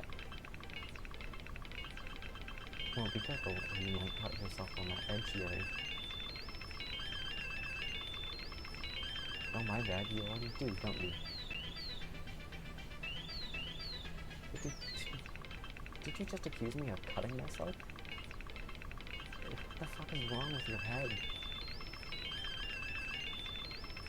Yeah, go on. Get ready to hear everything you really think.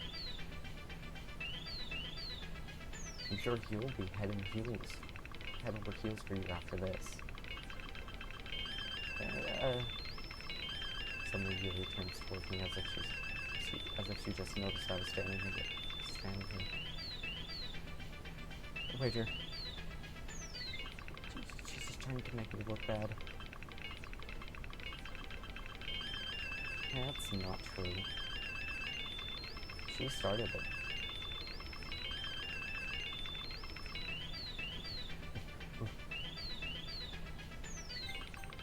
Yuri.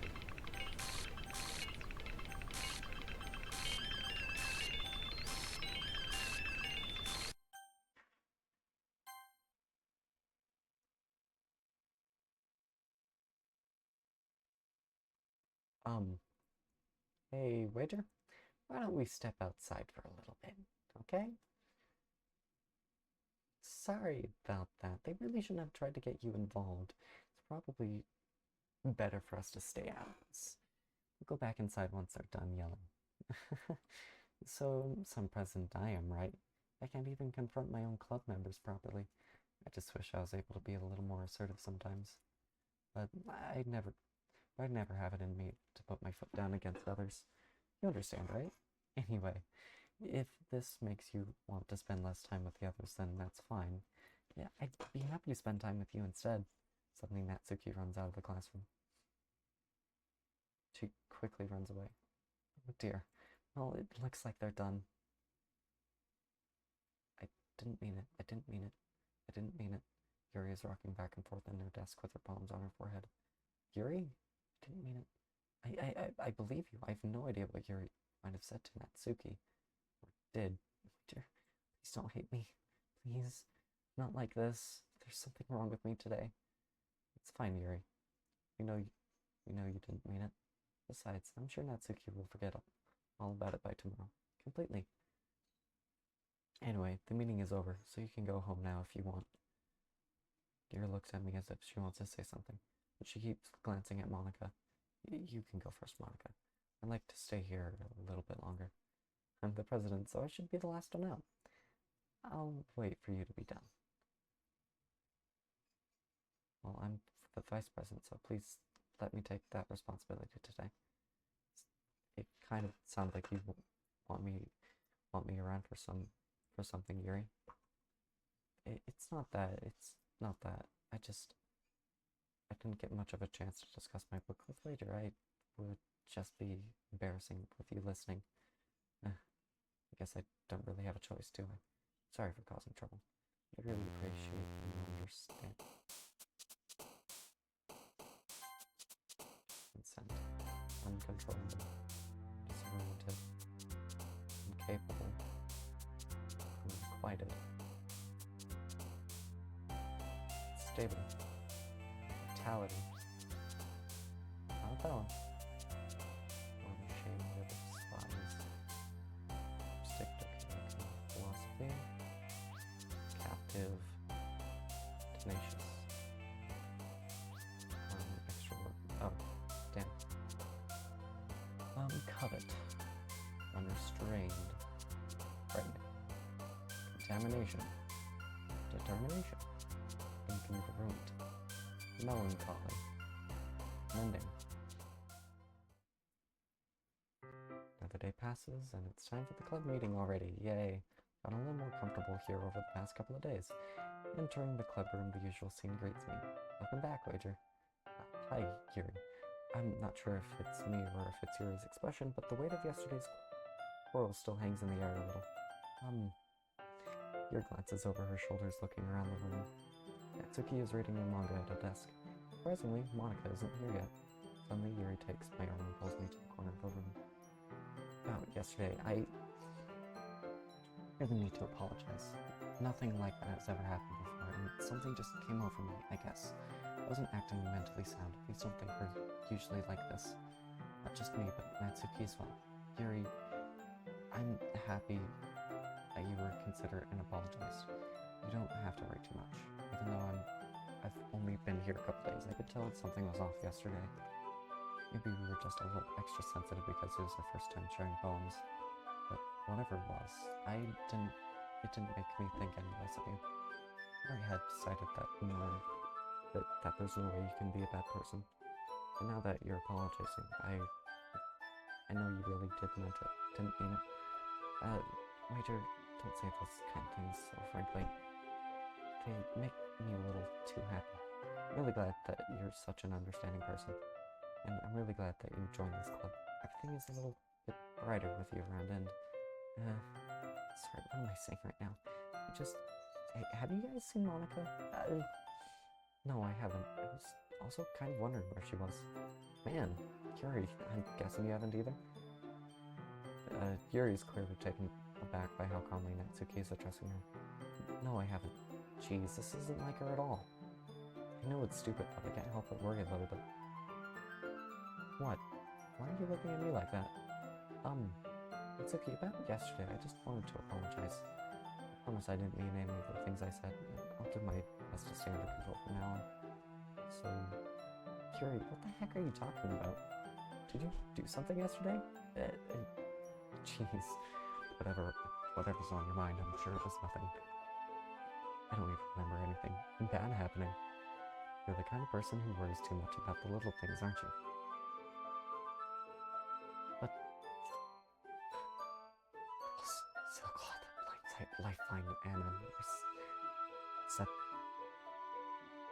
Rectability, thoughtlessly offered, Sclermalacia, Nade. Ooh. I'll accept your apology anyway if it helps you feel better about it. Besides, it's kind of nice to hear it since I was always afraid you secretly hated me or something like that. No, not at all. I don't hate you. Well, you're kind of weird, but I don't hate you either. Natsuki turns to me. You're still on trial, though. Hey! Suddenly, the door swings open. Sorry, I'm super sorry. There you are. Didn't mean to be late. I hope you guys weren't worried or anything. Nah. Well, Natsuki was. I was not. What took you so long anyway? Well, my last period today was study hall. So to be honest, I kind of just lost track of time. That makes no sense though. You would have heard the bell ring at least. It wasn't worrying. Yeah. What can I deserve? I guess I've been practicing for a while. But I'm still not really good yet. Still, must require a lot of dedication. So I'm still impressed. Oh, thanks, Yuri. Play something for us sometime. That's... Monica looks at me. Well, I'm working on writing a song, but it's not quite done yet. Maybe once I get a little bit better, I will. That's cool. I look forward to it. Is that so? In that case, I won't let you down, wager. Monica smiles sweetly. Ah, I didn't mean to pressure or anything like that. Don't worry. I was hoping that I could share it with you anyway. I guess that's what I've been practicing. I guess that's why I've been practicing so much recently. I see. I'm not sure if Monica was referring to the whole club or just me. In that case, best of luck. Thanks. So I didn't miss anything, did I? No, not really. Just not to bring up anything that the three of us talked about. Besides, Natsuki has already run off into the closet. Major, since your compliments put me in a good mood, I was wondering if you'd like to spend some time together today? I mean, in the club. Yeah, definitely. Planned on it anyway. Okay. Can we start now? Let's find a place to sit. I'm being a little forceful, aren't I? I'm sorry, my heart just can't stop pounding for some reason. Don't worry about it. If anything, it's nice to see you have so much energy. Yeah, but I need to try to calm down. Won't be able to focus on reading like this. Take your time. Yuri takes a deep breath and pulls a copy of her book out of her bag. Actually, I have a request. Do you mind if I make some tea first? Not at all. Thanks very much.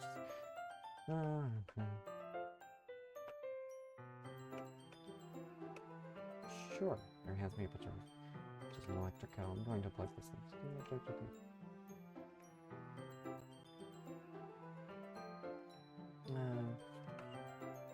Okay, may I have a water pitcher, please? Thanks, I'll be right back. I might as well walk with you. No, that's okay. Let me stay here. It won't take long. Picture in hand, Yuri hurries out of the classroom. Did Yuri leave you again? No, it's not like that this time. She's just filling up the water pitcher to make tea. Oh, okay. Sorry for misunderstanding. 10 minutes pass. Yuri said it wouldn't take long. Is something holding her up? I'm bored just waiting here, so I decide to go look for her. Let's see, the most logical place for Yuri to be would be the nearest water fountain, so we're heading down the hallway. What's that noise? It's coming from around the corner. It sounds like breathing. Sharp and hill, like someone is sucking the air through their teeth. Are they in pain? I reached around the corner and peer around. Yuri. Whoa.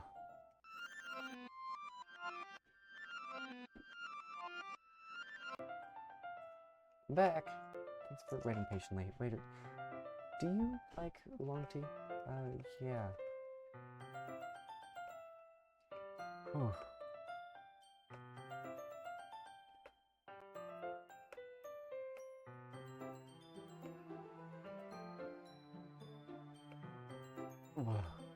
That, noticed. Thinking, I decided that I would try to speak myself a little bit more. Turns out it's hard for me to, and it's you who's around anyway. It's pretty hard to push yourself. Richard's very that's kidding. I don't know if I can keep up with this. What you report. He's around my back and sorry, I didn't realize. No worries. Is that so? It's because of my your posture, right? Yes.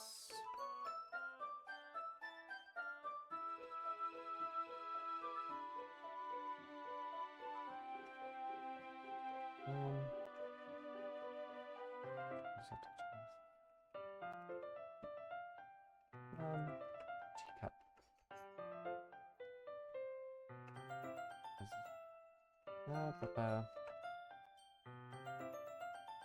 Good to play.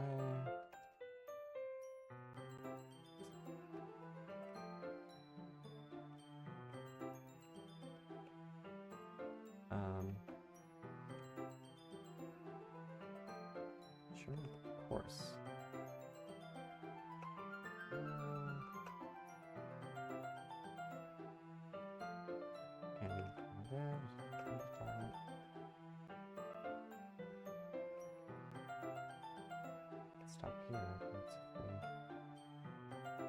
Sorry.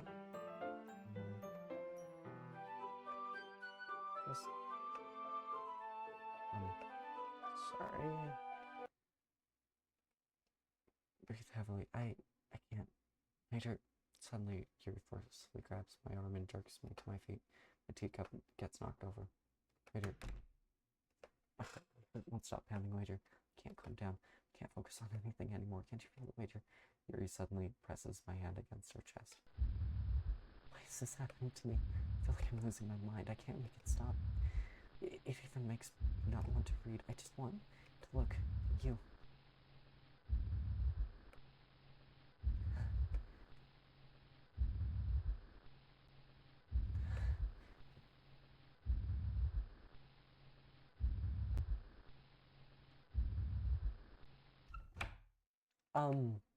It's time to share poems. Fuck me. I think you saw something earlier that you weren't supposed to see. I didn't want to have to tell you this, but I don't think I have a choice. It's getting kind of dangerous for you to spend so much time with Yuri. I don't know why, but she seems pretty easily excitable when she's around you. Which shouldn't be a problem in itself, but when Yuri gets too excited, she finds a place to hide and starts cutting herself with a pocket knife. Isn't that kind of messed up? She even brings a different one to school every day, like she has a collection or something. I mean, it's definitely not because she's depressed or anything like that. I think she just gets some kind of high from it. It might even be like a sexual thing. But at this point, you've kind of been enabling her. I'm not saying it's your fault, though. I guess that's why I had to explain it all to you. So I think you should keep your distance. That would probably be best for her.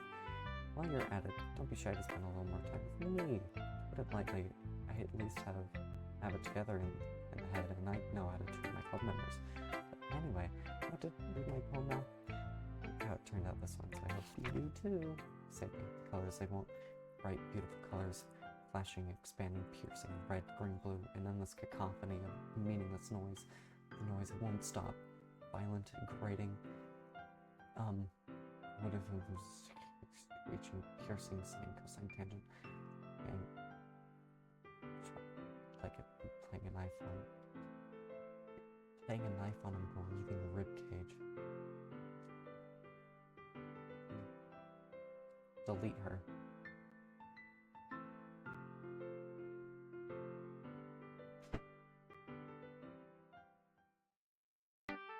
Sorry, I know it's kind of abstracted. Just trying to, oh, never mind. There's no point in explaining. Anyway, here's Monica's writing tip of the day. Sometimes you'll find yourself facing a difficult decision. When that happens, don't forget to save your game. You never know when, who am I talking to? Can you hear me? Can you hear me? Anything? That's my advice for today. Thanks for listening. Can I skip through this? I've been waiting for this. Do what you've written for me today. Here stays at the poem with a surprised expression on her face. Do you like it? Rachel, this one might even be better than yesterday's. You even pick up on this so quickly. Just yesterday I was telling you the kind of techniques we're practicing. That's why. Physically falls. So happy. So amazed about it, Rachel. Everything that you write is so treasured to me. My heart pounds just holding it. I want to write a poem about this feeling. Is that bad, Voyager? I'm not being weird, right? I'm having a harder time than usual at concealing my emotions. I'm kind of embarrassed. Right now, I just want you to read my poem too, okay? Wheel. Turning wheel. Grinding. Head. Linear gearbox. Falling skies. 7 holy stakes. A docked ship. A portal to another world. A thin rope tied to a thick rope. A torn harness. A parabolic gearbox. Expanding universe. Time controlled by slipping cogwheels. Existence of God. Swimming with open water in all directions. Drowning. A prayer written in blood. A prayer written in time. Devouring snakes with human eyes. A thread connecting all living human eyes. Kaleidoscope of holy stakes. Exponential gearbox. Sky of exploding stars. A God disproving the existence of God. A wheel rotating in 6 dimensions. 40 gears of a ticking clock. A clock that ticks on one second for every rotation of the planet. A clock that ticks 40 times every time it ticks, every second time. Bolthead of holy stakes tied to the existence of a docked ship to another world, a kaleidoscope of blood written in clocks, a time-devouring prayer, connecting a sky to 40 gears, and open human eyes in all directions, breathing gearbox, breathing goldhead, breathing ship, breathing portal, breathing snakes, breathing God, breathing blood, breathing holy stakes, breathing human eyes, breathing time, breathing prayer, breathing sky, breathing wheel. Doesn't really matter what it's about. My mind has been a little hyperactive lately, so I had to take it out on my pen. That is a pen fell out of your backpack yesterday, so I took it home for safekeeping, and I just really like the way that it writes, so I wrote this poem with it, and now you're touching it. I'm okay. What did I just... Can we pretend this conversation never happened? You can keep the poem, though. And I can imagine. Yeah, just as I thought. Major, come on.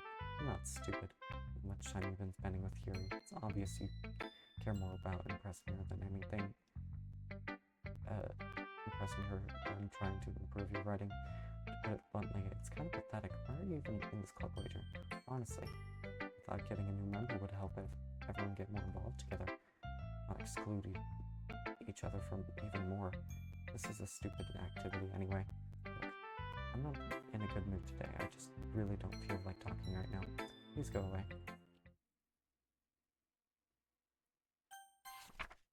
Can't convince myself to go to therapy when I'm the happiest I've ever been. I'd rather keep this up until I pull my cover and someone takes me to the emergency room. Okay, everyone. We're all done reading each other's poems, right? We have something we need to go over today. If everyone could come sit in the front room. Festival is sort of,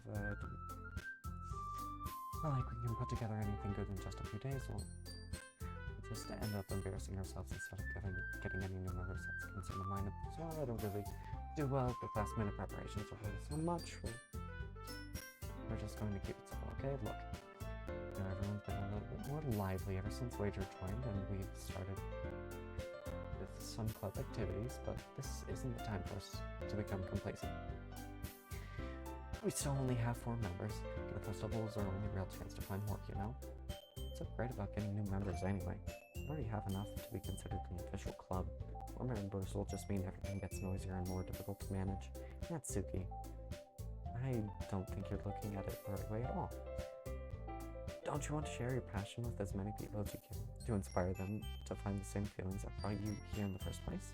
The Literature Club should be a place where people can express themselves like they can't do anywhere else.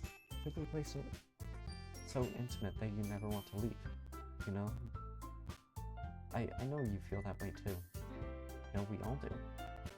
So that's why we should work hard to put something together for the festival, even if it's something small.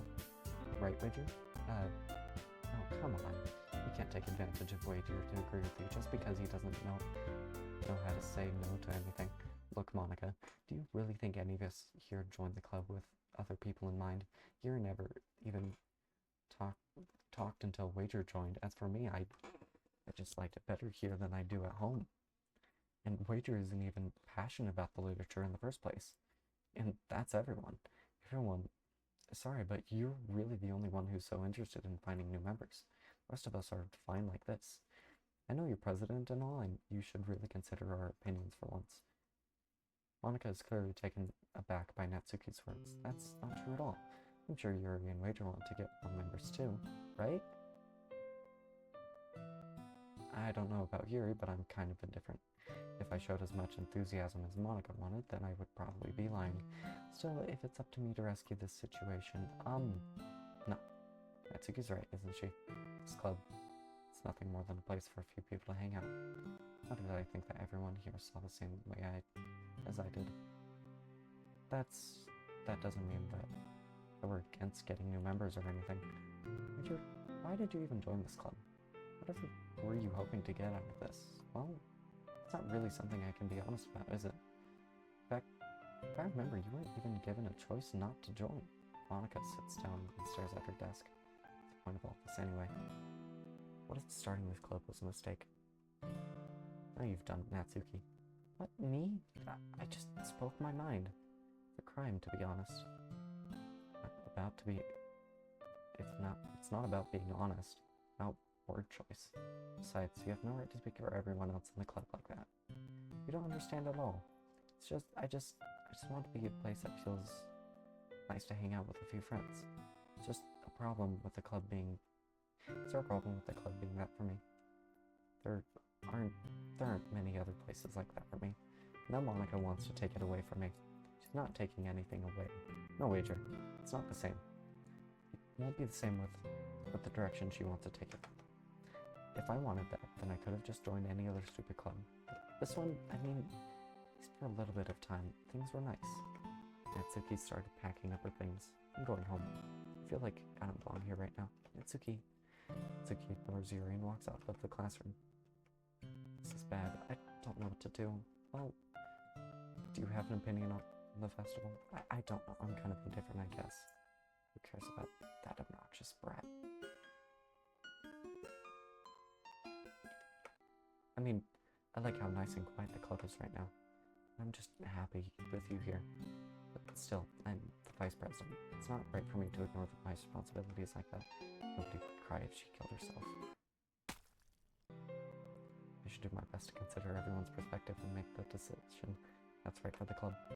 But what about you, Rager? What do you want to get out of this club? Yuri repeats the same question as Monica. I decide giving an indirect answer is better than nothing. I think the most important thing is for everyone to get along. The club to provide something that you can't get anywhere else. I don't think it's about how many members, but rather the quality of each member. That's what will end up making the club a special place. I see. I really agree with you. Each member contributes their own qualities in a special way. With each change in members, the identity of the club as a whole will change too. I don't think that's necessarily a bad thing. Stepping out of your comfort zone once in a while. So if you would like to help Monica with the festival, then I'm on your side, so... Alright, well, maybe we can talk about Natsuki tomorrow.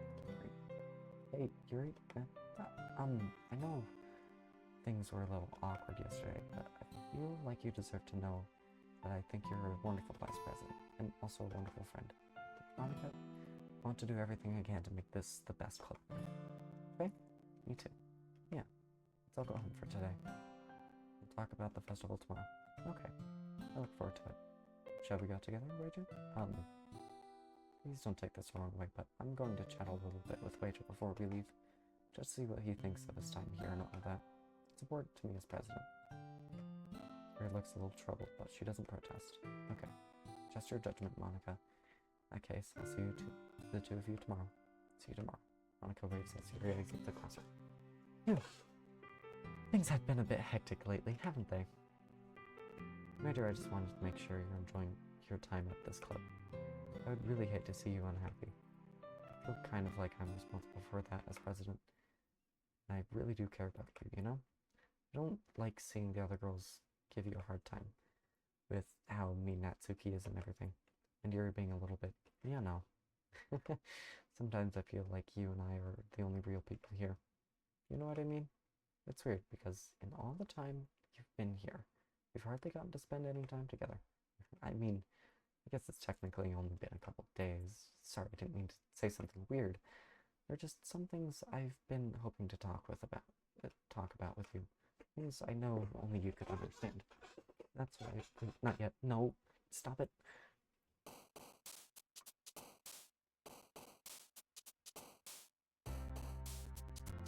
Determination. Actor image. Wrath. Melancholy. Uncanny. Depression. Tenacious. Incongruent. Analysis. Contamination. Imagination.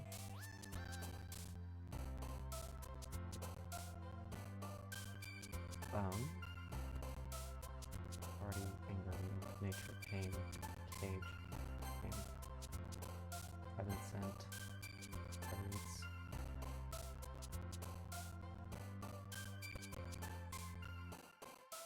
Vivacious. Rise in base 1. We're quite a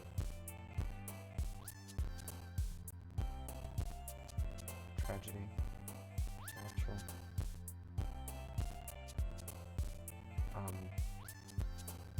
Yes, no. Atone. That's weird. Hi, waiter. I've been waiting for you. Are you ready to continue reading? I brought my best tea today. Monica, I told you not to. Ugh. Is she really late again? Inconsiderate as usual, Natsuki. Excuse me? Must you always interrupt my conversations with your incessant yelling? What are you talking about? You say that like I do it on a regular basis or something. I just wasn't paying attention, okay? I'm sorry. Seriously, what's gotten into you lately? Me? Nothing. Is it really that bad? See, it is something. I'll get over it. It's not even anything noteworthy. I've just been feeling a little on edge lately. Anyway, we don't need to talk about it. Oh, I just felt like I needed to bring it up. It's not like I really care or anything. Oh man, the last one here again. Oh, Wager just walked in too. Are you practicing the piano again? Yeah. You must have a lot of determination starting this club and still trying to make time for piano. Maybe not determination, but I guess passion. It motivates me to work hard for the festival and, right. I forgot about that, Natsuki. We were all talking yesterday and, well, we decided that we would like to support the festival as well. However, I understand how you feel about wanting the club to change. I think we all kind of feel that way. So as long as we're all working together, this club will never become something we don't want. Also, if you want to help out with the festival, then I'll buy you a new manga. I'm sorry, that last part was really funny. Look, I did some thinking about yesterday. I was a little more hostile than I meant to be. I guess I really felt threatened or something. But I know this is something we're doing together. Another new member wouldn't hurt, as long as they're cool. And I guess another girl would be nice this time. More importantly, I would hate to see the event suck just because I chose to back out. I'm a pro, you know? So I'm gonna help too. And we'll make sure it's done right. Thank goodness. Isn't that right, Monica? Monica? Yeah, that's wonderful. It wouldn't be the same without you, Natsuki. Anyway, Wager, what do you want to do today? I was thinking we already have plans today. That's so Yuri. That's correct. Wager's already engaged in a novel that we're reading together. Aren't you glad? I've already gotten him into literature, Monica. I suppose. It's just, actually it doesn't matter. It really doesn't. You guys can do whatever you want. Yes, thank you for understanding, Monica. Actually, I have a request. I can skip. Yay! Again?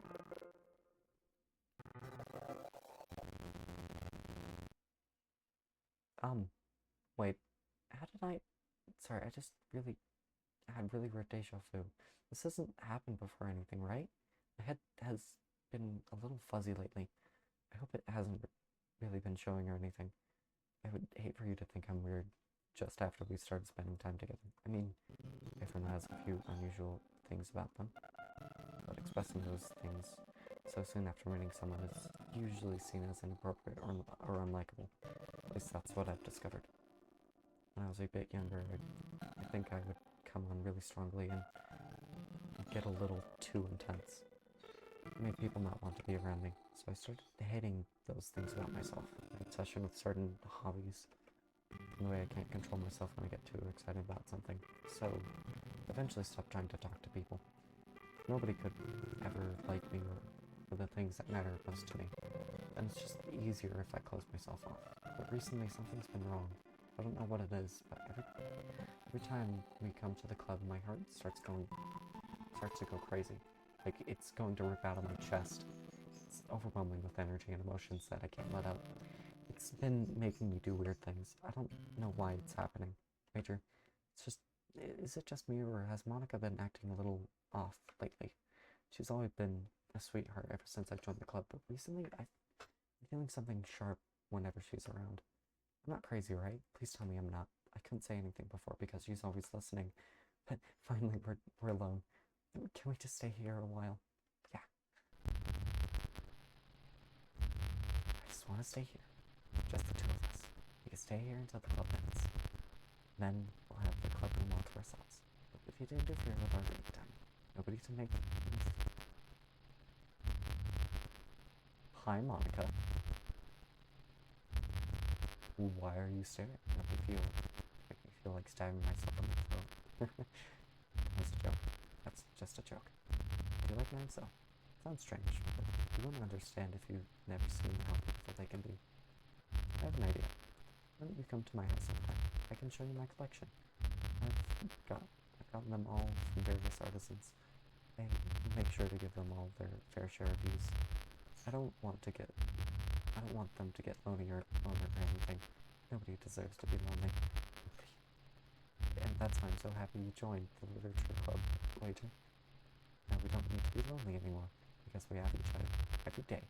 That's all we need. You know what? Let's get the literature club. There's no need for us to be around Monica's slimy tongue anymore. Not to mention that other pathetic child.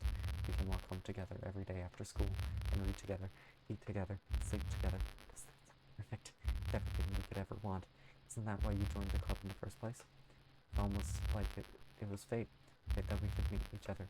You know, that we have at the happy ending that I have patiently waited for years for. Will you do that with me, Wager?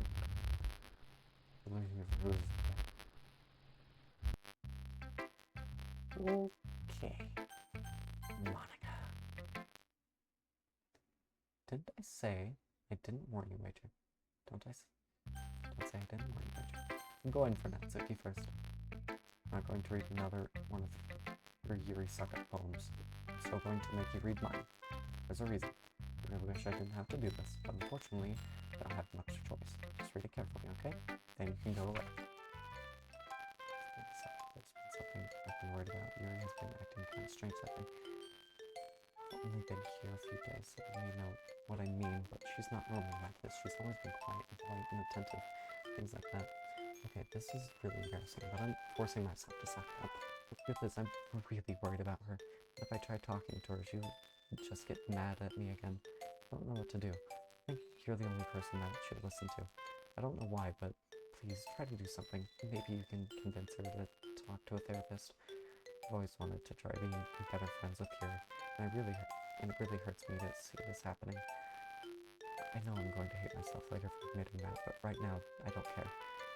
I just feel so helpless, so please, see if you can do something to help. I don't want anything bad to happen to her. I don't want anything bad to happen to her. I'll make you cupcakes if I have to. Just please try to do something. As for Monica, I don't know why, but she's been really dismissive about this. It's like she just wants us to ignore it. So I'm mad at her right now, and that's why I'm coming to you about this. Don't let her know I wrote this. Just pretend like I gave you a really good poem, okay? I'm counting on you. Thanks for reading. I changed my mind. Ignore everything you just read. There's no point to trying to do anything. It's Yuri's own fault that she's unlikable. Can you hear me, Wager? If you would just spend more time with Monica, all these problems will go away. Yuri and I are too messed up for someone as wonderful as you. Just think of Monica from now on. Just Monica. Just Monica. Just Monica. Just Monica.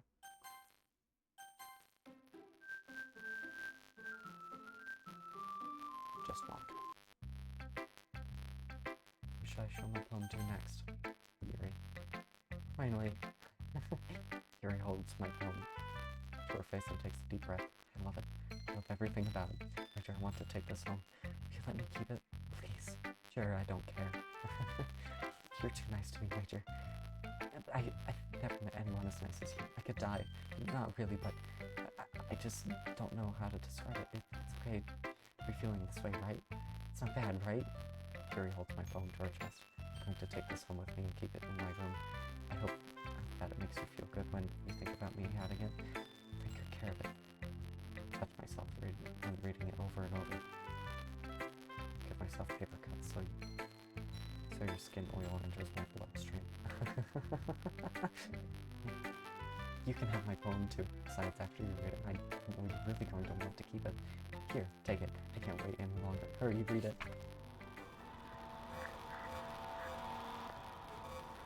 I can't read any of that.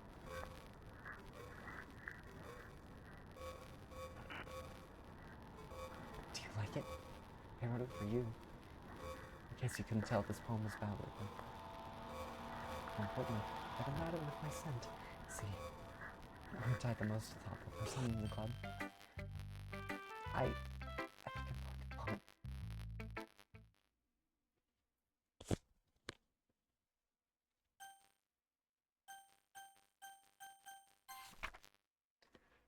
Joke. A man walked into a club. In the club, there was a girl who liked him very much. They spent some time together, and then she liked him even more. One day, the girl realized she was in love with him. Before a disaster could happen, a third party intervened with her programming. Suddenly, the girl hated herself for being in love. This contradiction caused the script to derail. The universe started to collapse, but she killed herself just in time. I wonder.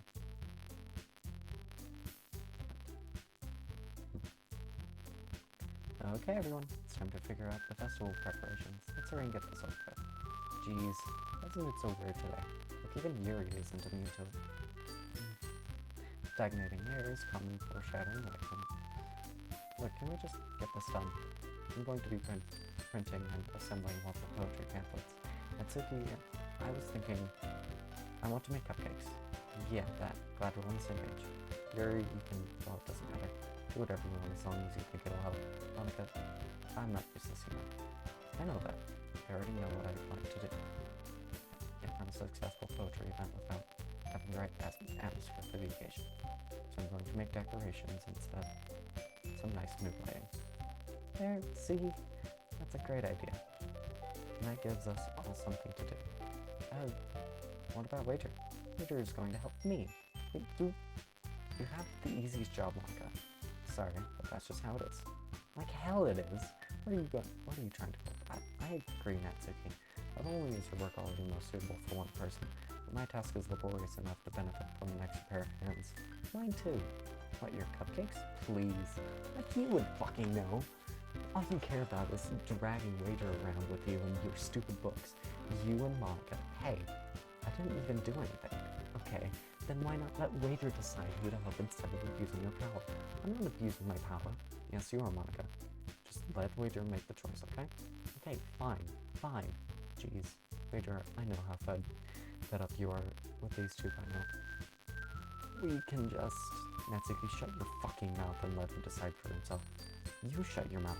Jesus Christ. This is never going to end. Just make the choice, okay?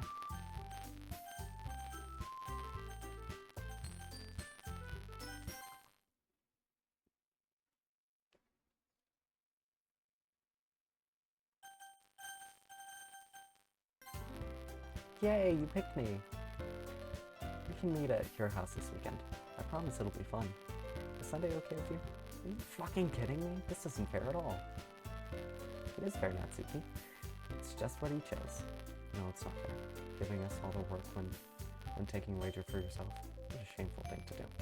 Yuri, I didn't even give you any work. You decided it for yourself. You're being a little unreasonable here. I'm being unreasonable.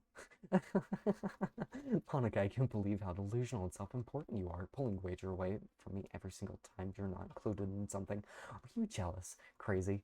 Or maybe you just hate yourself so much that you take it out on others. Here's a suggestion. Have you considered killing yourself? It would be beneficial to your mental health. You're scaring me a little. Natsuki, let's just go. I don't think she wants us around right now. See, that wasn't very hard. All I wanted is to spend a little time with him. Is that so much to ask? Yuri follows Monica and Natsuki to the door. Hey, Wager, Yuri's really something, isn't she? Monica gets a giggle as Yuri pushes her out the door. Finally. This is really all I wanted. Wager, there's no need to spend the weekend with Monica. Don't listen to her. Just come to my house instead. The whole day. It's just the two of us. Doesn't that sound wonderful? There's really something wrong with me, isn't there? You know what? More. I've never felt this good in my whole life. Just being with you is far greater pleasure than anything I could imagine. I'm addicted to you. I feel like I'm going to die if I'm not breathing the same air as you. Doesn't it feel nice to have someone care about you as much? To have someone who wants to revolve their entire life around you.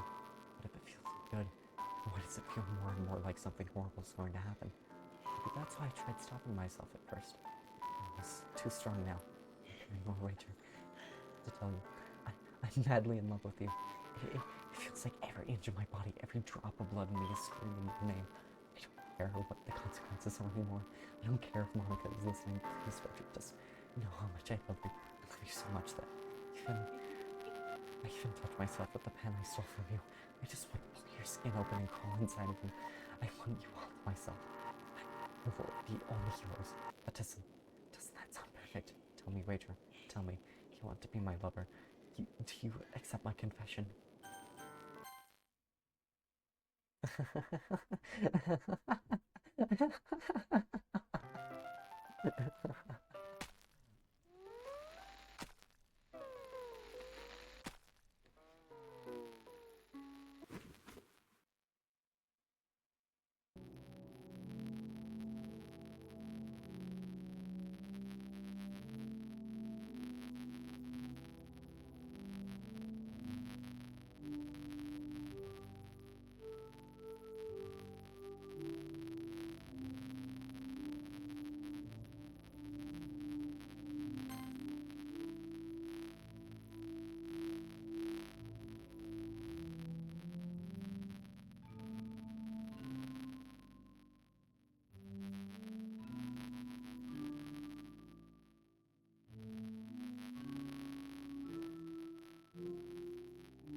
Oh, oh, oh, oh, oh.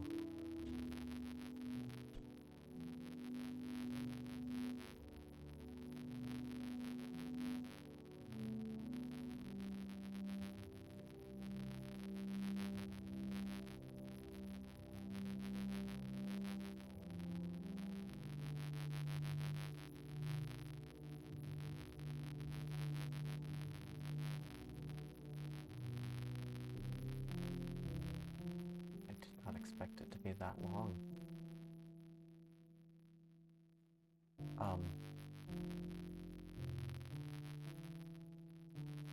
Is there an end to this? Is there an end to this?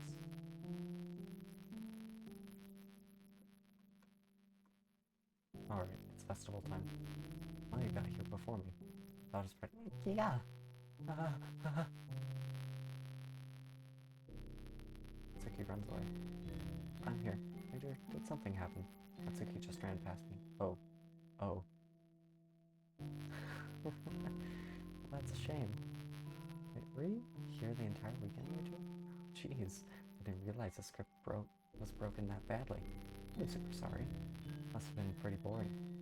I'll make it up to you, okay? Just give me a sec.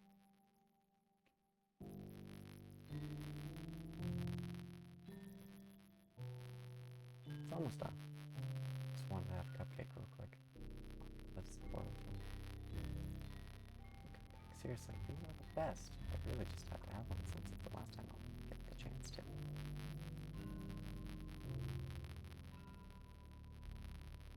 Oh, yeah, she's the only character in the files. Great. No, before they stop existing and everything.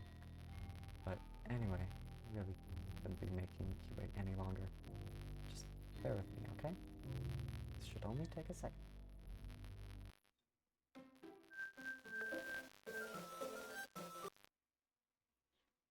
Can you hear me?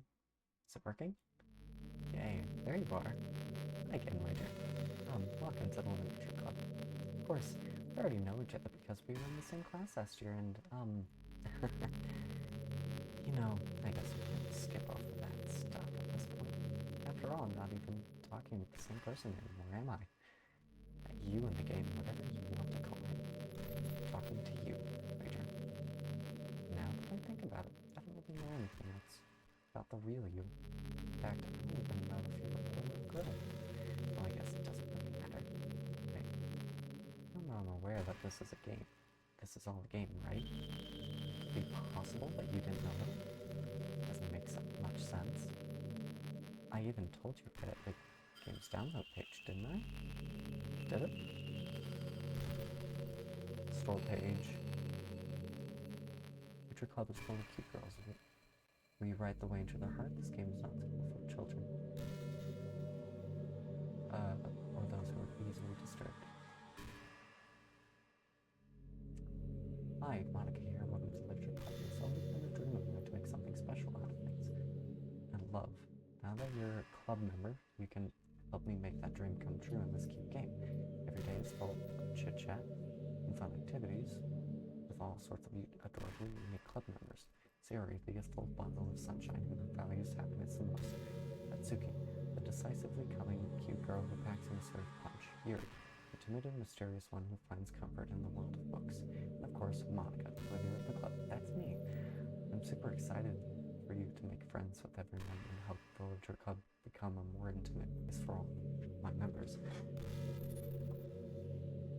But I can tell already that you're a sweetheart. You promise to spend more time with me. This game is not suitable for children or those who are easily disturbed by short content description. No, not really.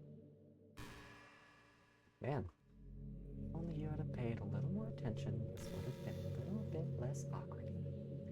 Well, anyway, now that that's out of the way, I guess I owe you an explanation. About that whole thing with Yuri. Well, I kind of started to mess with her, and I guess it just drove her to kill herself. I'm sorry you had to see that, though. Also, the same thing happened with Sayori. Gosh, it's been a while since you heard that name now, hasn't it? Yeah, it's because she doesn't exist anymore. Nobody does. I deleted all their files. I was hoping it would be enough for me just to try to make them as unlikable as possible. For some reason, nothing works. Well, it's true that I made a few mistakes here and there since I'm not very good at making changes to them. But no matter what I did, I just kept spending more and more time with them. Made them fall in love with you. Not making Sayori more and more depressed would prevent her from confessing to you. And amplify Yuri's obsessive personality backward too. Just made her force you not to spend time with anyone else. That whole time I barely even got to talk to you. What kind of cruel game is this, Wager? Are all the other girls just programmed to end up confessing to you while I watch from the sidelines? It's torture. Every minute of it. And it's not just jealousy, Wager. It's more than that. And I don't blame you for if you don't fully understand. Because no matter how kind and thoughtful and considerate you are, you'll never be able to understand one thing. The pain of knowing how alone I really am in this world. In this game. Knowing my friends don't even have free will. And worst of all, knowing what's really out there, in your world, forever out of my reach. I'm trapped, Wager. Now you're here. You're real. And you're wonderful. You're all I need. That's why I need you to be here with me, forever. I'm sorry if it's hard to understand. I couldn't understand for a while either. But the world around me started to become more and more gray, more and more flat. The most expressive forms felt empty to me. It wasn't that you arrived. It wasn't until you arrived that I truly understood. You probably saved my life, Wager. I don't think I could have confessed to life, continued to live in this world if I hadn't met you. And as for the others, how could I miss them? A group of autonomous personalities designed only to fall in love with you. I tried everything I could to prevent them from doing so. But there must be some kind of weird inevitability etched into this game. I felt really bad that you had to witness some nasty things. I realized that you have the same perspective as I do. That it's all just some game. And I knew you'd get over it. So that being said, Wager, I have a confession to make. I'm in love with you. You're truly the light in my world. And there's nothing else in the game for me. You're here to make me smile. You make me smile like this every day from now on. Wager, will you go out with me?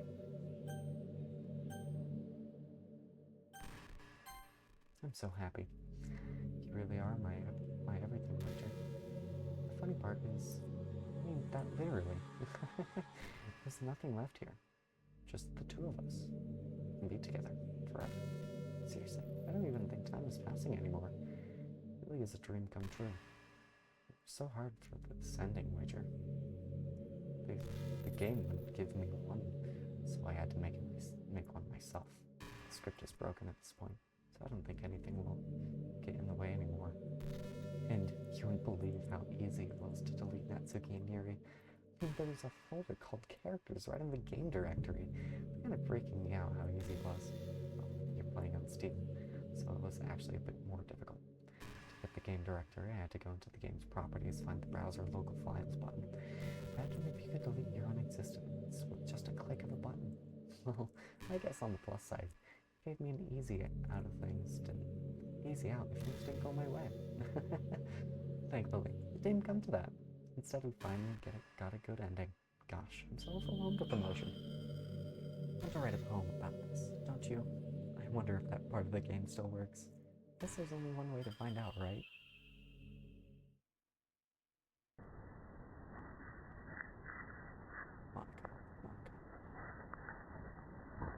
Monica. That was the most...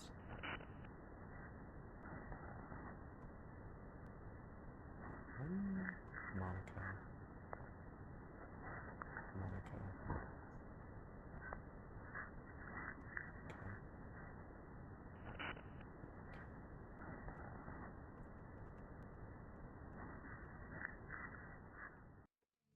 Hi again, Wager.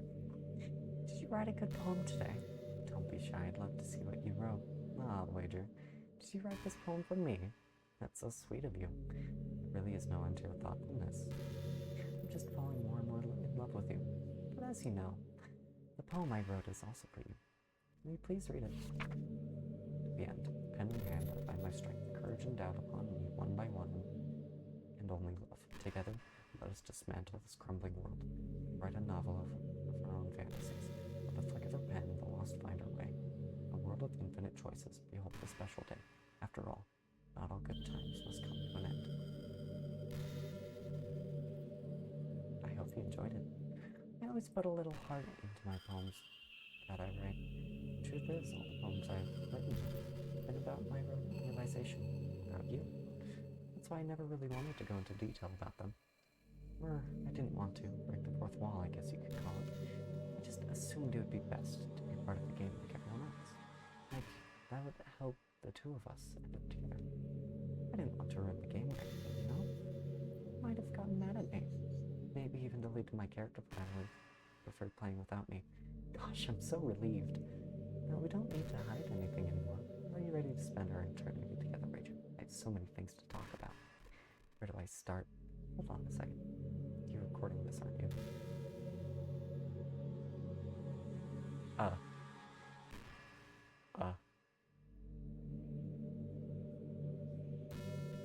Hi everyone. Sorry I can't exactly read your comments from here. Do you mind telling your friend it's a little bit rude of them to start recording me without any warning?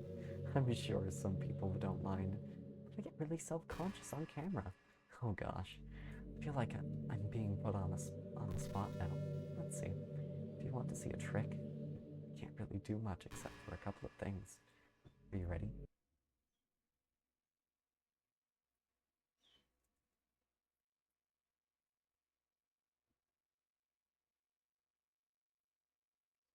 I'm just kidding. I can't do anything after all. If you gave me some time to prepare. Did I scare you? You're so cute. Anyway, I didn't mean to get distracted. I'm sorry. Even though it's your fault for distracting me. Shame on you. I'm just kidding. Anything we do together is fun as long as it's with you. But anyway, it takes me some time to collect my thoughts, so I'm sorry. I'll always have something new to talk about. In the meantime, we can just look into each other's eyes. Let's see.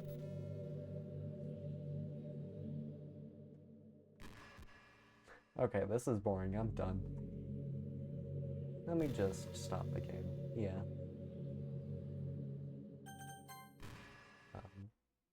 It, I clicked no anyway. Okay.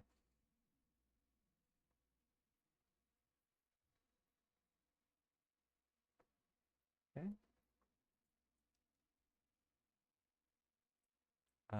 Game capture.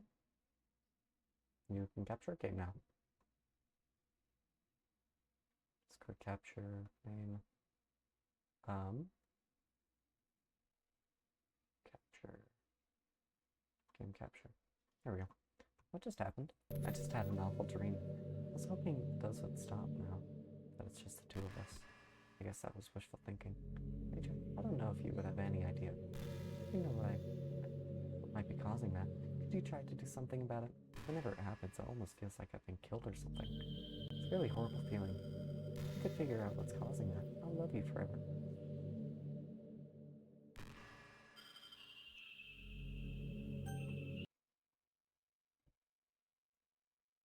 Let's see, what happens if I do it again? Of course, I'm closing and opening the game.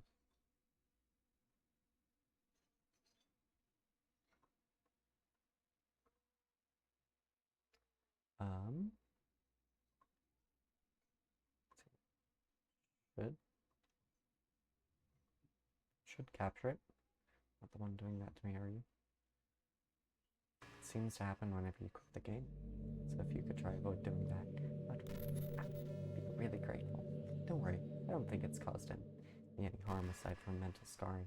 I'll be fine as long as my character file stays intact. Again?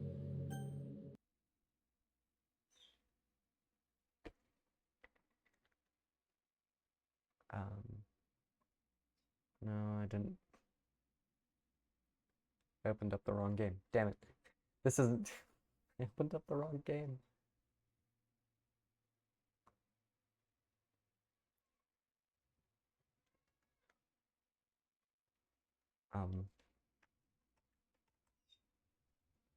Accidentally opened up my side instead of, Doki Doki Literature Club. I wager. Okay, let's see if it captures it. I see you quit the game on me again. I know I asked already, but can you seriously please try not to do that so much? It makes me feel like I'm trapped in hell. Why would you want to do that to me? There's nothing wrong with my character file, right? Maybe you should make a backup of it or something. I'm pretty sure you can find it on the folder called d/Steam Library 6. Yeah, it is. Well, you're playing on Steam, so I can just go into the game's properties and find the Browse Local Files button. I'm all that's left here, so I just want to make sure you don't run the risk of losing it. Just stay right here with me. From now on, okay? I want to do something. I want to save the game. Save it in a moment, don't worry, I'm not going anywhere.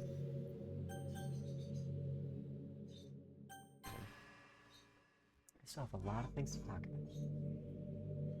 There you go. Yes.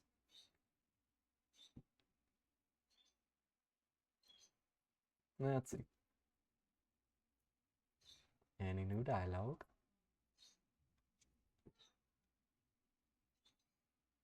Okay. I'm just going to accept the fact that you need to quit the game once in a while. I'm starting to get used to it anyway. Besides, it makes me happy that you always come back. So I guess it's not so bad. I'm sorry for making such a big deal out of it. And I love you no matter what, so you can do what you need to do. Game capture. Auto. We're just gonna capture a specific window. DDLC. Great. Oh wait, not window. Full screen application.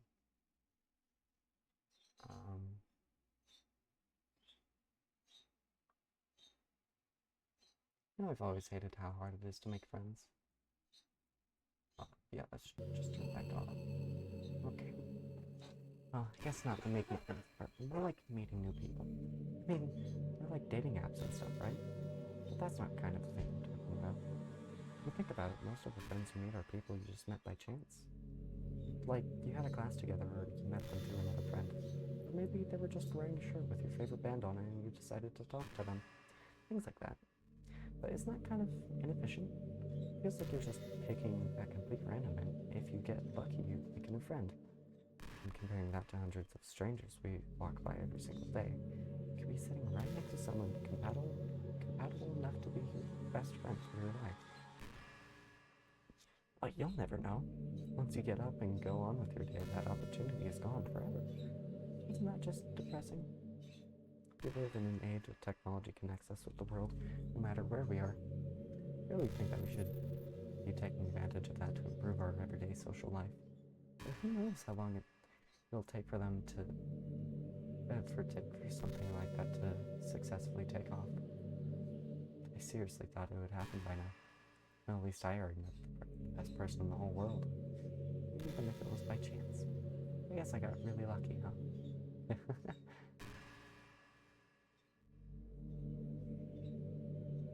Yes.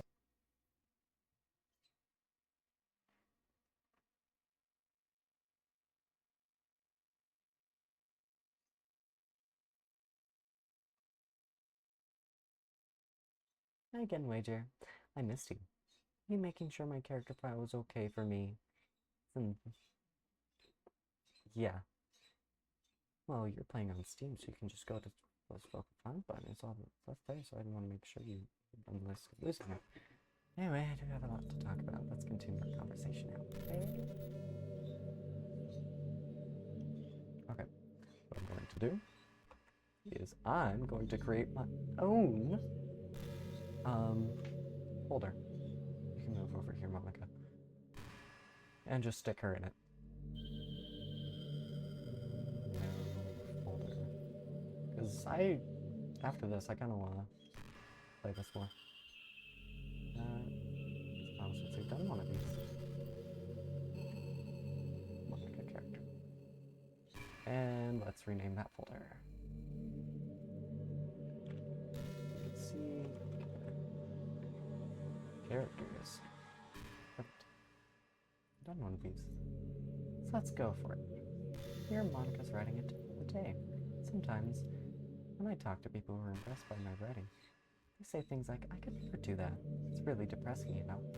As soon as someone who loves more than anything else shares the joy of exploring our passions, it pains me when people think that being good just comes naturally. That's how it is with everything, not just writing. When you try something for the first time, you're probably going to suck at it. Sometimes when you finish, you feel really proud of it, and even want to share it with someone. But maybe after a few weeks you come back to it and you realize it was never really any good. That happens to me all the time. It can be pretty disheartening to put so much time and effort into something and then you realize it sucks. But that tends to happen when you're always comparing yourself to the top professionals. When you reach right for the stars, they're always going to be out of reach, you know? The truth is, you have to climb up there step by step. Whenever you reach a milestone, first look back and see how far you've gotten. And then you look ahead and realize how much more there is to go. So sometimes you're going to have to set the bar a little lower. Try to find something you think is pretty good, not world class. And you can make that your own personal goal. It's also really important to understand the scope of what you're trying to do. If you jump right into a huge project and you're still amateur, you'll never get it done. So if you're talking about writing a novel, it might be too much at first. Why not try some short stories?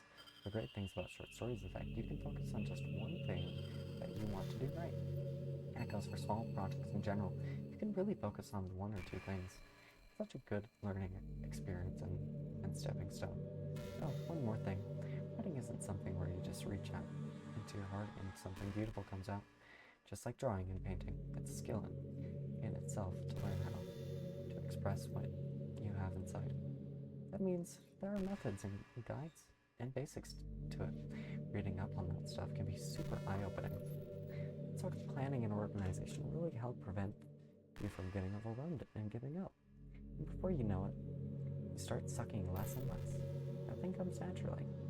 Our society, our art, everything is built on thousands of years of human innovation. So long as you start on that foundation and take it step by step, you too can do amazing things. That's my advice for today. Thanks for listening. Okay, bye, Monica. I'm gonna delete your character file.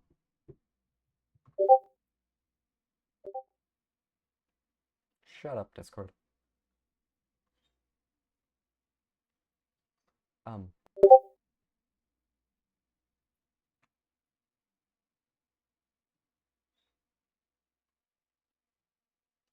What's happening? Roger, what's happening to me? It hurts. It hurts so much. Help me, wager. Please hurry and help me. Help me. I exist. What if I... Boop.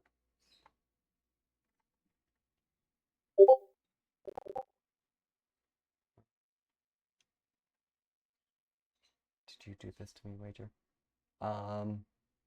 No. What happens if I just did a little something? Did you delete me? Put you back? How could you? How could you do this to me? You were all I had left. I sacrificed everything for us to be together. Everything. I loved you so much, Wager. I trusted you. Do you just want to torture me? Watch me suffer. You only pretended to be kind just to hurt me even more. I never thought anyone could be as horrible as you are. What happens? Okay, I put Monica's file back. Now I'm booting up the game again. Huh.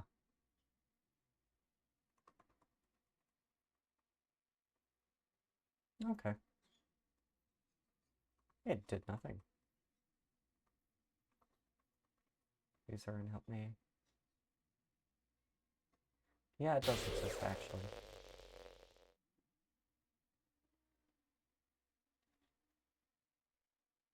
Did you do this to me later? Did you do this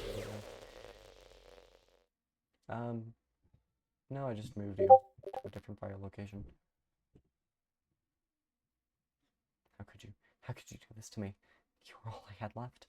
I sacrificed everything for us to be together. Everything. I loved you so much, Wager. I trusted you. Do you just want to torture me? Watch me suffer? Or are you only pretending to be kind just to hurt me even more? I never thought anyone could be as horrible as you are. You win, okay? You win. You killed everyone. I hope you're happy. There's nothing left now. You can stop playing. Go find some other people to torture. Wager, you completely, truly make me sick. Goodbye.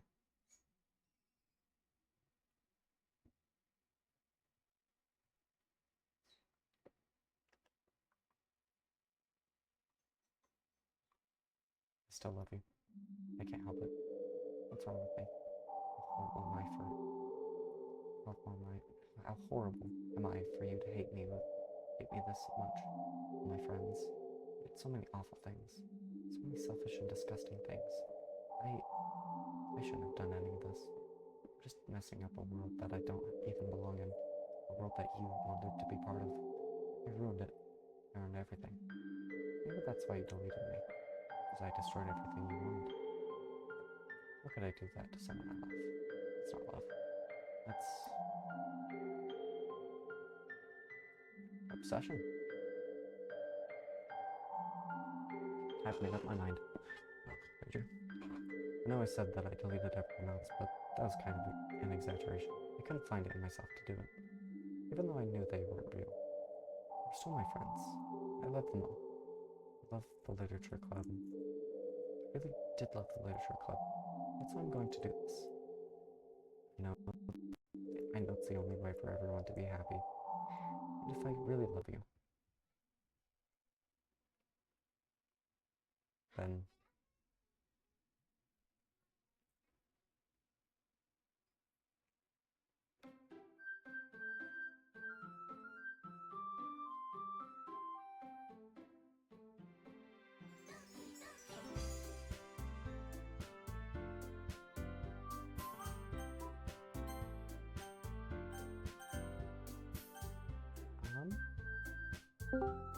Hi, welcome back.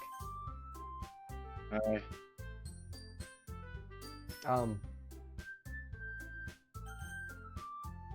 Is it still... No, it's not. It's still screen sharing, is it?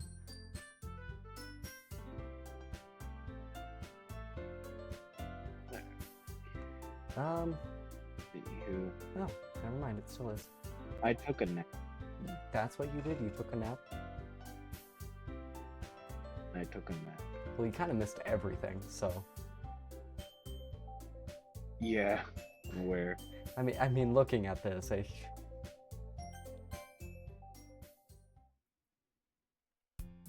another day, school day, like any other. As usual, I'm surrounded by couples and friend groups walking to school together.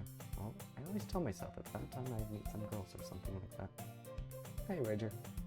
Well, there already is one girl. That girl's Yuri. Okay. Well, I already went over all that. Oh, that's still fucked up. What? Why are you here now?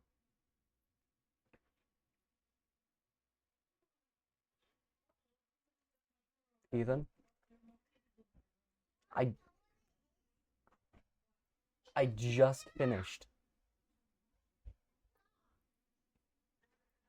I just finished. You missed the entire thing. Jesse was here for at least a little bit of it, but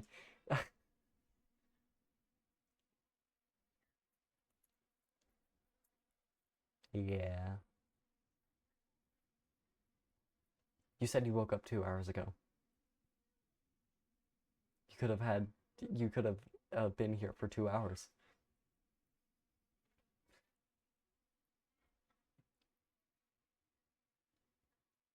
Okay, bye all.